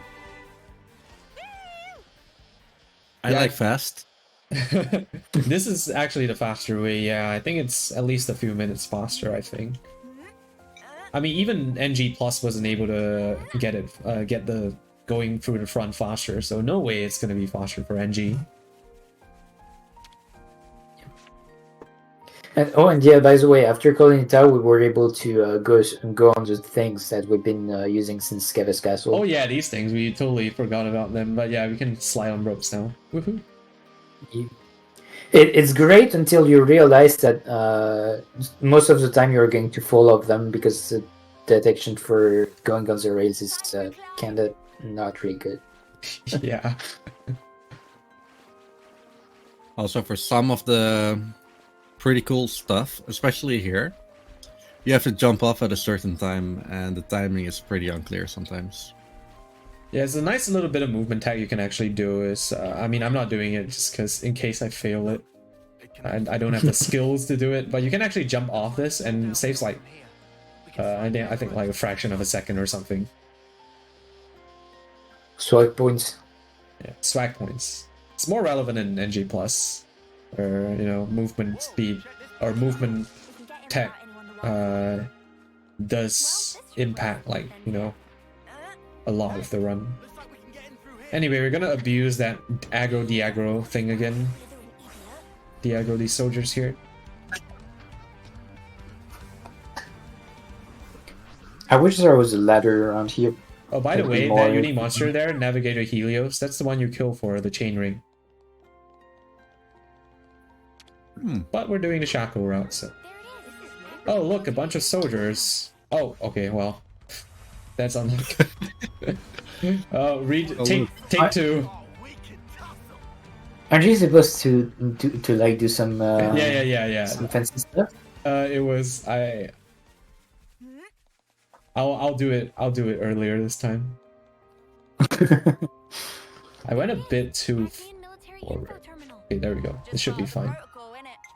So basically, something kind of funny in this game is that if you open tutorial and open the fight for tutorial and then exit it, basically, oh, you can just reload. Okay. So if you reload an area, the game is going to take a little bit to load the site of enemies, and because of that, we have just enough time to actually reach the terminal and actually get the quest data, just like that, without being seen. Yeah, this is actually 1 second faster than the tutorial which you mentioned, and the door doesn't close again after the tutorial. So if you go into tutorial, the door closes, and then if you get seen by the things, the enemies, then you have no way out. You have to reset them. Yeah. Oh shit. That is fine. Okay, so here are the testados. These things used to be a nightmare. Nowadays, it's a lot easier.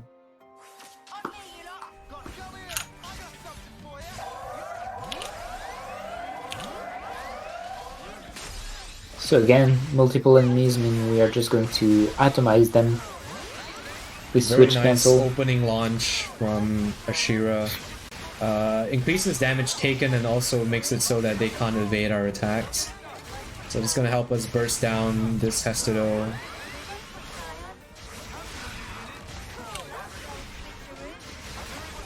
And I also have Senna as a sword fighter here just to do a little bit more damage. Okay, so I have the first Testado damaged a bit. I'm gonna go to the second Testado here. Oh, Mio died.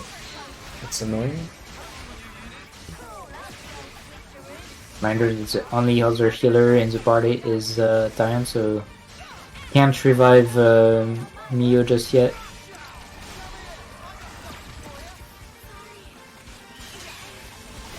Now Senna is dead too.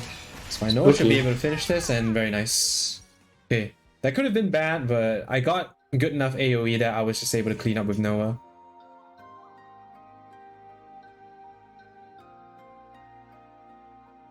Yeah, these Testados used to be a nightmare because they have a lot of ads and they do a lot of damage. So eventually we started doing smash strats on the Testado, which is still really good. But like I said, what I do is I usually do Yunnan spam for the Testados and the Anzos. So both strats are good. And yeah, that makes it a lot easier because you don't die when you're in Ouroboros, and you have the buffs from your War Medics to help you burst down the Testados a lot quicker. And yep, now we can infiltrate the prison island. The Lee Gart prison is what it's called. Alright, so another route variation here. So some other runners would get Fiona. You actually just did this island right here is where you pick up Fiona. Fiona's really interesting because she's a support class that's focused around buffing your allies, and so she's basically going to be able to spread like 1,000,000 buffs to your party. And the most important thing is she's able to share power charge. So by getting power charge onto Fiona, you can actually share it with other party members in chains. And that's going to be really nice when you're talking about smashing things in chain. So you don't have to rely on getting a Shearer's order. So yeah, some runners would choose to get Fiona there. I'm going to be doing a variation of the route that doesn't get Fiona. And I don't think Plexa does Fiona strats anymore. No, he's still doing them. Oh, okay. I know he was on and off about it. Yeah, we were like back and forth. I've always stuck to the non-Fiona strats. I think both routes are good. So it's really just, just pick whichever one you like more, or whichever one you feel is better. And I think you can get very good success with either. I think both have their merits and disadvantages. So I'm bad at The merit of using Fiona is that you get Fiona. Yeah. That's a plus. I like Fiona too. But I have to say, the other hero that I use for the end game instead of Fiona has been growing on me a lot. I have come to enjoy her a lot. It's okay. I know there's another person who is also very dedicated. And she's a good gal. She's a sweet girl. Okay. Anyway, I'm taking a specific path here to avoid getting seen by enemies. The main thing you want to avoid is the Vang at the end here. So by taking this path, you're very likely to not get seen by anything, which allows you to inspect this wall here. Again, if you're aggroed by an enemy, you cannot interact with stuff in the overworld. Fiona's class is one of the best classes in the game. By far. The ability to just get 1 billion buffs and just power charge and give power charge to anyone you ever want is just so good. She's also the best hero when it comes to maximizing endgame chain attack damage. So like there's a separate category, not really a speedrun, but people do compete for it. It's maximum chain attack damage.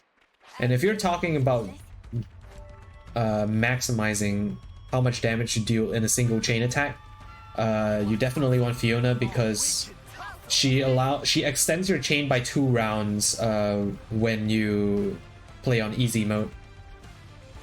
That's gonna give a lot more damage to your chain, more than any other hero. I have seen numbers in the billions. Definitely, yeah. I think it's like 1.4 billion or something. It's a huge amount. Leave it to me. Right. Anyway, we're here at League Art Prison. We should be able to manage somehow. So this next fight is pretty tough. So I'm gonna make sure I buff up my party. I need to make sure I'm adequately prepared. This next fight's gonna be against Gondor and her 2 henchmen. Also, I said her, but at this point the party doesn't know that Gondor is actually a she. So they were very surprised when they found out that Gondor was a girl. Also, Mike has daughter. Yeah, she also has a potty mouth. She's really vulgar. Anyway, yeah, okay, so this is probably one of the hardest fights in the game, I would say. It's like up there with Ropo. So I'm gonna make sure I won Please all the don't buffs die. in my party. I'm gonna buff my party out right here.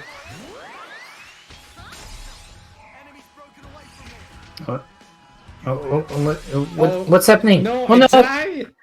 No! Oh! It's not supposed to happen. Anyway.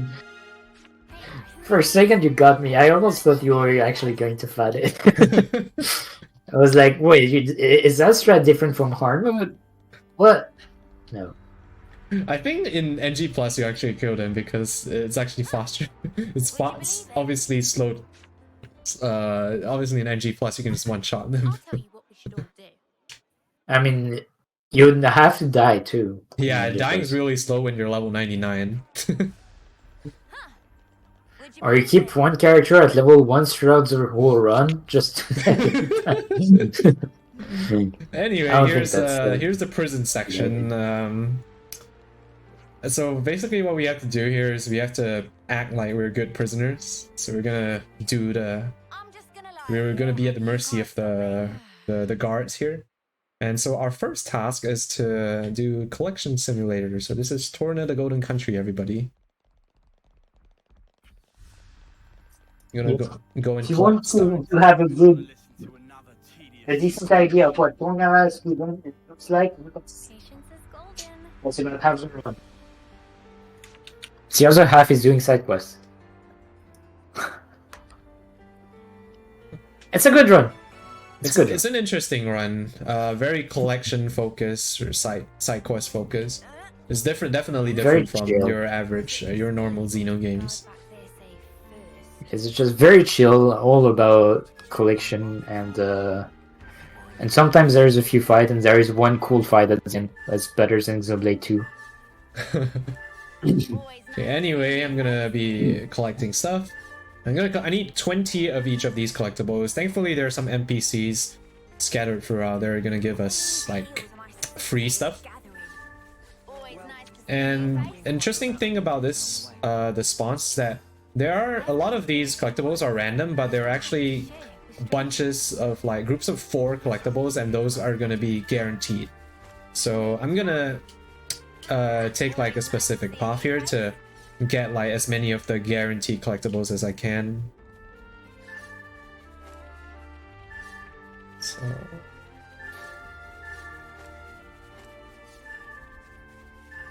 like for example, see these things come in like groups of 4. These are always here, but these ones are random.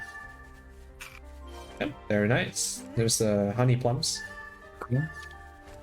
It's the hardest one to get, the honey plums, and we got those already. So burdocks, I'm gonna need 1 more extra, but there are backups And- later. And once you actually get all the items that was recorded, it starts blinking on the screen, so you know you don't have to pick them up, even if they are random. Avoid a quad wing here, monster here that likes to aggro you. You itching to get wrecked? I need 4 more Carnomiles and 2 more mushrooms from the top. What's this? Mushroom? Okay, 1 mushroom. Burdock. No, it's a mushroom. Mark, how can there still be more to do? Unbelievable. Okay, I'm gonna need 1 more burdock later. It's fine. So I'm gonna pick up 4 Carnomiles here. Because I know that there are Carnomiles here again. And now I have 13. This last NPC is gonna give me exactly 7 Carnomiles. Mark, how can there And then I just need 1 more gold burdock afterwards. Whining and get to it And I know that there are burdocks here. Oh, are we finally finished? Right, just gonna go back to the entrance here. Report done. So that's the first day of the prison. Oh, are we finally finished? Let's get this report done. We have to stay there for 40 days. They would definitely get old. No, never mind. That's a joke. That's a joke. That's a joke. Say it on the stream. It's fine. We're not doing that for 40 days. We're doing that for like 2 or 3, 4. I can't remember. It's just like in I Xenoblade found 2, where Zeke waits for you for 2 whole days. 2 hours into the run. I think I had enough backbreaking labor to last me for a term or 2. Yeah, but you go so It's true. fast. Are you feeling unwell? Should we head back to the cell? It's decently fast in the speedrun. Alright, now it's day 2, featuring one of the more dangerous enemies in this run. It's the boss Reek Ferris.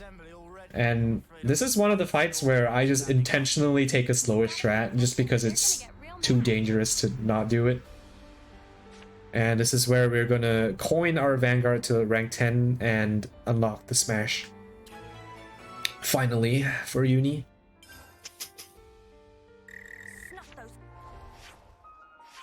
Right, so I'm gonna do a pretty big menu here. like dirt. Who do they think we are? Again, level 40 you get extra gems and stuff, really nice. Leave the enemies to me.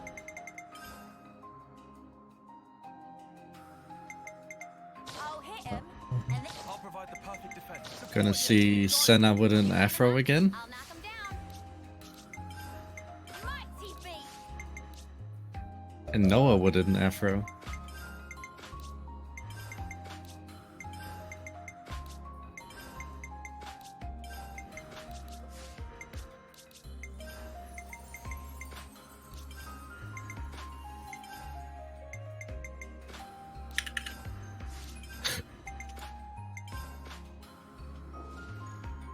Yep, so that was a pretty big menu to equip our characters.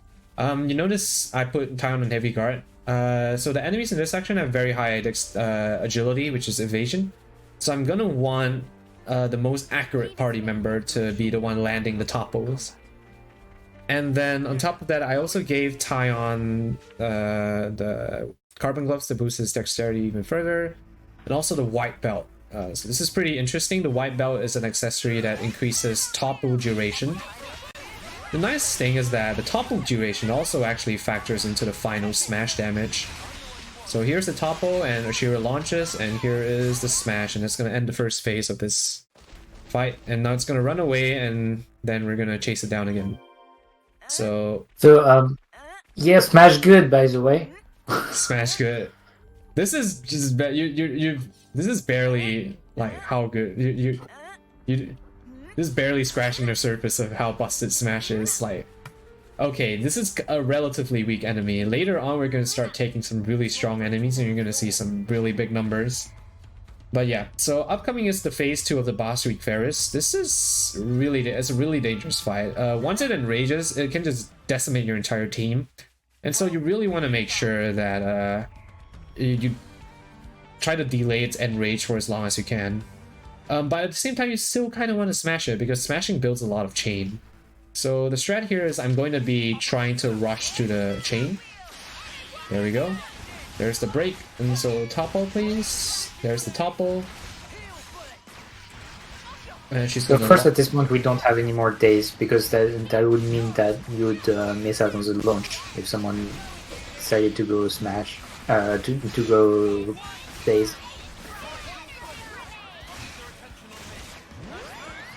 Nice thing about Yumsmiths is that they have a skill that increases your chain every time they use an art as well. So they're really good for building chain. On top of looking absolutely amazing. Right, so... Should also that no outfit. Oh, he died when I was gonna topple. That's fine. Slows down my chain building a little bit. Okay, literally just get chain here. Okay, there we go. Sure, nearly died there. Yeah, I was So, looking, I was I don't eyeing her think- HP the entire time. Alright, so here is basically most of the fights from this point forward. Or, well, at least in this chapter. Most of the fights in this chapter. Just launch, and then smash. Launch and smash. Yeah, this used to be the bed and breakfast for all of the late game, but Shackle Ring just changed that. Yeah. So nice remove defense somehow. And smash, and dead. Smash good. This thing only has like 500,000 HP, so we almost killed it by like 2 times. But yeah, that's the power of Ashira. You obviously don't need all that damage for this fight. You can just take any chain or any order. But that was a good fight. That fight definitely can go a lot very wrong if you miss like your breaks. And you know, it starts killing your other party members. It has like a really dangerous AoE that can kill like both of your healers at the same time if you're unlucky, especially when it's enraged. So yeah, that's the reason why I delayed my smash at the start. The longer the less duration that topple and launch have, the less damage your smash is gonna deal. So you're gonna want to smash with max duration, as close as possible to max duration. And I basically had Noah Yumsmith for that fight only. Just because the Yumsmith is like super good for specifically that fight. Being able to just get lots of breaks and build your chain quickly. It also has a pretty large accuracy modifier to the class, so it's actually pretty reliable in getting it a break. So yeah, that's Noah Yumsmith, and you can see the nice little afro that we have for the costume. And that is day 2, and now we're gonna go to day 3. Leave the enemies to me. I'll hit him, and then I'm gonna hit him again. Mighty beast!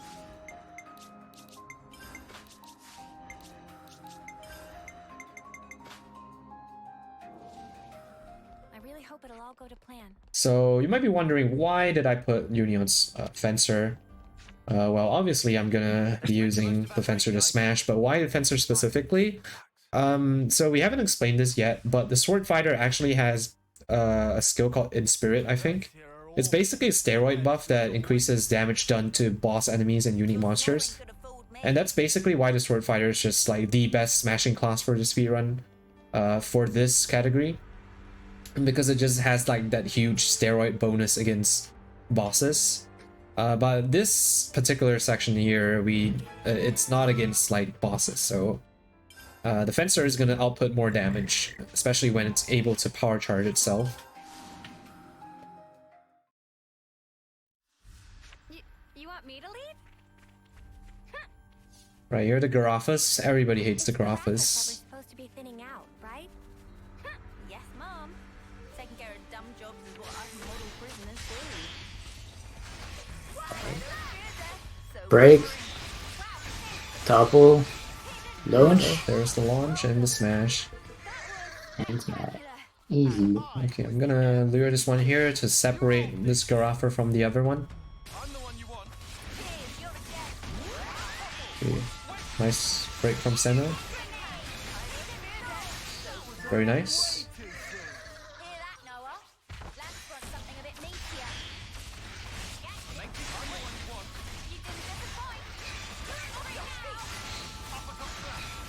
And Very nice section. Very clean Garafas. yeah, good topple, good launches. These guys can lose you a lot of time if you miss like your toppos and stuff. If you get it's one of the fights where you don't want AoE because sometimes your smash can splash onto like other Garafas. So yeah, you want to just pick them off one at a time. I'll heal you right up. Teresa's plan. All right. Oh, Teresa's plan. All right. oh, that's weird. Okay. What? Yeah, no, it's because Mio was too far back that it basically despawned the fight. That's so okay. funny. Yeah, it happens Yeah, sometimes. I didn't expect the aggro range to be this. Yeah, small. it's really weird for this fight. Okay, there we go. I'm here. Also, Izzard's supposed to have an 80% chance to proc his like party-wide buff at the start of battle, but he doesn't like to do that sometimes.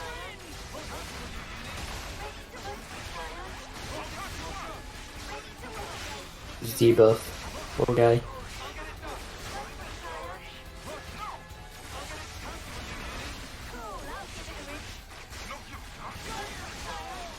Really this is- annoying to move around as yours because you move so slowly. Yeah, exactly. And these guys and Tyon's Adamites actually like knocks, inflicts blowdown, which kind of just like pushes them away from you. Yeah, so again, Aeon, Tyon, and Eunice Ouroboros have damage scaling with the amount of buffs there is in the party, so you want to spam as many buffs as possible when you're trying to use them. And so that's why the opening is use 2 buffs with Mayo and then buff the Ouroboros at that moment. Oh, that's unlucky. Okay. We also use the buffs in Fusion if possible, because if you do, then that increases the time the buff is up, which is pretty nice. Oh yeah, I haven't explained. Yeah, that's why we have the Gust Bracelet. It's an accessory which we got from Travis over in the city, and basically it grants you like your monster art at the start of the battle. And that's going to be really nice for building interlink and also just making sure your buffs last the max duration. It's just really good if you know you can finish the fights in one art rotation or so. Mm-hmm. Or like you just need 1 art rotation. Otherwise, it's kind of a dead slot. Yeah. And you notice I have like more tacticians in my party right now. This is kind of like just a free section where you can just farm class points to people. So I'm taking the opportunity to get tactician onto Noah. And so Izzard has missed 2 buffs so far. Let's see how many more he'll miss. Oh, there's another one. 80% by the way. The game balance in this game is around classes is kind of interesting because there's clearly classes that are much better than others, but usually when there is some bad classes, it's because there is some really cool things you would want to give to share between classes. So like to use the skills, use the arts, etc. And it's a pretty interesting balance when playing the game and also writing speedruns. So like for example the Lost Vanguard class, which is Monica's class, is absolutely terrible to play with. But it gives smash, and that's the only class in the game that gives smash outside of Triton's class, which is so really weird in its own way. Yeah, but that's a different mechanic altogether. Yeah.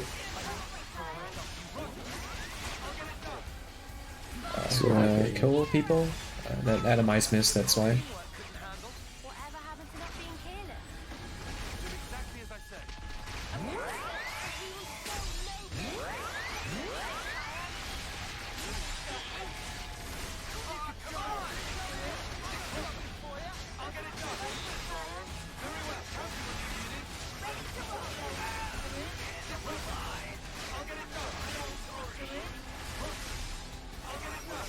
With you around, Senna.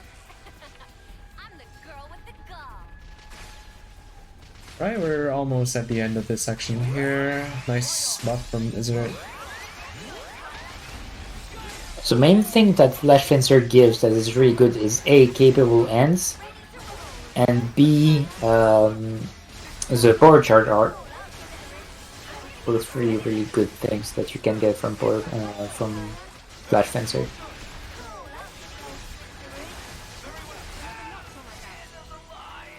And I think you also can inherit the aura, I think. Or no, it's another art.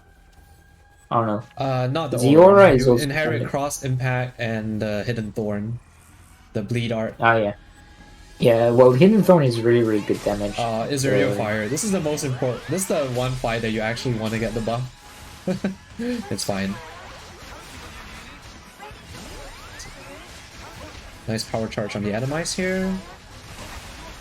You want to try to get your power charges on the Atomize because it does more damage.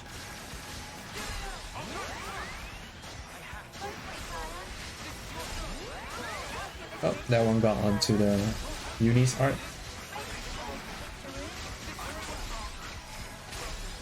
Oh, Izzard's dead. That's fine, because when Mio revives him, she'll get her arts back. And she'll be able to buff again. Don't think that guy's dying anytime soon. Yeah, that's fine. Nope. Could die. Okay. No, he missed the tell. missed the How'd you tell. miss the sniper shot? Uni, no. Oh yeah, there we go. Good thing Noah's buff. Alright. Last little menu before we get into the gauntlet.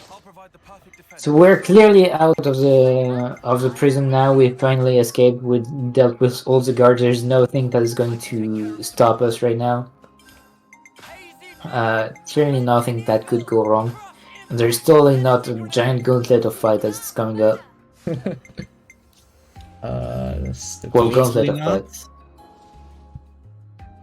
Casually, you'd have one gauntlet of fight and then a 2 hours long cutscene. And then... Yeah, it's so long.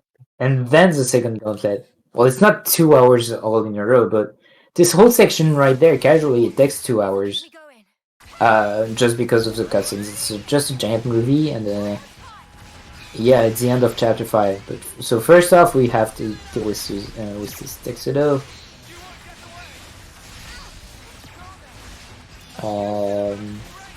Nice opening smash from Uni. So basically, the theme of these fights is I'm gonna be trying to rush to Interlink 3 with Noah, because that's the most reliable way to get a break.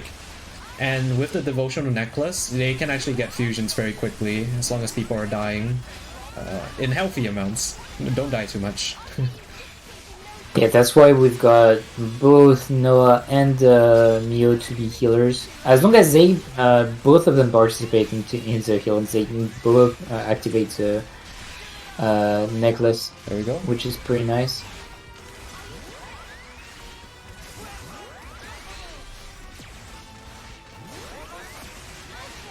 So this one I'm just gonna try to rush it down because it doesn't really have that much HP.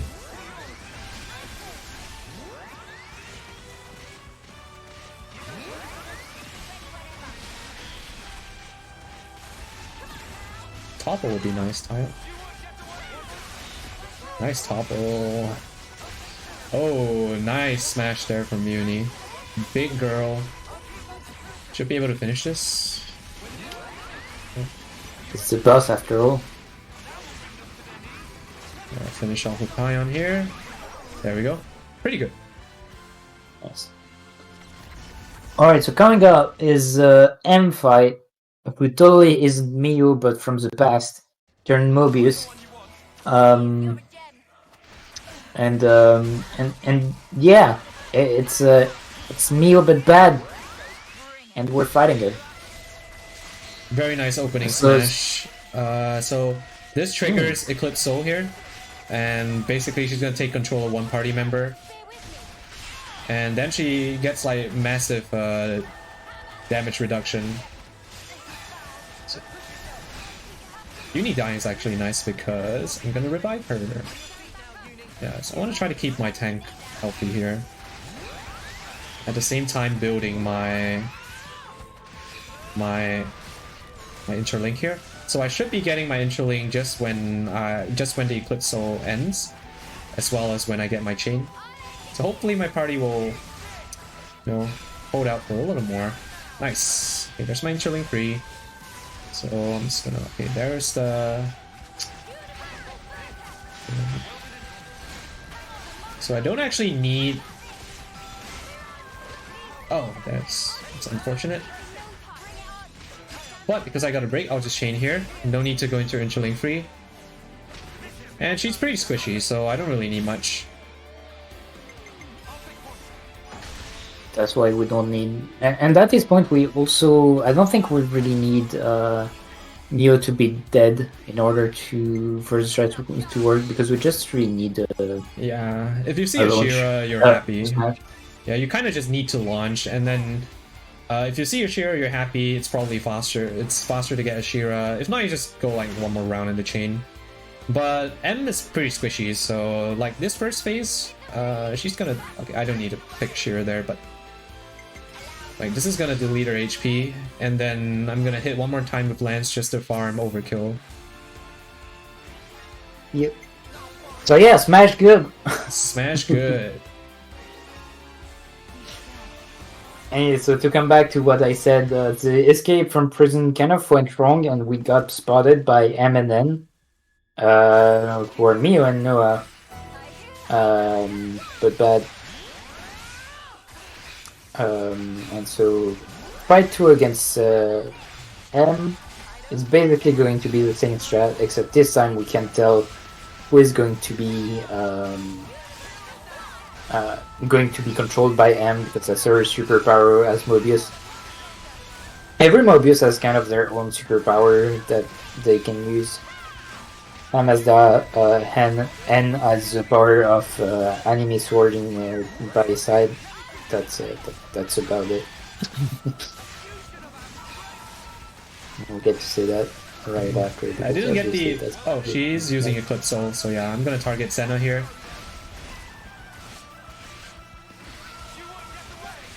And thanks to the Oh, paper stuff, you can tell who is going to be controlled. That's the whole gimmick here. I need to get... Okay, good. Tyon had damage linked on him, which is extremely dangerous. So...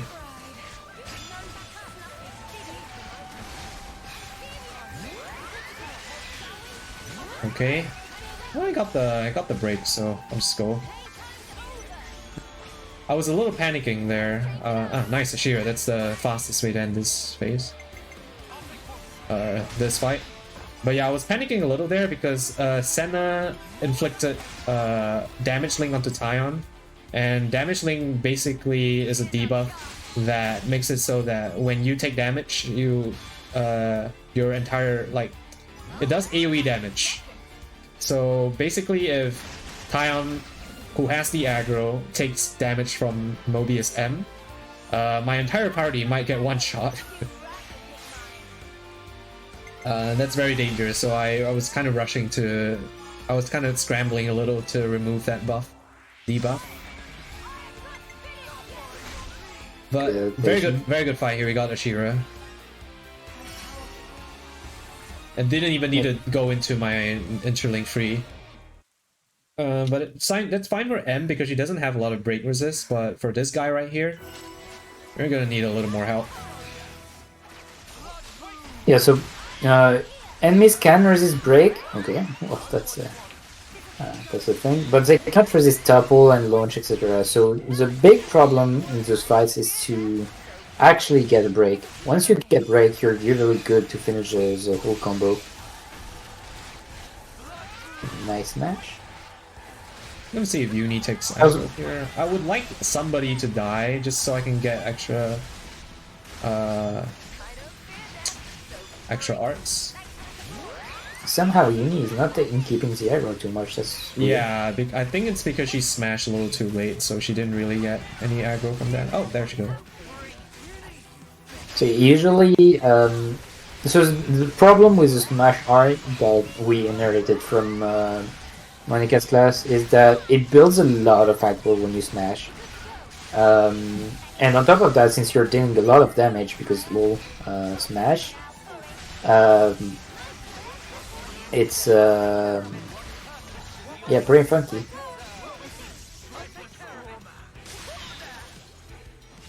Glorious wings. Are you going for okay?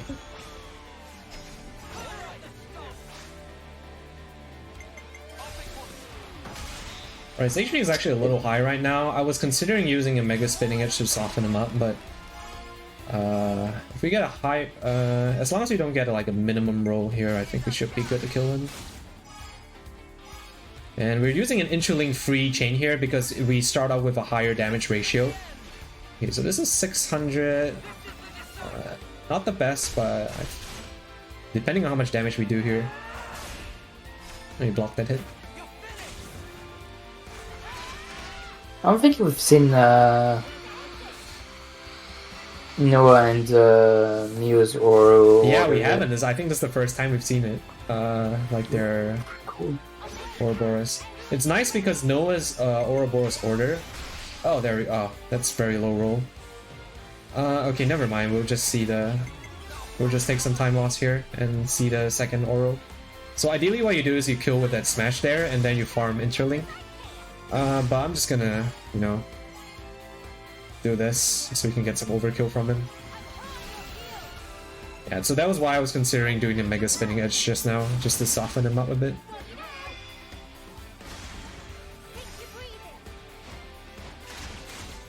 Yeah, but as I was saying, Noah's Ouroboros order, once you complete it, gives ignore defense, which is nice because this guy has 30% physical defense, so that's a lot more damage that Uni will be doing. Right, that is N1. And now we've got a giant Omega Long Gutsin. So basically, we lost. we actually lost. No, Or rather, we managed to make to help everyone escape, and instead, that meant we lost. We didn't manage to save ourselves. yeah, fun fact, you used to be able to skip this door, the third door cutscene, but I think too many people accidentally skipped the cutscene, like me. So the developers made it so that you could not skip the door cutscene, so you don't accidentally skip the cutscene afterwards. That'd be pain. I actually accidentally skipped that in my casual playthrough. It was really fun. Oh no! I had to go back and rewatch it. But yeah. No, Yeah. So no Mio diary entry here. If you follow the story, you would know why. yeah. So N is a dick, and wants us to suffer. And it's very mean. I'm not going to explain whatever is happening here because I think it's better to experience it firsthand. So I'll let you enjoy it when you play the game. Mm-hmm. I'll take a look. Pay attention to the light in the background. Look, it looks like Mio. You can see Mio's face in it. No. Whoa! Oh, Like this part of the game is definitely a great moment. No. This also is just casually being imprisoned for 30 days. That's happening. this is the part of the game where it was responsible for a lot of people going on Twitter and like saying, "Oh, Xenoblade 3, Chapter 5, oh, peak fiction." It was a great section. Yeah, I was. Yeah, if you look at it on YouTube, there's a whole thing, that whole section that is on YouTube, and it's 2 hours long. I think I was at my desk for like an hour, because of how long these cutscenes were. Like the ending cutscene of Chapter 5 and the opening cutscene of Chapter 6 were so long. Yeah, it's a full-on movie experience for sure. You're gonna see Noah walk around with his cool scarf here. Whatever class you had or whatever costume you had on Noah going in, finishing N, or I guess in the prison, you would have it here. It's your call. You're good at naming, aren't you? And yeah, this is chapter 6. You're We leading are into a new world, officially in the end game, kind a of. new way of life. I would consider chapter 6 to be end game. Yeah. It's because now we are going to be able to use the power of anime.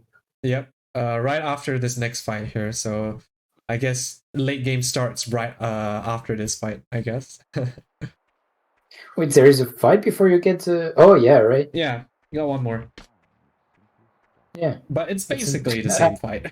So we're gonna do the same thing, except he's a lot squishier this time, so it's gonna be against N again. Except this time, for some reason, he has less HP and less break resist, so he's just even more of a pushover. Would last forever. Have you never prayed that time would simply stop? And here you have a really nice soundtrack called, I think it's called Words That Don't Reach You, or Words That Didn't Reach You, or something like that. Really good soundtrack.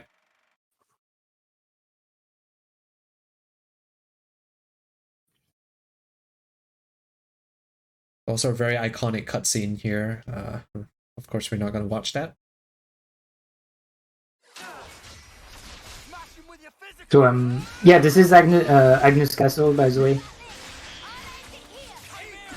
Lots of stuff that's been happening.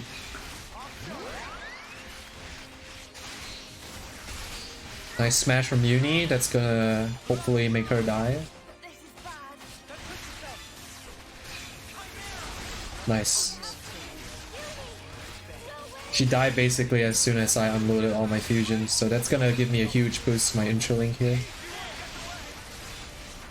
By the way, since we hit level 40, now we have access to all 6 arts, so we can do triple fusions. Exactly, and that's why we can build Intralink so quickly at this phase, at this part of the run. Nice break again. Yep, there we go. So once Taion topples, pretty much gonna be game over. Okay, I'm gonna Intralink both of them.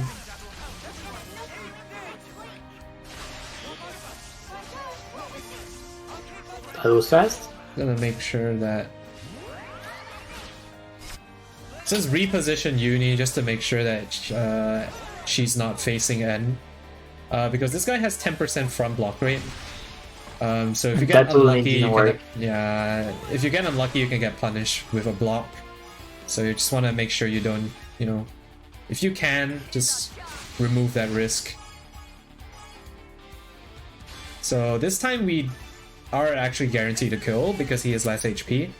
It's only the first phase that can if you get like low rolls and stuff, you might not kill, which I did. I got a 1.1 million smash, which normally you get like 1.2.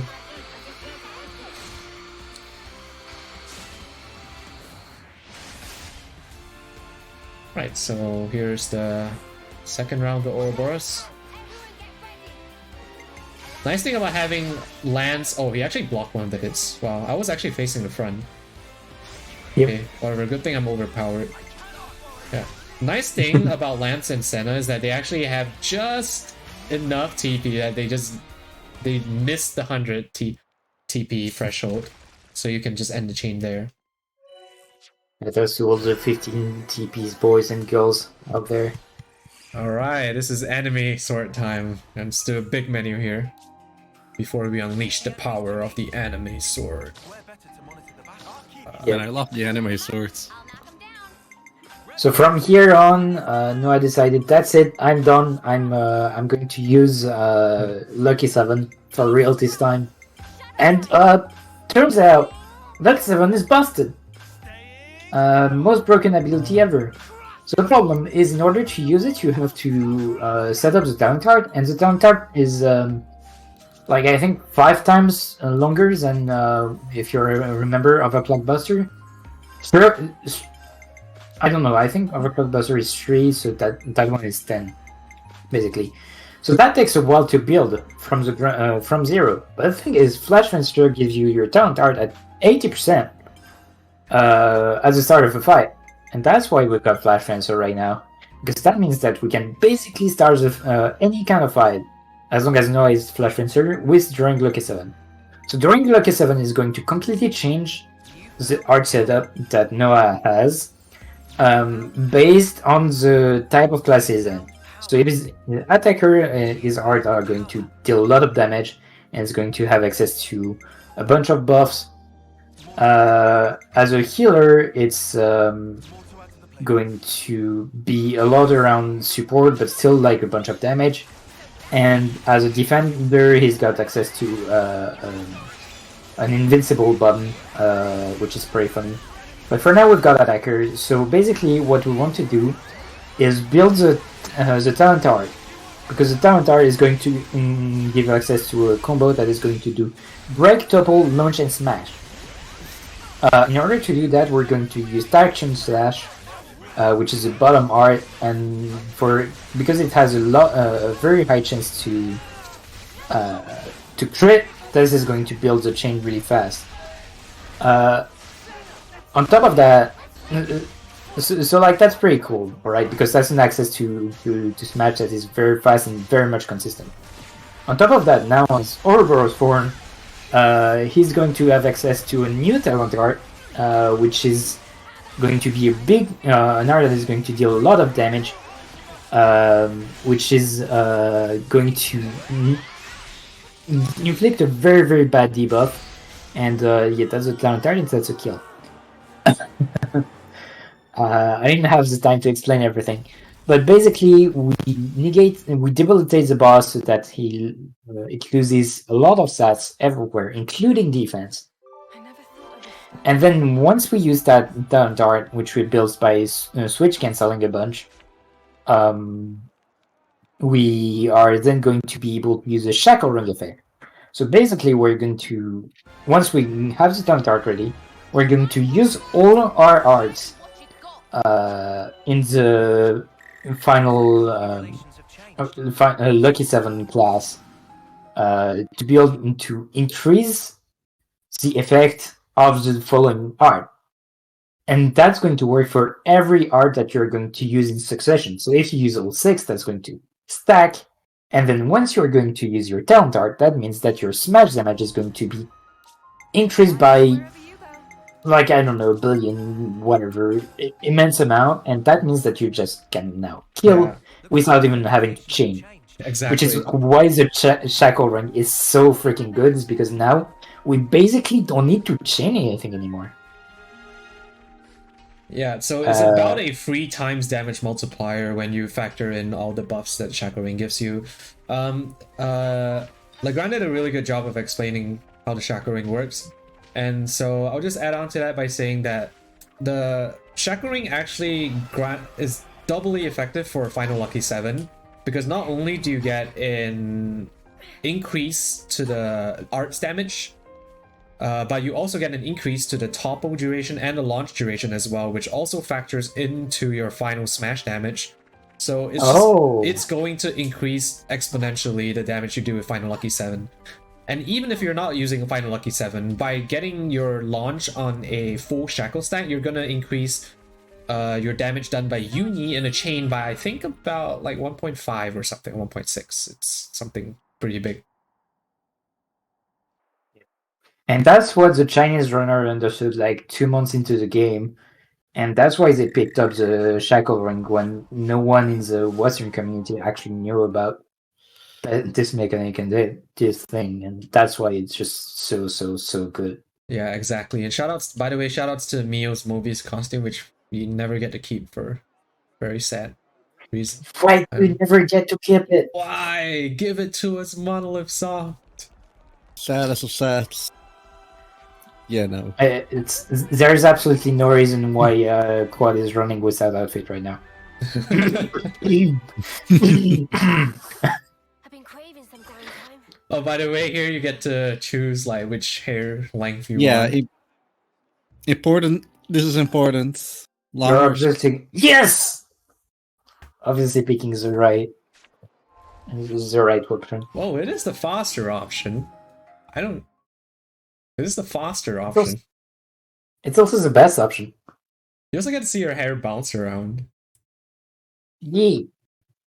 Yeah, when So at this point, like basically, all the fights from this point forward are gonna abuse Final Lucky 7 and Shackle Ring. Except for maybe the final boss fight, but we still use the Shackle Ring there for obvious reasons. You can see Mio's hair bounce around. You.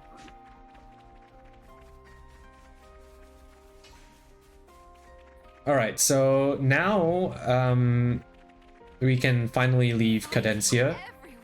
And Cadencia is this region. And then we can go back to Atia. So we've gone one full circle around the world and we're ending back in Atia. Except now it's the Upper Atia, which is the game's snowy region. Yep. And we're gonna go and rescue Mio's girlfriend. Yep.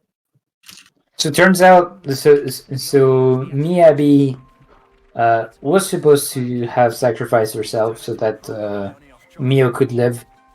In a very touching moment, where Mio realized that she was the girl of her life.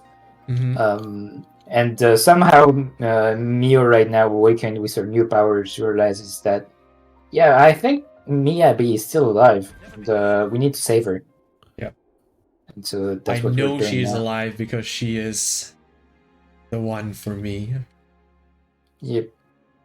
And well, we'll see it later, but yeah. We'll see it later, but Miyabi was Mio's partner when they were like, you know, back still in like Mio's old colony, and they were both Offseers, so you know that means they both have the same uniform. Yay! Hey, we gotta see that later, but yeah.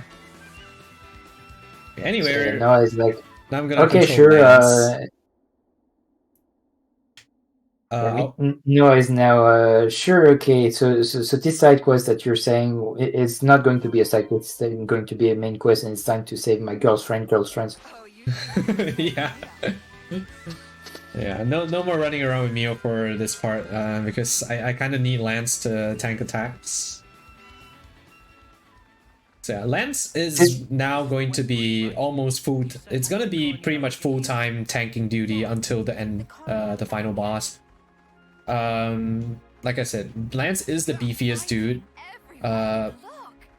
He's gonna hit like 8,000 HP by the time we get to the final boss. He's very tanky, and yeah, we need as much HP as much bulk as we can get, because the enemies in the late game are gonna get very strong, and we need as strong of a tank as we can to hold on to that aggro.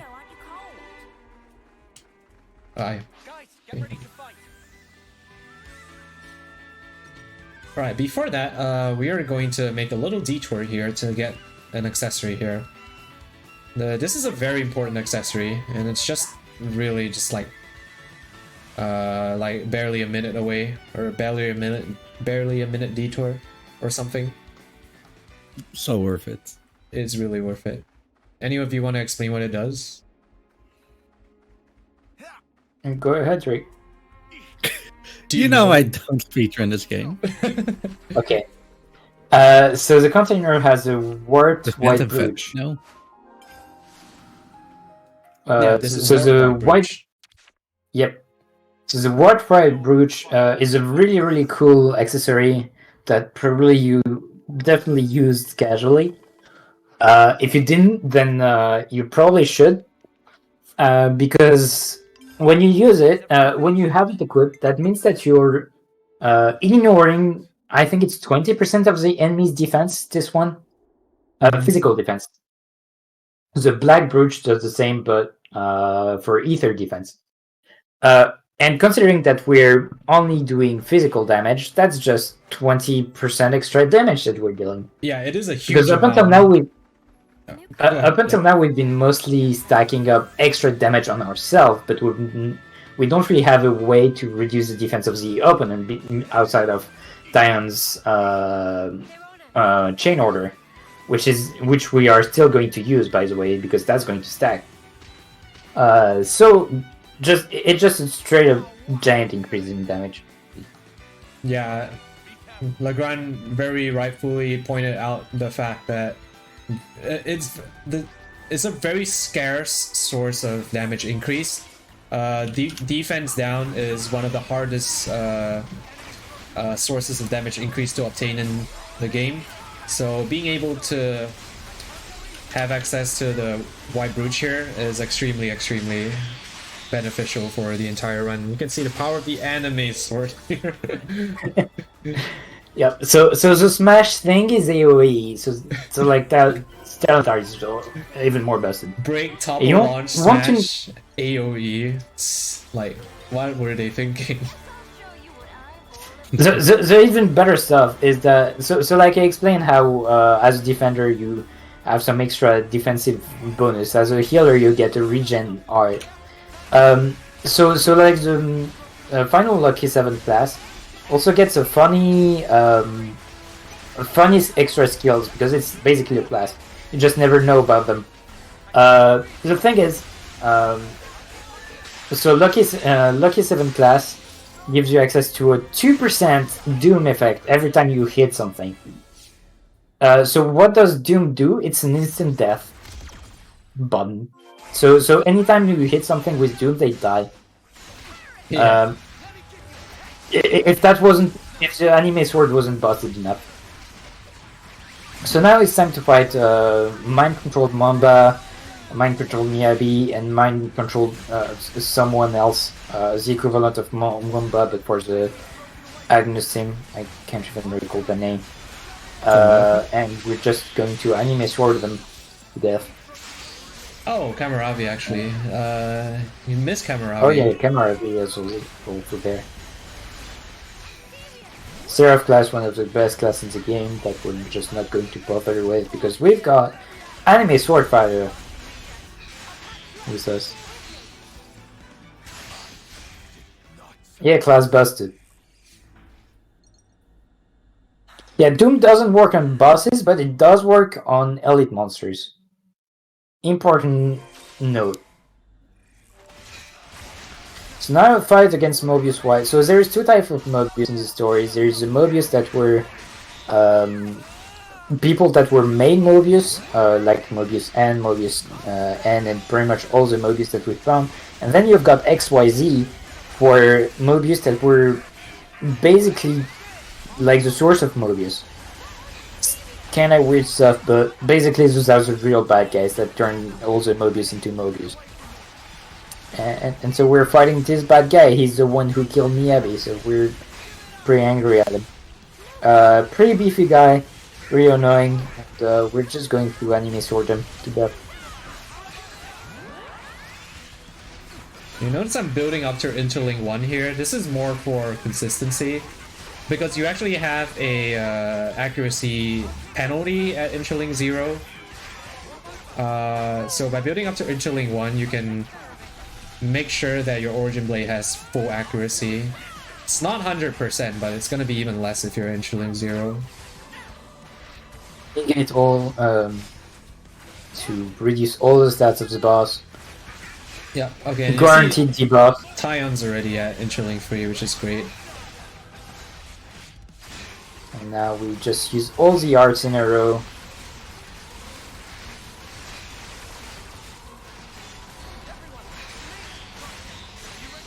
And then... Oh, well. Boom. Won't get chain, please.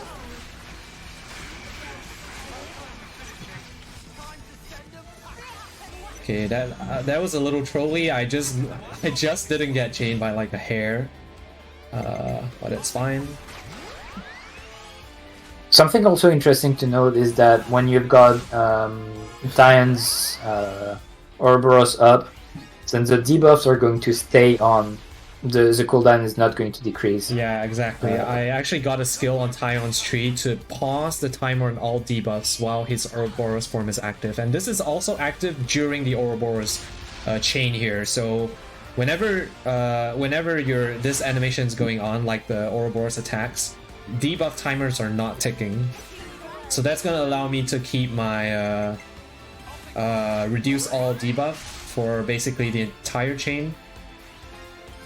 I'm just gonna do a few more actions here just to make sure I really get the kill on this guy. Oh, and yeah, there's an art on Noah that gives a random buff to everyone. If that wasn't enough. Just it has everything. This class has everything. It's just completely busted.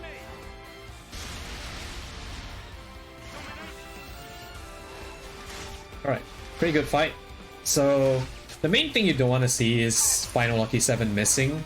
There's a 3% on each of the first two hits that you can miss, because for some reason the devs thought it was a good idea to impose an accuracy cap on all attacks on this game, and also the previous game.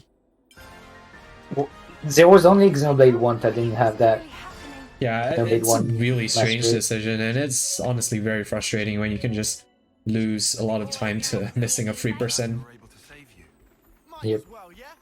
Alright, anyway, we got Miyabi! Woo, I like Miyabi. Yay. The thing that's so good about Miyabi is that, well, first it's a free class, you get it straight away, and second, it's also a very, very, very, very, very good class. Not so much as a healer per se, like War Medic was, or Medic Gunner. But mostly because it's built around giving buffs more than healing. It does have a regen buff that it can give, but what's so interesting about this class is it's well, there's many things that's very interesting. So the circle buff that they can use is a buff that's going to give fast auto recharge to art, so arts are going to charge faster when you use it. On top of that, they've got a skill that is going to allow them to have their arts refresh instantly once they are used. When you max out that class, that can allow you to maybe sometime just use that art 3 times in a row. And if you are able to use the healing circle as a fast recharge circle 3 times in a row, that stacks, and that makes it really, really good. On top of that, the last very, very good thing about this class is that once they die, all the other characters get a refresh on their art of, like, I think 70% as a start. So, very, very, very good class overall. It is insanely good for basically enabling your party to spam their arts, especially when you have multiple troubadours. Not to mention their talent art is Glittering Melody, which does 2 things. It refreshes all arts on your party members, and the second thing it does is it pauses all buffs. So basically, and you're basically gonna already have like a fast recharge, like recharge speed buff on your party. So it's basically just gonna make sure that your entire party is just gaining copious amounts of interlink, because you're gonna be able to get fusion arts after fusion arts after fusion arts, and that's gonna be kind of like the theme for this endgame. A lot of the fights are gonna revolve around rushing to interlink free with Tyne and Uni, and the troubadours really help to enable that strat very, very well. Yep. Very, very, very solid class. We love it so much, we are even going to have a very special use for it in the final boss. Very, very special. Against that, the Chinese runner strats. Yes. Coming Oh in. my god. It is actually my favorite strat, which I learned from them. Not the shackle ring. Yeah. It is my favorite strat by far that I learned from the Chinese. It's so runners. good. It is so good, and you would never think about it. They were just really thinking outside the box. It's so brilliant. It's just a brilliant move. Exactly. It just makes sense when you think about it, but when you explain it, it's like when you're playing chess, it's like double exclamation point. Brilliant move. Exactly. Also, now that we have Miyabi in the party, Mio and Miyabi are both wearing like their military uniforms, and so they have their couple outfits. It's so cute. So the reason we're here is to save Nia, but Nia just died, and now we're going to fight Mobius D&J, and with the power of Anime Sword and fast recharge, which you can see on the ground. We're basically our anime sword, except it's now on steroids. because of the power of our girlfriends. Okay, for some reason that didn't give me I think you're not hitting that much D, that's why. okay, this will kill.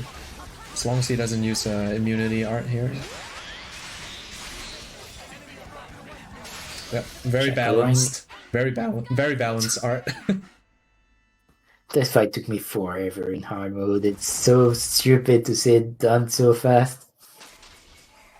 Alright, so Mobius DJ again, and again, same strat. We're going to get Lucky 7, get in the fast recharge circle, spam art, win, and get the talent art ready, and then Shackle Ring buff, and then, yeah. Press the win button.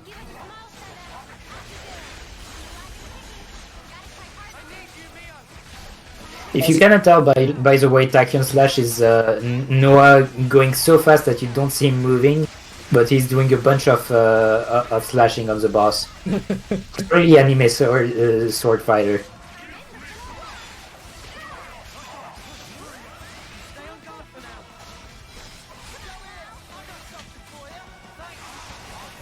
Wait, Talent is ready, debuff is ready. Okay, notice I'm Now positioning my party members here. There's a good reason for that. It's basically just to ensure that later I'll be able to catch him when he flies back. Okay.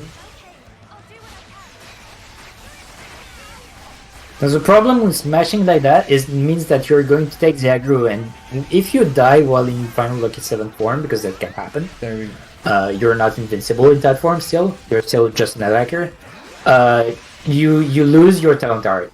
Even though it, like final Lucky 7 normally lasts for 2 minutes, which is more than enough. If you die, then you lose the buff, and you have to build it again. Which is near impossible as the current state. Takes forever. So we have to go back to smashing with Uni. There we go. That's DJ. And that is chapter 6. It's actually the shortest chapter in the run, I think. Yeah, it's because we're skipping the 2 hours movie. Yeah. Oh no, chapter 1 is shorter, but that's chapter 1, so that doesn't count. What are we really? Why do we exist? The final chapter of the game. It's time to go to the final dungeon, right? Together with her Yep. and dreams. Right? That's what we're doing, right? There's no side questing. Definitely no side quest that's obnoxiously long and involves running around. Nope. And nothing to do in Keves Castle either. Like we just go straight to the final dungeon, right? There's nothing. Yeah, we're just gonna whoop the final boss's face. We need 2 hours for that. All right. So I mean, there's oh, hey, Nia is still There's alive. Nia. Nia from Xenoblade 2. Wow. Yeah. Walsh Cat Lady. Now the problem is the best queen is it was taken captive. They knew who they picked when they kidnapped her. So Melia is actually in the bad guy base as a hostage. Yeah, they didn't want Nia.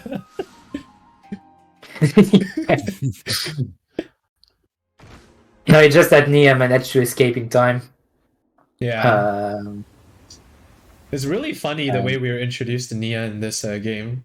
You should go and watch the cutscene for yourself. It's hilarious. It's basically Nia. Even just the whole thing as a whole is just so funny. It's like right before D&J just kills her. You're like, what? I did all of that for her to just die like that? Kill? Well, clearly she was still alive there, so something happened. Alright, so now we're back in the city and we're going to talk to Samon. And basically we need a ship that can sail to the final dungeon, which is like in the middle of this great vortex that's going to destroy everything if we go there. So we need a ship that's strong enough to do that. And Samon's like, okay, I can build that, but I need some special materials, and you're gonna go and get that for me. And thus begins our Fetch side quest. quest. Yay! So here's his secret harbor, and before that, I'm actually gonna go and grab this key right here. This is a key to his secret stash. I wonder what he keeps there. Don't you go losing that. No. It's just equipment. Yep, Okay. just equipment. It's not like the secret stash you get in the Xenoblade 2 knock-ons. No. If you know what that This game is actually good. It's not Xenoblade 2. It's fine. It's not a weeb game like Xenoblade 2. It's still a weeb game. Anyway, here's It's more anime than. Anyway, here's Samon's secret stash. The accessory which we get here is called fiber wraps. It's basically an upgraded version of the white wraps, which Senna actually came with early on in the game. Shout outs to white wraps, actually. It's an accessory that increases damage done to launch enemies by 50%. And yes, that also factors into your smash. And Senna just happens to come with it at the start of the game. It's really helpful. I mean, you can buy it in Colony Lambda, but it's just nice to actually get one for free.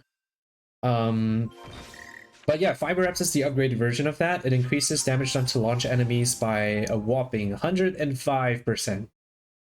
Additive, of course, so it's not a true 105%, but still, it's very valuable damage increase.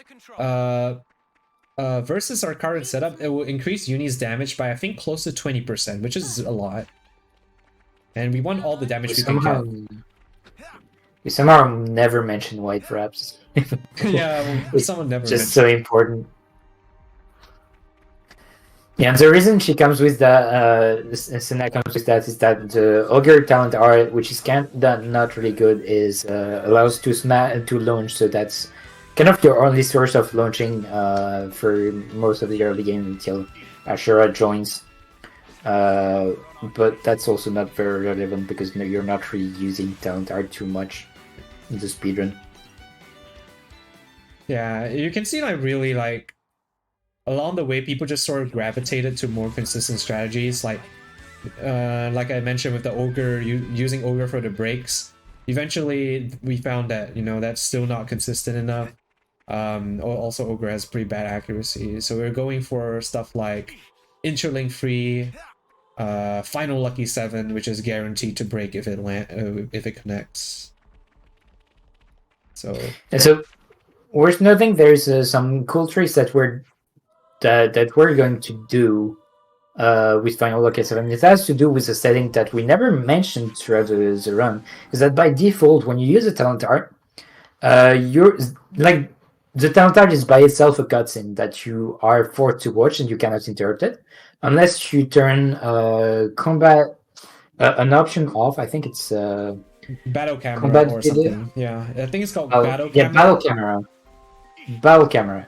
If you turn that off, then you don't actually see the cutscene, and that means that you can switch characters during that part. So you can use the Final Lucky 7 talent art and switch to another character to actually trigger the chain attack while doing that break topple launch smash.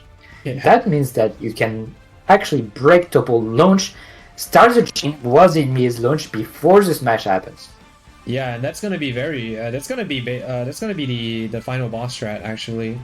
A little spoiler alert, but yeah, without the turning off the battle camera, a lot of the strats won't be possible.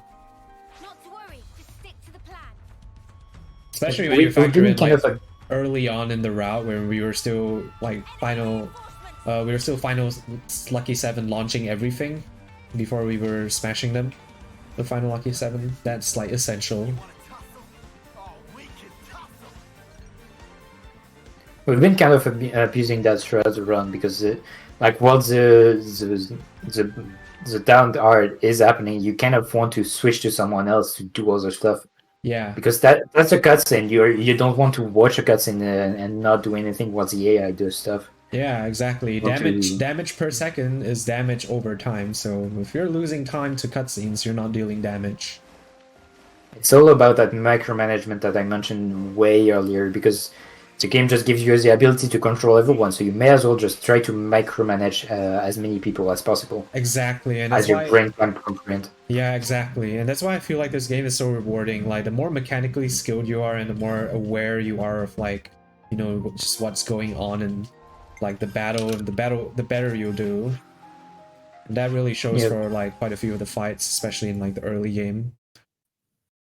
Because like first learning how to micromanage is already a thing, but then learning to micromanage while doing the micromanagement is insane. It's I learned that in a very smaller way when I was running Xenoblade 1. The hardest part was to micromanage, quote unquote, because you're still quite limited with that in Xenoblade 1 because you only control one character. But here you control 6 characters at a time, and you have to pay attention to 6 characters at a time while looking at what the boss is doing. It's pretty wild. Also, nice jump. Yeah, ignore the fact that we just jumped like all the way up from all the way up the tower. And because of the power of Minecraft, shout outs to Minecraft, just landed a puddle of water and then we just carry on like nothing happened.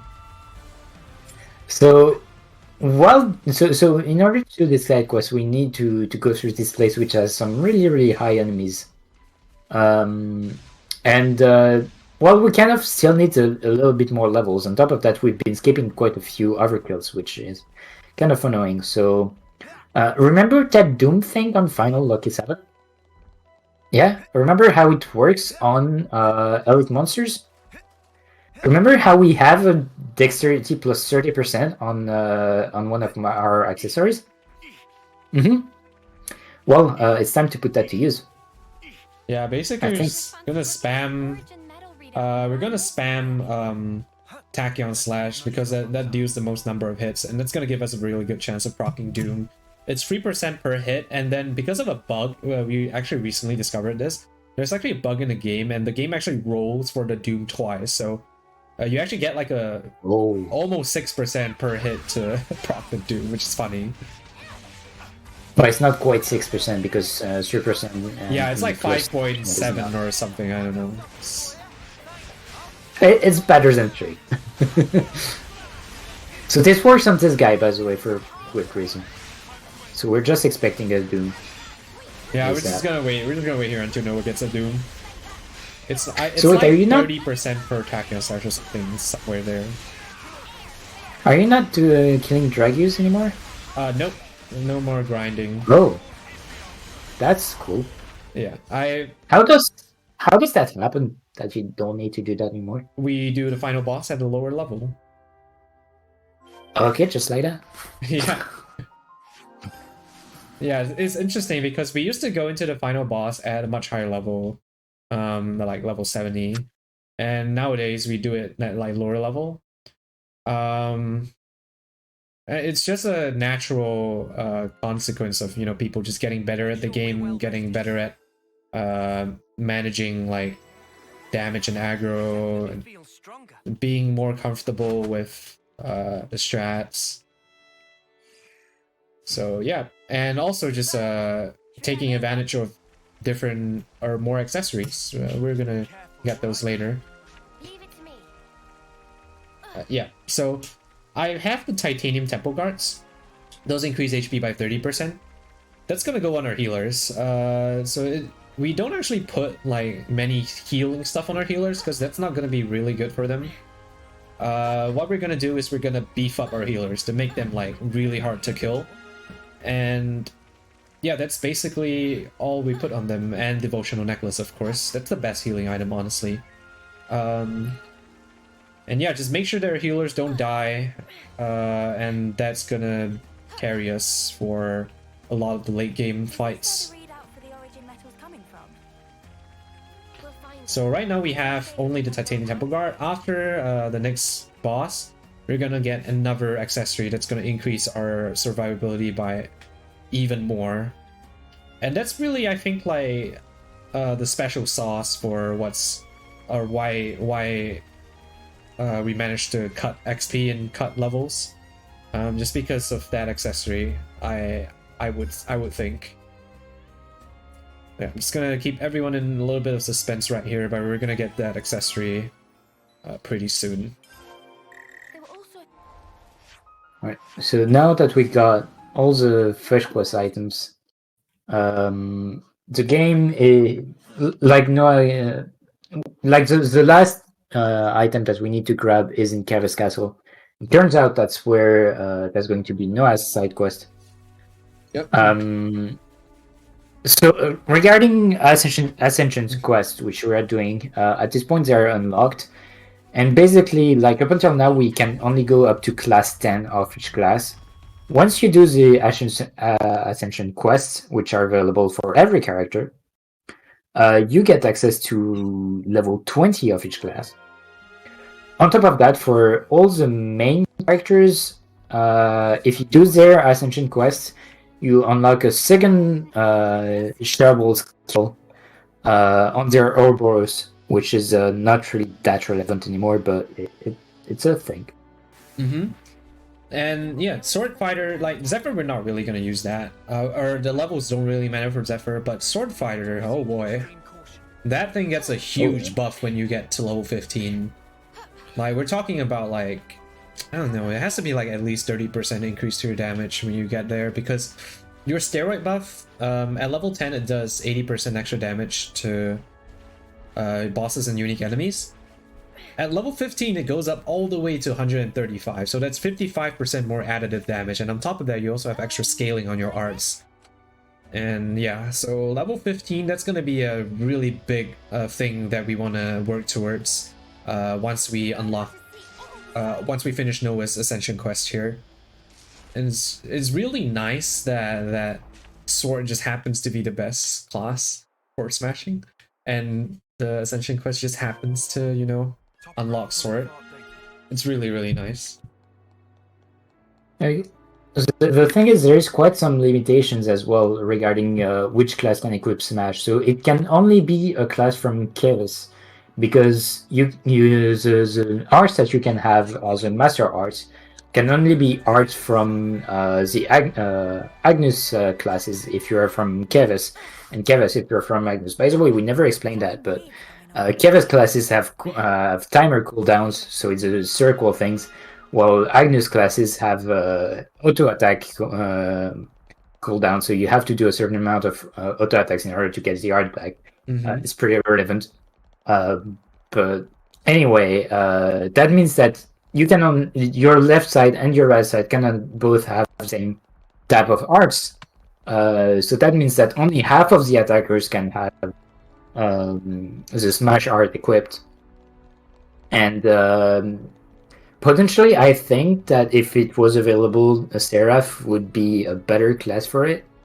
But anyway, it's not a class that we have access to. The other attacker class that we would potentially have is Juniper, who is Agnus, or Ogre, which is Agnus. So yeah, it just works out pretty well. Yeah, so we only have Sword Fighter and Fencer's just gonna be a lot weaker because it doesn't have that huge steroid buff that the Sword Fighter has. Yep. And like Fencer is really just good because of capable hands at this point. Yeah, capable hands is a good class. That's why we like to say capable hands is a good class. Power charge is a good class. It's not really Fencer. It's like kind of a joke we like to make. Oh, here's the castle with the funny cutscenes, the funny voice lines. So here's Noah talking about how he met Chris. I first met Chris. There we go. I first met Chris. We'll have another one later. I hate the waiting part. And here you can enjoy Miyabi and Mio with their matching outfits. Woohoo! Whoa, check this place out. Chris. Sadly, that doesn't last very long. Yeah. Need bigger elevators. Those Mobius snuffers can really do one. Aww. Look at... Oh, she ran in front just to be with Mio. I love this section of the game just because we're running around both of them. It's really cute. Alright, so yeah, this is just before we meet Chris. If you don't know, Chris is like Noah's boyfriend.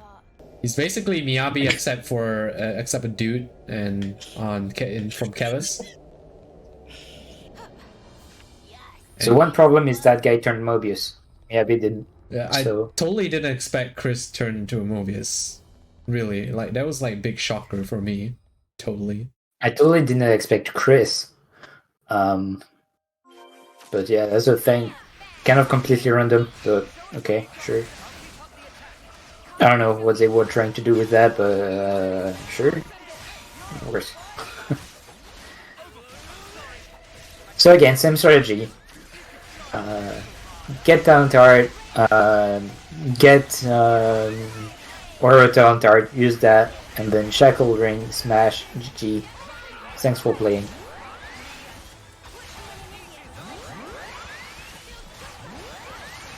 Here's my Chilling one.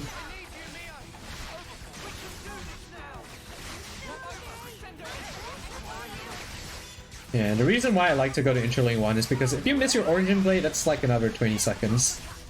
So you don't want to miss your Origin Blade. Especially for the later fights when they get really dangerous, you really want to make sure your first Origin Blade is the one that hits. So with the dexterity buffs, skills that we got on Noah, you should be 97% to hit all your Origin Blades. So basically your basically cap accuracy. Yeah, and even if you miss Oh, it there the we go. first time, there's no way. There's no way you miss the second time. Nice miss on this break hit. Okay, we're gonna hope Noah is able to. It should Yeah, I'm be gonna able pop to. Tyon's Ouroboros just to pause the buff timer. You got time to prod Shackle Ring. As long as you don't miss again. Okay, yeah, this is a kill. Very good. And as you said, 97%. If you miss two 97% in a row, that's really wild. Missing one, okay. Missing two, that's just, I don't know, 0.001% or something stupid like that. Like, it's a Fire Emblem moment. Which, You can see with the Guts Bracelet and the Troubadour skills, allowing you to get that 10% chance of proccing your art again. Mio builds that Inchling 1 by herself really quickly. because Troubadour is a good class. Oops, Miyabi died. Oh no. Oh, there's the Shackle block.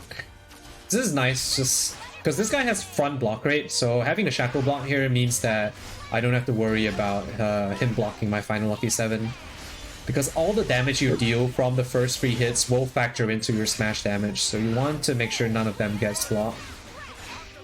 Who has a Shackle block? Lance has a Shackle block on his Ouroboros. Oh! Yeah, I gave it to him at the start of the run, before the spider. That run. explains. That's a pretty cool way to make it more consistent. Yeah, it is. It's a really nice little trick. Right, so Are you this going guy- to chain him right now? Nope, this guy doesn't really do anything after he enrages. Takes a long time to buff himself, so you just find a Lucky 7 again.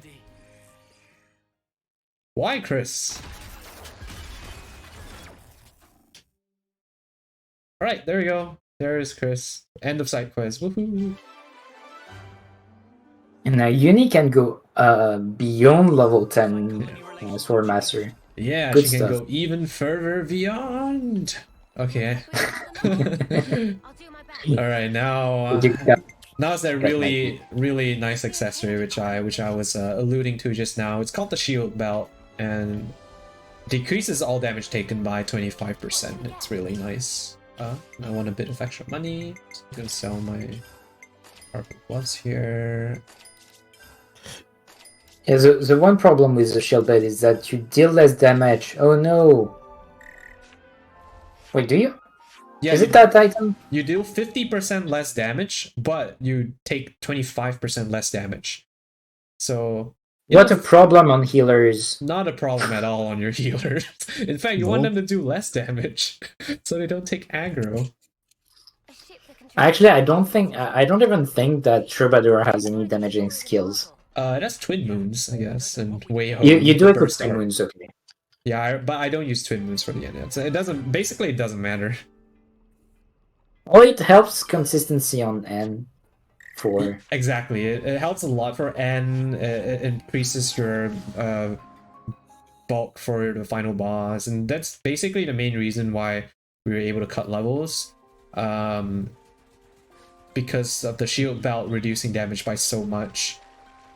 Yeah, makes sense. Mm-hmm.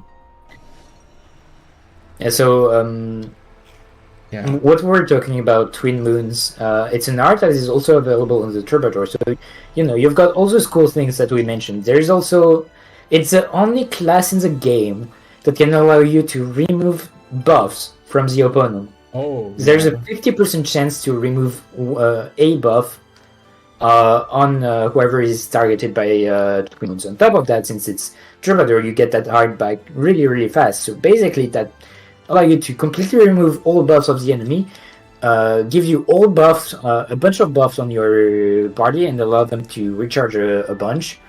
The only thing this class doesn't really do well is healing, but it's not a problem because you can just revive them and devotional necklace, and you get all your health back. Mm-hmm. And most of the healing is going to be done by your war medics anyway. The Troubadour is just there to enable the party. Alright, so here we are in the final dungeon, Origin. Oh, yeah, go ahead. Yeah, you don't really need more than one Troubadour. Well, you do have two right now, but that's because we don't have Ashera right now anymore, but we will get Ashera back again later on. Yeah, we'll use Ashera again. She will make her comeback. So again, Doom can proc here, so we already killed two enemies. Enemy sword fighter striking again. By the time I got my final Lucky 7, the Doom has already killed like 3 of them.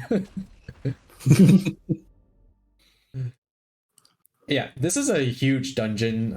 There's gonna be some nice little movement text we can... nice little skips we can do. And also the fights here are some of the hardest ones in the speedrun. Very dangerous, do a lot of damage, but they also give a lot of XP and rewards. So you want to try to farm that overkill if you can. That's where the Fiona and the non-Fiona route will diverge. Because with the Fiona route, what you would do is you would smash on the second round of an Interling free, and then you would stop at 200% overkill. And then you have to get some XP from somewhere else. But for what I'm doing is I'm going to be farming some overkill on the bosses here. And that's going to get me enough XP and my CP needs for the rest of the run up to the final boss, basically. So here, coming up is our first kind of big skip for Origin. Normally you have to run like a big round, like a big circle around this room. But what you can do is you can actually come here. Play around with the geometry a bit. Land on this little ledge here. Barely survive. And then you can just drop down here.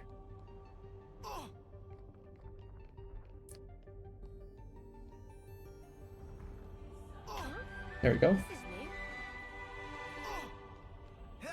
And once we hit the landmark, we're safe. And you can see that each landmark and each location gives you like thousands of XP, and there's a lot of them here, so just running through this place is gonna get us like a few levels. Yep. So yeah, Origin is the structure that was built together with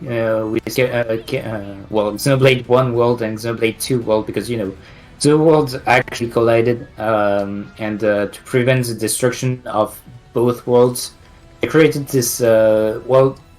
Basically, it's a data storage that stored everyone's souls and lives, so that when the two universes collide, we can back up everything automatically, because no one would be here around for it to do it, so Origin has to do it manually, and.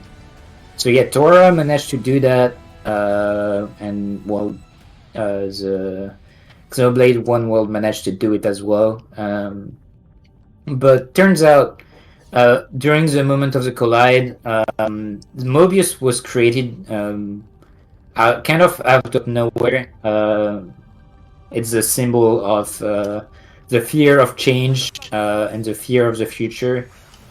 And it created an eternal now where the time is stopped right now.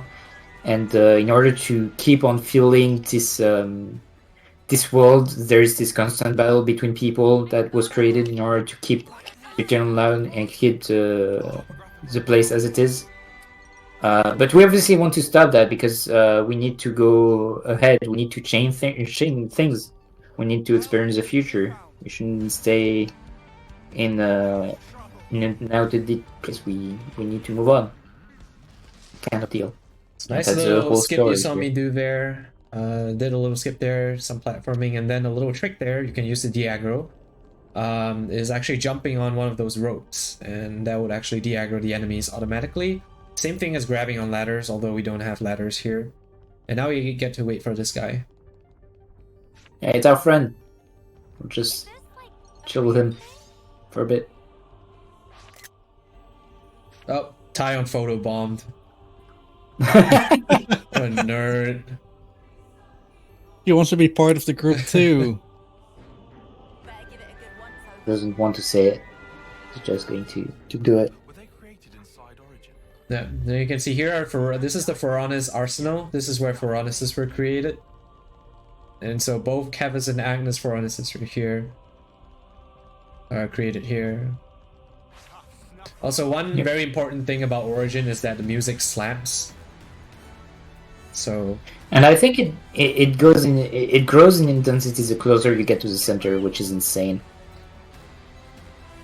I never noticed that. But yeah. I'm Okay, pretty I sure. like Like this game soundtrack is just so amazing because it just it just incrementally advances as you advances through places, through boss fights, through everything. It's just so well made. It's just a shame that there is a menu theme and We need to focus on what we have. and yeah, that's about the one complaint I have about this game is that the first 3 notes of the menu thing just drives me crazy every time I have to open it. Over there. We should Doody doody doody doo.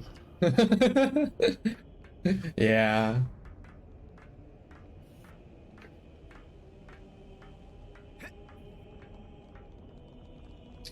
Yeah. We won't get much further this way. We should locate some device that'll reverse the direction it's Just casual dungeoning, hitting levers, activating platforms. Yeah, we're gonna reach the next boss pretty soon. So after a couple more rooms, we'll be there. Before that, I'm actually gonna take a level. I'm gonna level up because there's a pretty big level jump from Chris to the next boss. The good You're thing we kind have of a lot of supposed to extra buy XP. stuff on the way. There's actually a lot of extra XP spots here that you can take, but the way, like, because we're cutting so much XP now, it's actually just not needed anymore. They are still not nice for backups if you are low on XP though. But I actually have a lot of XP on me right now. So I can basically skip all the XP spots here, provided I get the good overkills. And even if I don't, I can always just grind on some monsters here with our funny enemy sword.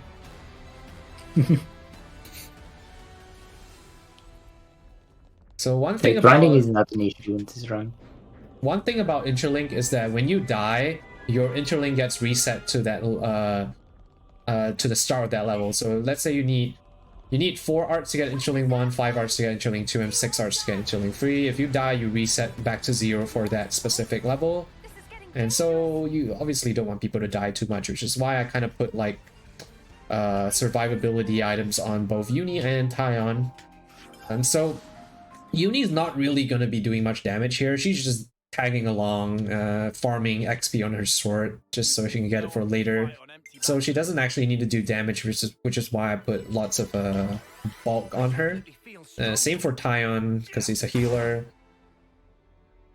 It's nice little movement tech here. I call this late prison. I actually just came out of it like a while ago. Basically, if you warp out of that spot and you warp back, you actually warp forward, so it actually cuts a little bit of movement. But there's actually 5,000 XP on the way to this next place, so you can only do that if you are high on XP.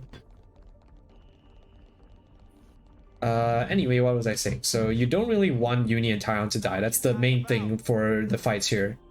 And the good thing is that because you have 2 troubadours in your party, they're basically going to feed each other and make it so that they can really spam lots of arts. The troubadours are going to help each other get their talents quicker.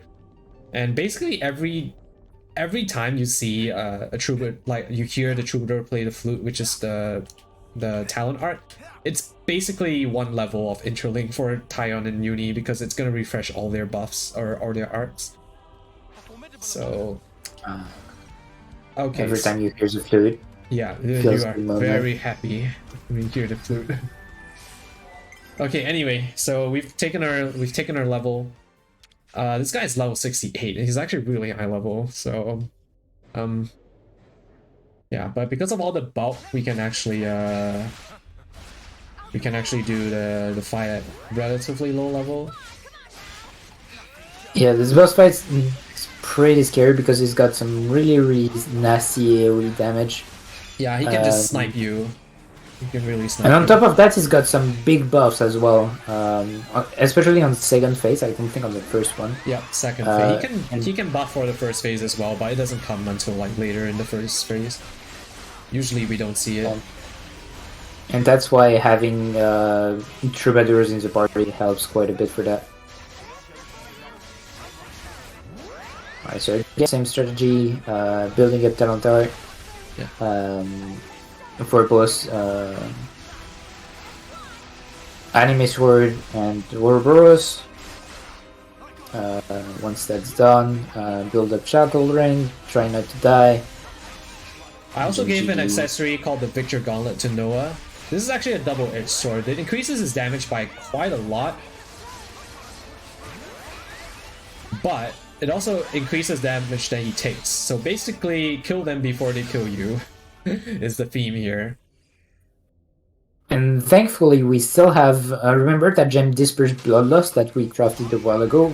It's been equipped on all our attackers for a while, and it's really good on Noah here, because that means that every art he's using is not building as much aggro as you would expect. Okay, there's Canonic Purge, that's the buff art that he has. It also resets aggro on everybody, so you really want to be careful with aggro here once he uses that. Thankfully with that Twin Moons, I can just instantly remove that. Okay. As long as it procs, and it did. Okay, I'm gonna spam Mio's arts here. Oh, I got blocked there. I meant to use Tachyon Slash. Okay. See, they're Interlink 2 already, so they should be guaranteed to get Interlink 3 at this point. Yeah, there we go, there's Interlink 3. So that's one piece of the puzzle. Yeah, but he's dead. That's actually a good thing. Yep. Okay, so Because here he has a couple of arts that can ignore breaks and stuff, so I'm hoping to not see them.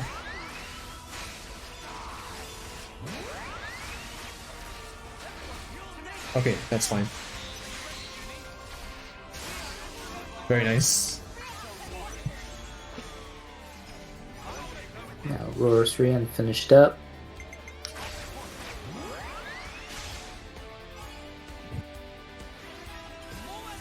You can see I have a ton of buffs on my party right now. It's because of Glittering Melody.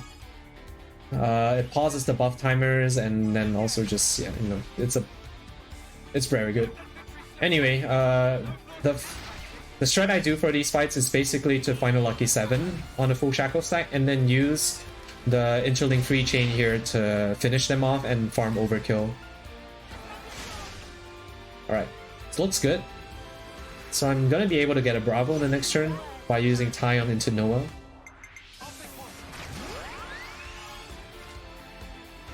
And I'm gonna use Dimensional Ripper here because it does a lot of damage. I should still have some buffs remaining going into this next Oro half. And you can see that the Reduce All debuff is still on N. That's gonna increase her damage by like a lot. It's like 50% extra damage. And it's independent. It's great. So I should be getting like at least 300 here, I think. Fantastic. That was a really good fight. This is... Yeah, I would say this is one of the most dangerous fights. I say that about a few fights already. Ropal, Ferris. This fight's different, but it's really dangerous, but it's different kind of dangerous. Like, yeah, the amount of AoE that this guy has, and he has a lot of arts and nullify reactions that can just mess up your final lucky 7. So being able to get a fight like that very smoothly is always big relief. The next really scary boss that we have to fight is going to be the final boss, which is not going to be really easy considering the level you're going to do it at. Just a few months ago. But it's also probably my favorite fight in this run. I would enjoy it a lot more if it didn't have those really long cutscenes, but it's still a really nice and fun fight. We are sadly going to have to watch some cutscenes. I am sorry, guys. I lied to you. There is actual cutscenes that we're going to see. Yeah. I can't trust you anymore, Grant. This looks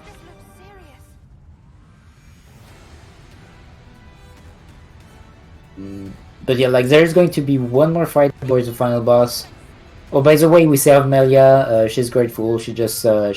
She's like, yeah, it's fine. I can do it. I can go back on my own. I'm strong enough. Oh, I wish I could have accompanied Melia. No, you have to go fast. Yeah, we have to save the world, basically. No, I We'll want get to her in post game. Okay. I mean, we have time enough for that.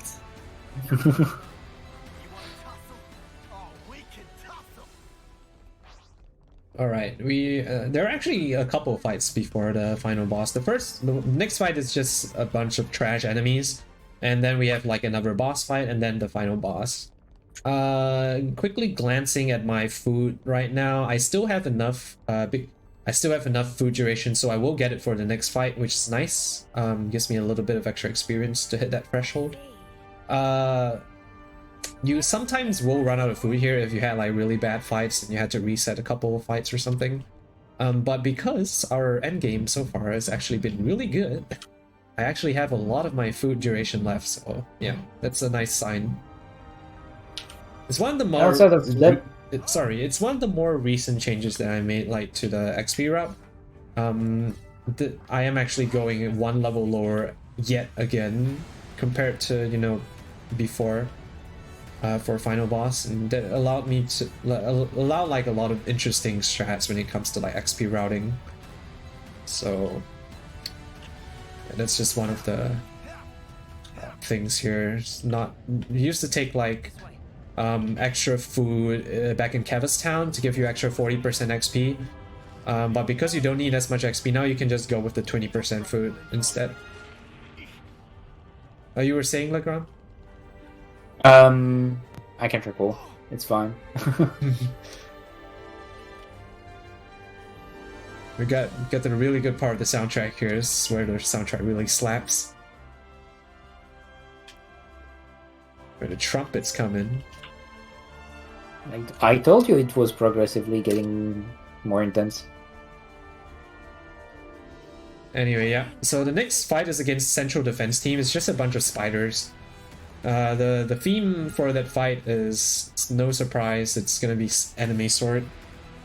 So we're gonna final lucky 7 everything. You don't have to do that fight, so you just do it for the XP, right? Then. What do you mean? Oh wait, no, the spiders. Never mind. Forget what I said.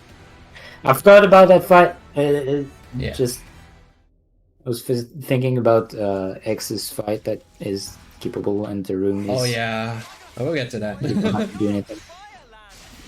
Alright. These guys can be really annoying because they like to turn a lot. So I'm gonna try to get as much AoE as I can. Hey, face me! Come here, Uni. Okay, that's fine. There's one chill in the back, it scares me. Okay, that's one. There are three Go ahead, waves here. Yeah, you have to use the Lucky 7 on all three. Can't rebuild after that. Otherwise it's pain. Oh, this one actually survived, Oh, but it's yeah. fine. I don't think you can proc Doom on this fight. No, you can't, because they're considered bosses. Okay, hopefully this one... Okay. Okay, we got the last phase here. Alright, there we go. So smooth, despite the miss.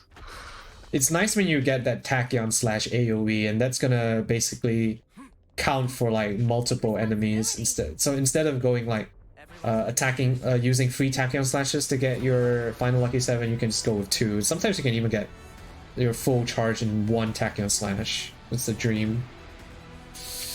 But Stupidly good art. yeah.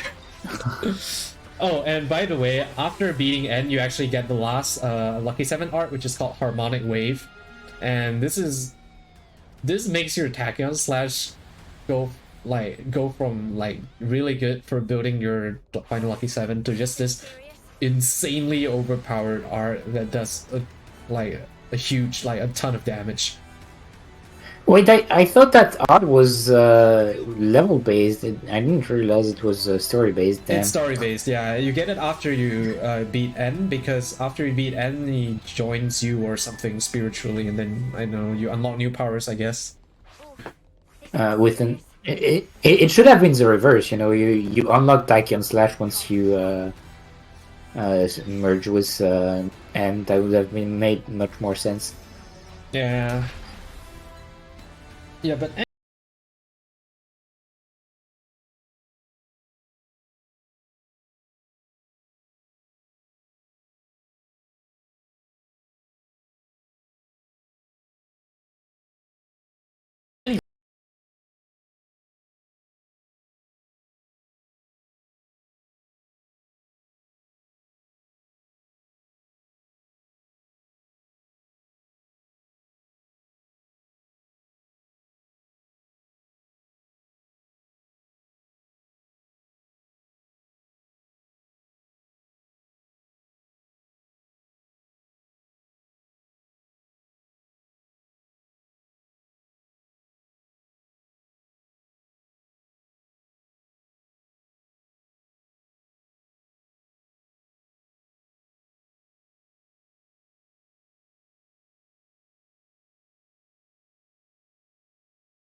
Wait, I'm dropping a lot of frames suddenly. Oh, that's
So just so you know, this run is still RTA variable because in this rule set we've got a break available for the runners that can have a Yeah. 30 minutes break. Yeah. Because this is a long run, and people were complaining that it was too long to do in one single setting. So, I'm actually surprised if- I haven't gone to the bathroom yet. We are back, by the way, aren't we? Are we on? Are we live? not yet. Not Chat, yet. say Frankersy if we're back. Chat, are we back? Actually, they can hear us.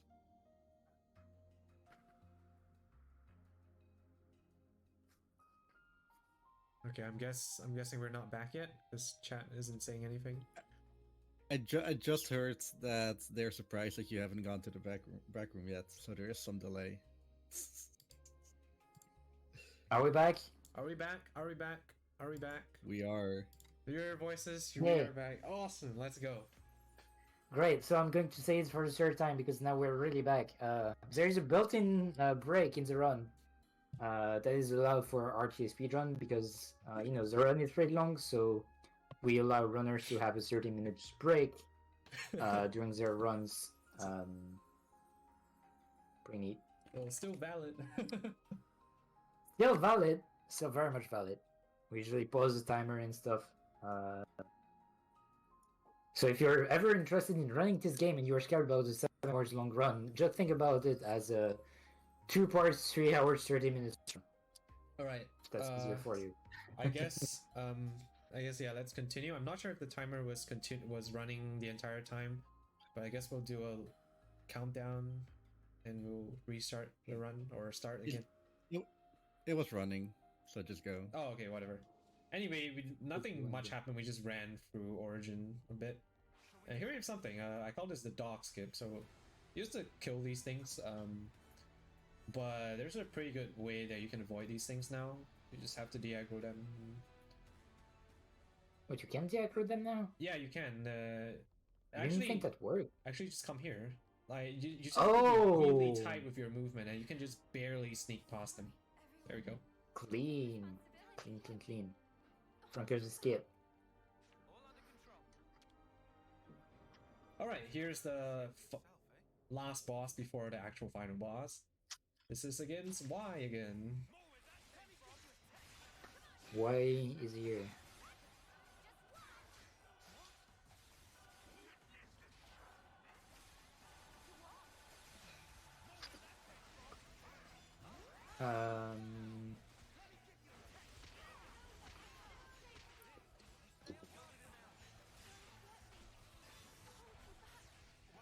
So again, same strategy as before, as the last time. We just build Lucky 7 talent art, build Ouroboros talent art.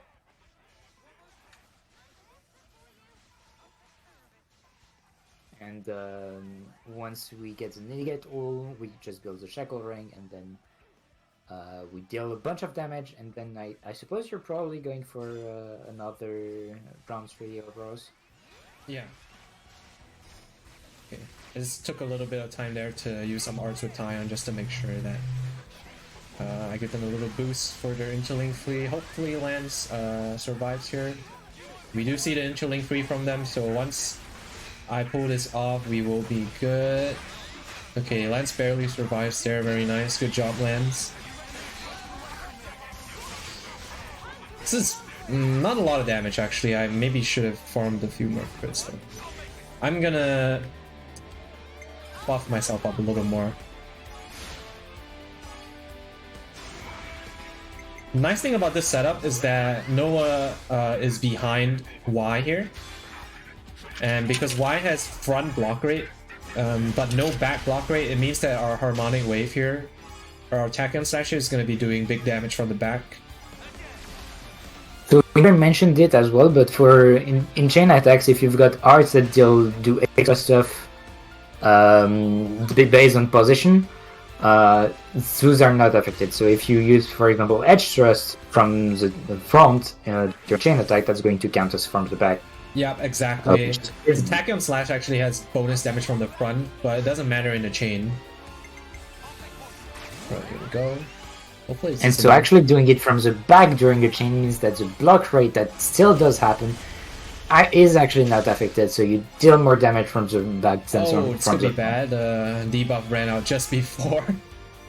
Oh no. We'll see.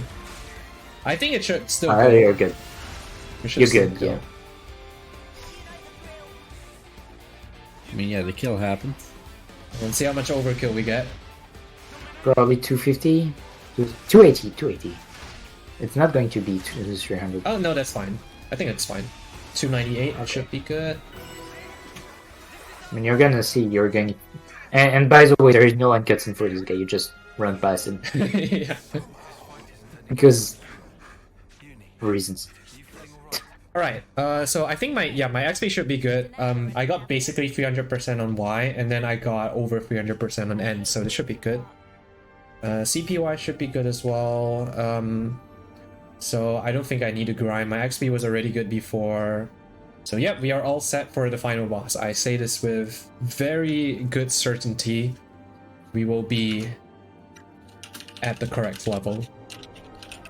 So I'm just gonna do the last menu in the game, very big menu. Asher is back. We get our Zephyr back on Mio, and now we've got, fun fact, Healer Noah, who's now going to be Troubadour for the final boss. So despite how good Anime Sword Fighter Attacker class is, Healer for this fight as a Troubadour is better. And that's because, as we explained, Troubadour allows you to use a lot of arts very, very fast. And the problem with this boss fight is that it's 7 phases? Question mark? It's a lot of phases. And every time you start a new phase, all your arts are set. Oh well, like basically seven. No, it's that during the 7 phases, you don't have time. You don't have time to finish the fight in one final Lucky 7. So we'll have to rebuild that again. 2 or 3 times, I think. 3 times. 2 times. 3 times. Because now we don't have capable hands. So we have to build the talent art 3 times.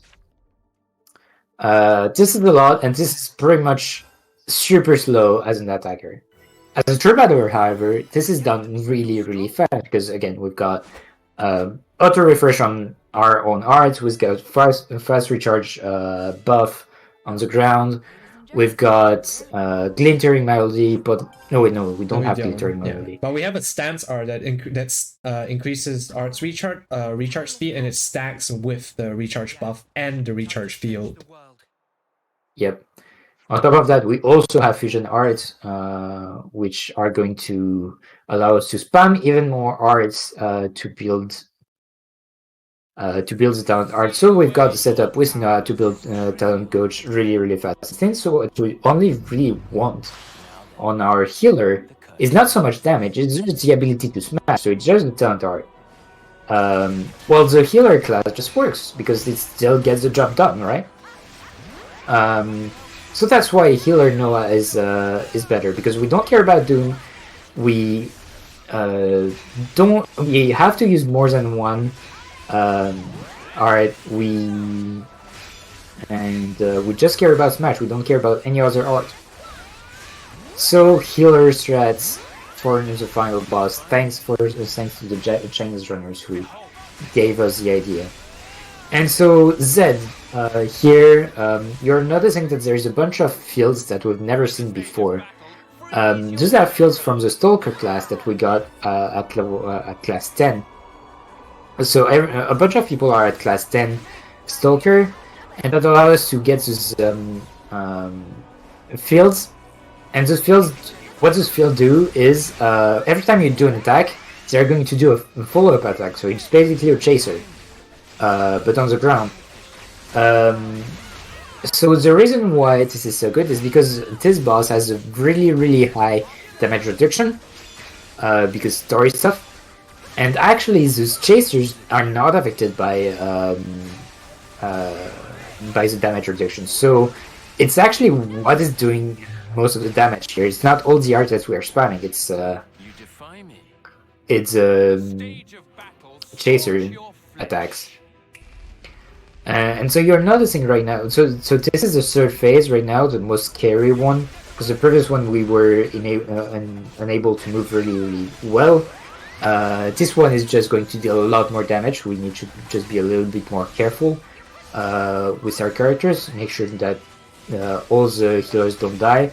And as you could see, all the cutscenes here are unskippable. So we have to see everything. So if there is any kind of death, any kind of fruit during this whole attempt, we have to restart the whole thing, including the cutscenes.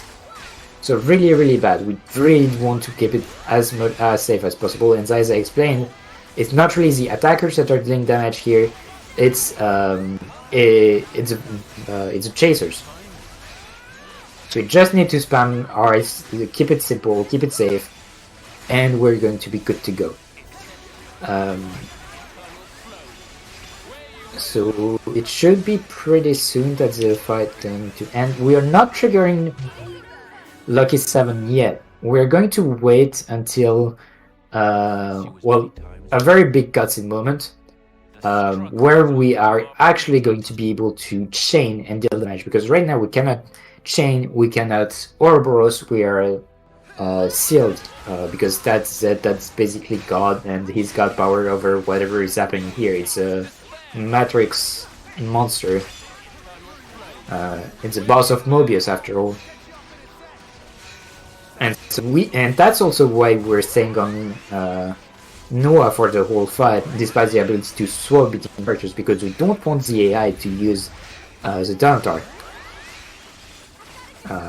We just want the AI to use the field skill, and they usually do, and that's going to work out just fine. Alright. That was. I think that was pretty good. The last one here was a little unlucky because he fired a laser that killed both my attackers, so all my staying powers were disappeared. But the first 3 phases went really quickly, I think. Yep. So now it's a big cutscene moment. We're going through all the traumas of everyone how they managed to get through them. Yeah, this is basically really critical moments in their in their life.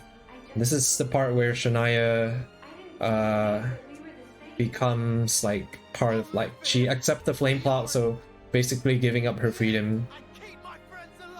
Kind of. It's really interesting the way Shania is written. She represents the complete opposite of what Noah and Gang are fighting for, and I think it's really well done. Yeah. It's just like, okay, so having freedom means that I have to deal with choices in my life, and I don't want to. And I'd rather have my life completely controlled, while Noah is like, no, freedom is better because you get to live. Yeah, exactly. It's really interesting because the whole time before we meet Shania, we were just going along with Noah's story, right? We were like, okay, yeah, Noah makes sense. You know, they're fighting for freedom. They want to free the colonies and stuff. Then we get to Shania, and she's like, hey, you know, that's actually not, all that great. And then it really starts to make you think about, is this really correct, or is this the right thing to fight for? I think it's really well written. The first step in your so-called revolution. So by the way, there's a big shield that that Zed puts up that is filled with all the Mobius watching the scene as it happens. Every damage that you deal to him is going to heal that back. And actually, the fun fact is that in hard mode, since there is some damage reduction, he heals more than you deal damage to him. It's just very stupid. In easy mode, you actually do more damage than he heals back, but it doesn't even make a difference. I shall observe carefully what you would term your strength. Alright, so this is Uni and Tyon's cutscenes. This is the very, very critical part where she meets. This is Mobius D, by the way, not interlinked with J. This is where her from her past life. Very interesting, how she overcomes that fear. And here we have Nimue. Tyon's first girlfriend. I love Nimue a lot. I wish we could play Nimue, honestly. Yeah, she should have been a hero. Give us Nimue DLC, Monolith Soft. Alright, nice. We got Tyon's chain, which is slightly faster than Uni's. We also get to see him dab. Get ready for a dab here. He's gonna dab. It's actually true. There we go. God, I hate you. He actually dabbed. I hate you. I hate you so much. But yeah, Tyon's Ouroboros finisher is, I think, 2 or 3 seconds faster than Uni's.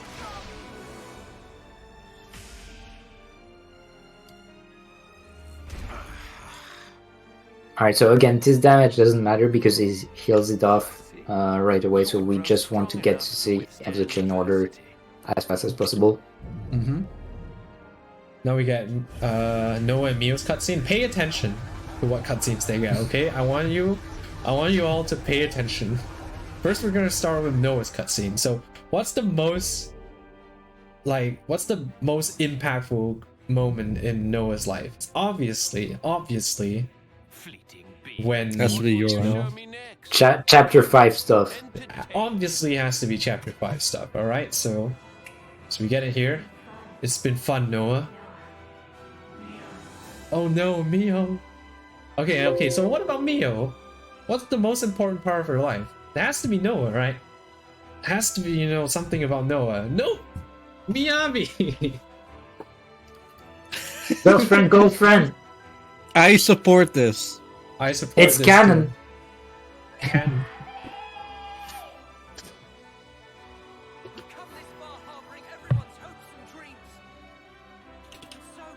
Oh, and because I have Mio on in her military uniform, she and Noah actually have like couple outfits here too. It's really Yeah, funny. it's great. It's so great. That is so cute. It's really cute. Noah taking Miyabi's outfit just so that Mia accepts him.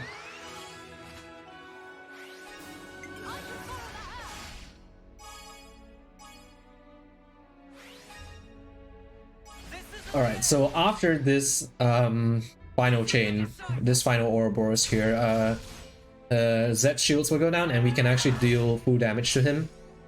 And yep, so what we're gonna do is we're just gonna chain on the launch and then smash him, and then farm some overkill to get us to level 68, get Senna to sword level 15, and that is the first phase. And yeah, now we have access to chain again, and we've got access to Ouroboros again, so we can do stuff. You would usurp me, grasp the future. I cannot. So I've been holding on to my lucky 7 the entire time. I'm gonna pull it in this phase here. Gonna make sure he doesn't kill Noah here. I want to build some chain with my Troubadour first.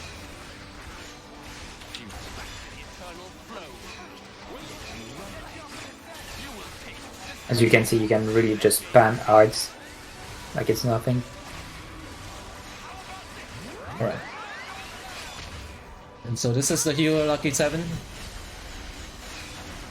Basically, It's still... your recharge buffs carry over, so it does actually help out a lot in building that final lucky 7 as well. Also, yeah, you still have Attack and Slash, so if you were scared you didn't have that, it's fine. It's really just Agnus arts that are different. Alright, hopefully so yeah, as we explained, on here, very nice. Launch, and before the smash you swap out, so that way that's a guaranteed launch available, very, very consistent. Alright, so we need a little bit of extra damage. That's why getting Ashira Taion here is going to guarantee the kill on the next turn.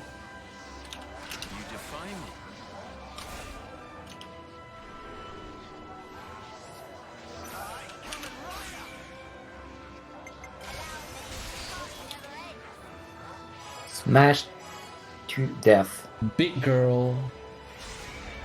Alright, let's see how much we get here. 310, that's more than enough. Awesome. Alright, everybody's at level 68 here except for Ashira. Nice. Funny number. Alright, this is phase 2. This is Zed Infinity. Basically, he becomes a giant hit. And yep. Okay. As it is common for RPG's final boss, you know, big weirdless arena, weird form, and now it's time to spam arts with Noah. Yeah, so just pay attention to how quickly I can build my lucky 7, spam my arts. And notice how I'm bringing everybody to the side as well. This is to keep them safe from one of the AoE attacks that Zed has, Archon Purge.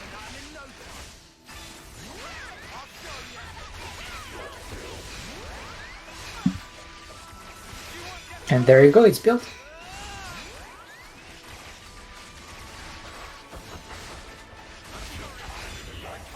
So a few people dying here is actually good because it helps to build your chain.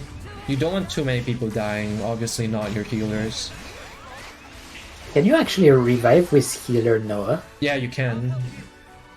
Lucky, even when he's drawn. For some reason I didn't have Final Lucky 7. Okay.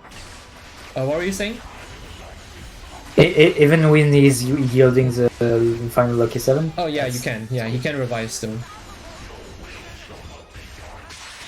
Oh, that's unlucky. Too bad. Right before the enemy movement. Before the last one.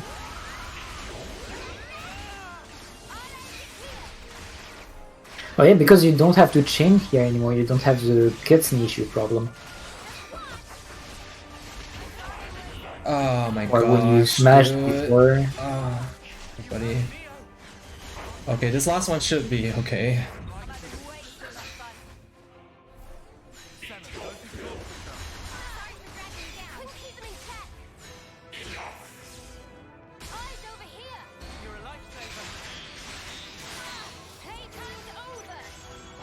Okay, finally we got off the chain.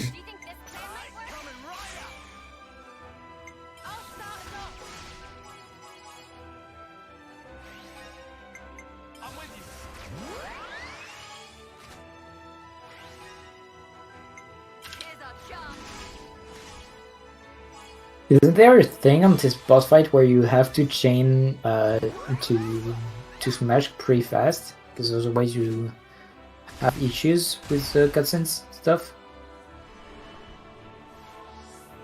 Observe my strategy. I'll make this work. I'll take point. I don't know. Yeah, so at 85% he becomes immune to all reactions. So you want to smash before you hit that threshold, which I should be able to hit here.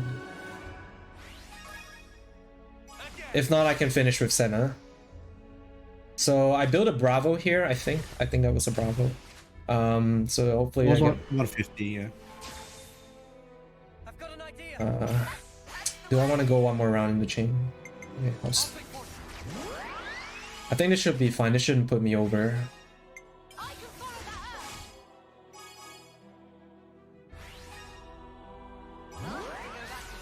Because this definitely kills. Yeah, if you're not over, hope you're fine. Oh, this might be too much actually. Oh, that's bad. Okay, never mind. Yeah, that was a little too much damage. But I wouldn't have killed in this match if I went on the third round there. So it's okay. We'll redo again and we'll chain again. It's the nice thing about the Hero Lucky 7 is if something bad happens, you can always just rebuild. It does take a little bit still to build, so like still some time lost, but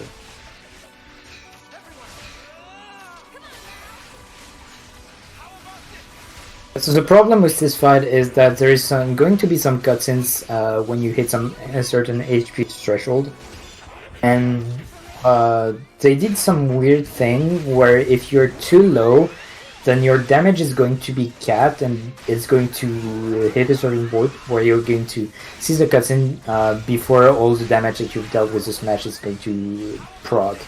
So the intentional strat here is to actually hit the end of the phase and trigger both cutscenes at the same time. But you have to be really careful with the amount of damage that you deal. You need to deal not too much damage in order to achieve that, which can be a little bit difficult considering. And also considering it's your only source of damage, you cannot be like, yeah, okay, so I didn't deal enough damage, I'm hitting the threshold, I should smash now, because then you still have to deal the rest of the damage and you don't have that much sources for damage anyway. Like maybe I suppose you could just smash with Final Lucky 7 and it would still work because of you still have the shackle ring on, right? Yeah. Or, yeah, so you could shackle ring and do it, I guess. If you're missing the range by quite a bit. If you're missing the range by a bit in the chain, so if I smash on the third one there, I likely would have just had to kill with Senna. But it depends. If let's say I low roll on the smash, I might need a bit more than that. But it's okay. We got Ashira here. Ashira always kills. Right, a little bit of a hiccup, but it's fine. So now we got the next phase. Next phase will be X and Y Infinity. So we never see X in the speedrun, but so this is the first time we get to see her. She obviously doesn't look like this, but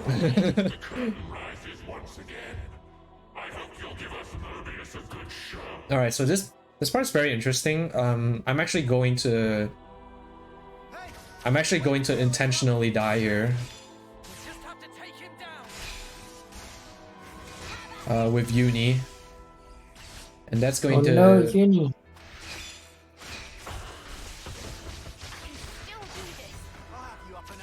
Okay, I'm going to sheath Sorry? with Noah. So Okay, for there we this go. phase, you only have Keva's team. So since Ashura is Keva's, you get her.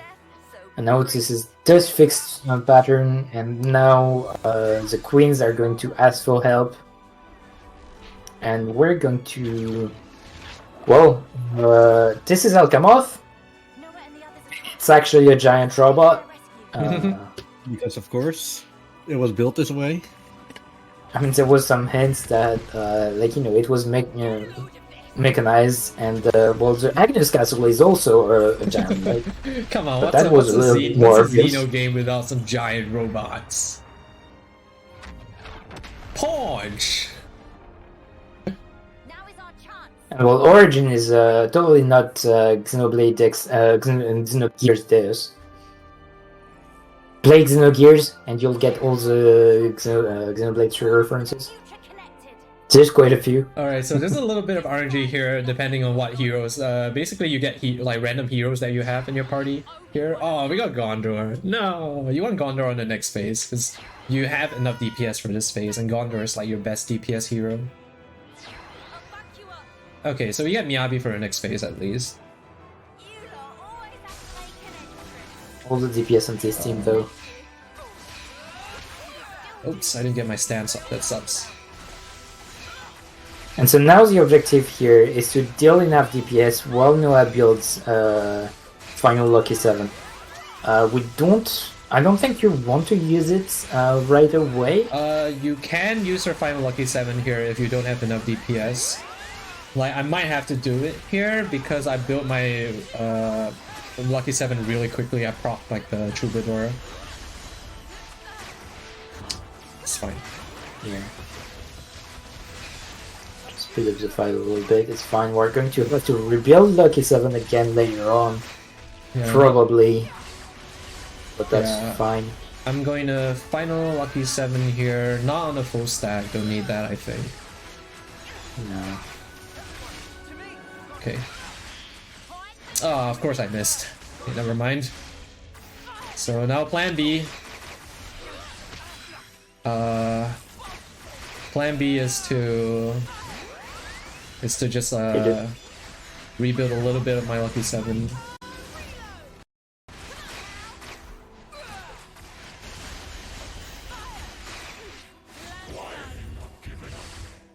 And there we go.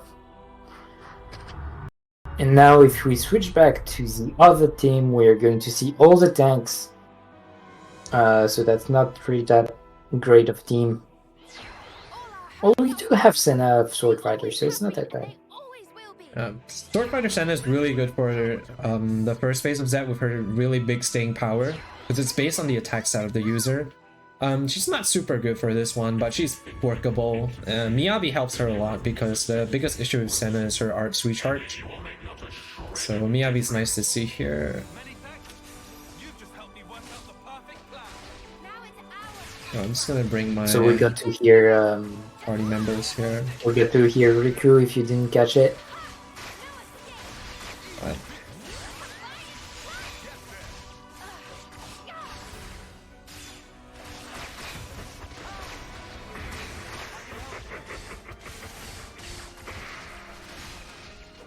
Space is just gonna be trying to burst this guy down.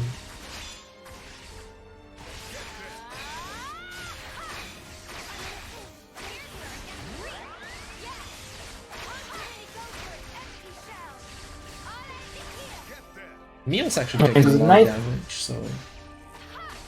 This nice thing is the chain attack gauge is going to stay for the next fight, so we'll be able to deal with the next phase pretty easily because we've got everything available. Maybe you'll have to rebuild Final Lucky 7. Yeah, but I already have part of it charged up, so I don't think I have to rebuild that much. Alright, hopefully Mio is able to keep You think that you've got first. enough timer on it? I should have, yeah. Okay, that's what I was afraid of. I have enough. I have like almost the entire final Lucky 7 charged up, so I just need to do the entire Shackle stack again, and I'll get Lucky 7 as I do it. Okay, I white slash there to dodge that.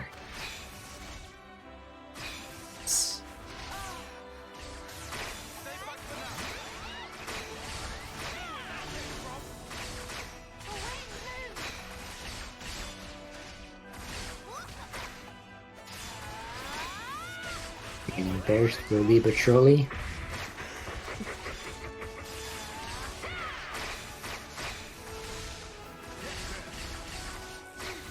Alright.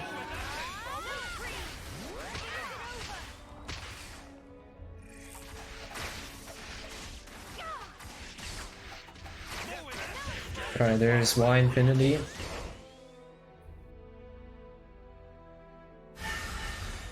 And now, This well, I is say final phase, but it's not quite the final phase yet. the first phase of the final phase. Yeah. Lots of phases. So time is going to be when we see the final overlay, the final chain damage moment, or when the HP bar is at 0 when there is no chain attack. So it's time is going to be not too far away.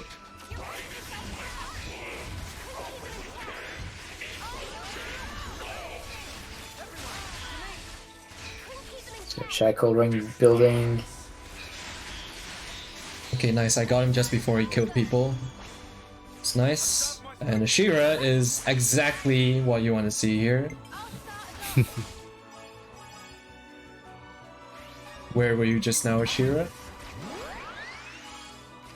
So I think that's going to be 2 rounds. You only need to Yeah, build you that kill on the Ashira second expert. round because Ashira is busted. Yep. So, this is the first chain. We're basically gonna do this entire thing again, because this fight, or this phase of the fight, is split into 2 halves, 50% HP each. So that's the first half, and afterwards, well, we get a cutscene, and we're joined by our favorite queen. Yeah, Nia. Totally. Wait, what?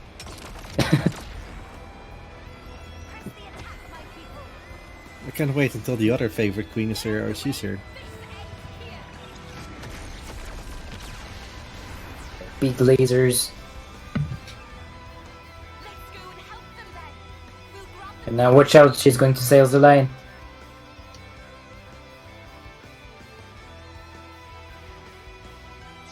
I have long awaited this moment. I too shall Hey, look, it's Amelia. witness all I am. Please hear, first appearance on stream. We said, badass starlight kick. 93k crit from Melia. Poggers. Nia. With 3 swords. Okay. I'm gonna Have to bring rebuild, everyone to the side here. Okay. After build Lucky 7 here. Hello Nia, what's up? This is the most dangerous phase of the fight because of this move, Mobius Diffusion. And that's why I have bulk on all my characters. So Noah and all my healers are able to survive. That's basically the I party died wide to- skill. I died to that casually, it was very fun! Yeah, so if you get unlucky, I've never, like, it shouldn't happen because you have all the bulk, but, you know, theoretically can kill you, I think. Yeah, well, if you get hit by your AoE art and you don't have time to heal before that, and then he uses that, then you're dead. Yeah, It's really which not is why fun. it's really important to make sure that... Okay, I'm gonna have to rebuild the shackle chain because everybody's kind of slow.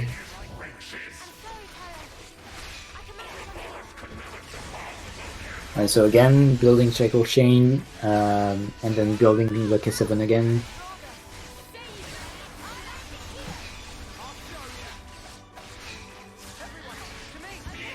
No! Uni, why?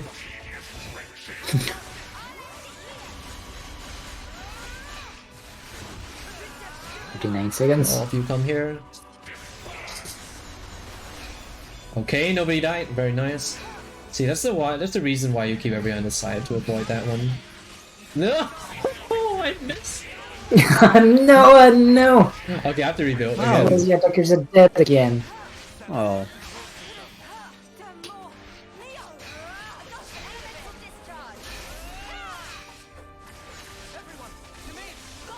And so we have to rebuild again, but look at how fast we can do it. Yeah. Classic marathon luck, by the way. And considering the level you're doing this at, I'm not surprised it's painful. It's just scary, but honestly, you really shouldn't die.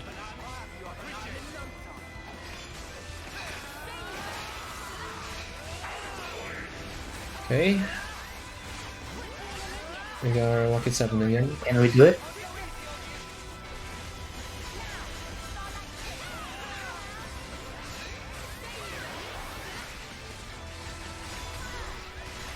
Oh gosh, it's doing another annoying attack.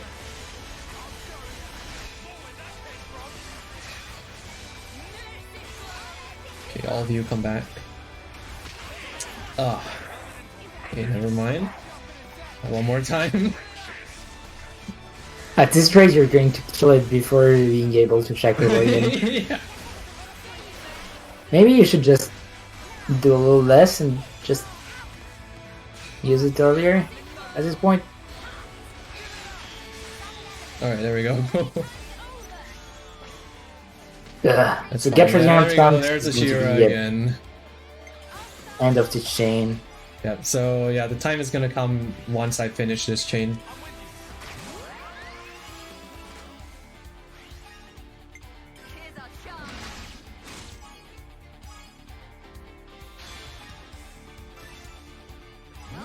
So Uni on the next art, and then end the chain, and when the damage, total chain damage pops up, it's time.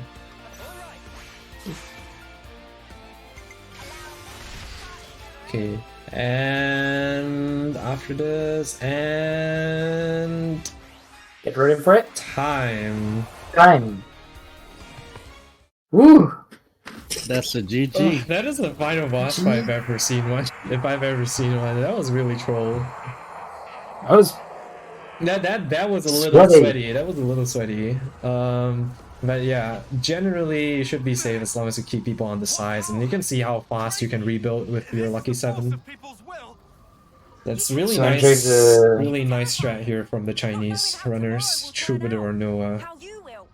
But still, enjoy the BPS here with this final cutscene. never change. What was, Sorry, limit break. what was the final time? I don't have my timer on, so I don't know. About a 6:43 43. with the break. Right. It was like the 15 minutes, like 10 minutes ish pause. Oh yeah, with the technical issue. Awesome. That's a pretty respectable time. It's lower than the estimate I gave for the Xeno Relay at least. Yeah, for Good job. So thanks for the GGs, y'all. I hope you enjoyed the run. This run is really, really cool. Lots of very nice, cool strats to show off. And yeah, I hope I did this game justice. Very thankful for both Legrand and Reek for their commentary as well. Really appreciate the company, especially for a 7-hour run like this. Really appreciate the help. Can't say I didn't almost fall asleep, but definitely shout out to Legrand Combs. I really know nothing about this game. It was nice having you.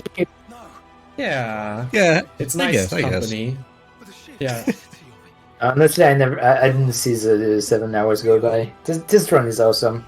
This round's It Make is. sure Quad is going to keep running this game for at least a little bit until ESA. And yeah, everyone in the community is awesome. If you want to hang out in the Discord, we've got a public Discord server. Mhm. We're going to host an event next week for more Xenoblade games. It's going to be 24 hours also of Xenoblade games, it's going to be great. We've got Team Kivas versus Team Magnus. Ooh, Keva's sweep. Keva's sweep. I'm obviously on Team Keva's. I believe in the comeback of the underdog. I think Kivas is slightly ahead because they've got a quad, but the other team has everyone else. Our team got Gren. I mean, I'm Yeah. on no team. I'm only on commentary for Xenoblade 1. And believe me, I know that game a little bit better. Really the same Big shout outs to Xeno community, really awesome bunch of people. Yeah. Shout outs to From regret. Plexa, Bowie, and Scott as well. They were the ones that I worked on the route with initially when we started, and it's really nice seeing, like, you know, how far the route has come with different strats from everybody. Unlike you. See, the thing is, like, even though we are working like kind of together on the route, we don't actually have the same strats. Like, all of us have like Made the right choice. different Yeah. strats, different takes, and it's really nice seeing, you know, blindly. how everybody is like has something different, but we can all bring it together to make something really unique. Yeah, you can trust Plexa for doing that. He did that to me as well when we were rivaling on Golden Suns 3. We at some point we had 3 completely different routes for the game, and it's really great seeing the evolution of the Xenoblade 3 speedruns, and I can't wait to see even more. Like, at this point, it's hard to see how far this game can still progress, but I'm still seeing new stuff when I look at this run. I haven't seen this run in like a month or so, and it's super cool. It is I can't really wait. cool, Maybe yeah. the 6-hour mark one day. Hopefully. Oh, that's the dream. Yeah, 6-hour barrier. That's gonna be huge. That'd be huge. Because I knew before all of you that you could reach sub 7. Some of you didn't believe me, but I knew. I had faith. Oh, thank you, Legrand, for actually believing. I knew. When everyone's like, yeah, no, this game is too long, it's going to stay around 8 hours. No. Yeah, it used People to are be better over than 8 that. hours and then under 7. Stay. Walk And in. now it's Pretty like wild. under We can 6:30. walk together.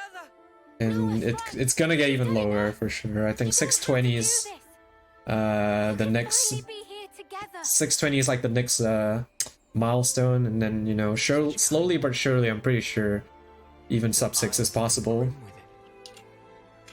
I mean, we'll need to find new stuff, I think, for that, but Well, I mean, a we little do bit new of stuff will be DLC found. maybe. Also, don't pay attention to this cutscene. It's completely weird. Yeah. How much of this cutscene are we gonna watch? I don't know. We're gonna get to the good part. As you feel. Because like we are a little bit more ahead. I don't know when staff wants us to change, because like there's probably a good 20 more minutes. Yeah, because like I said again at the start of this run, like the estimate I gave was like back when my PB was like 20 minutes slower.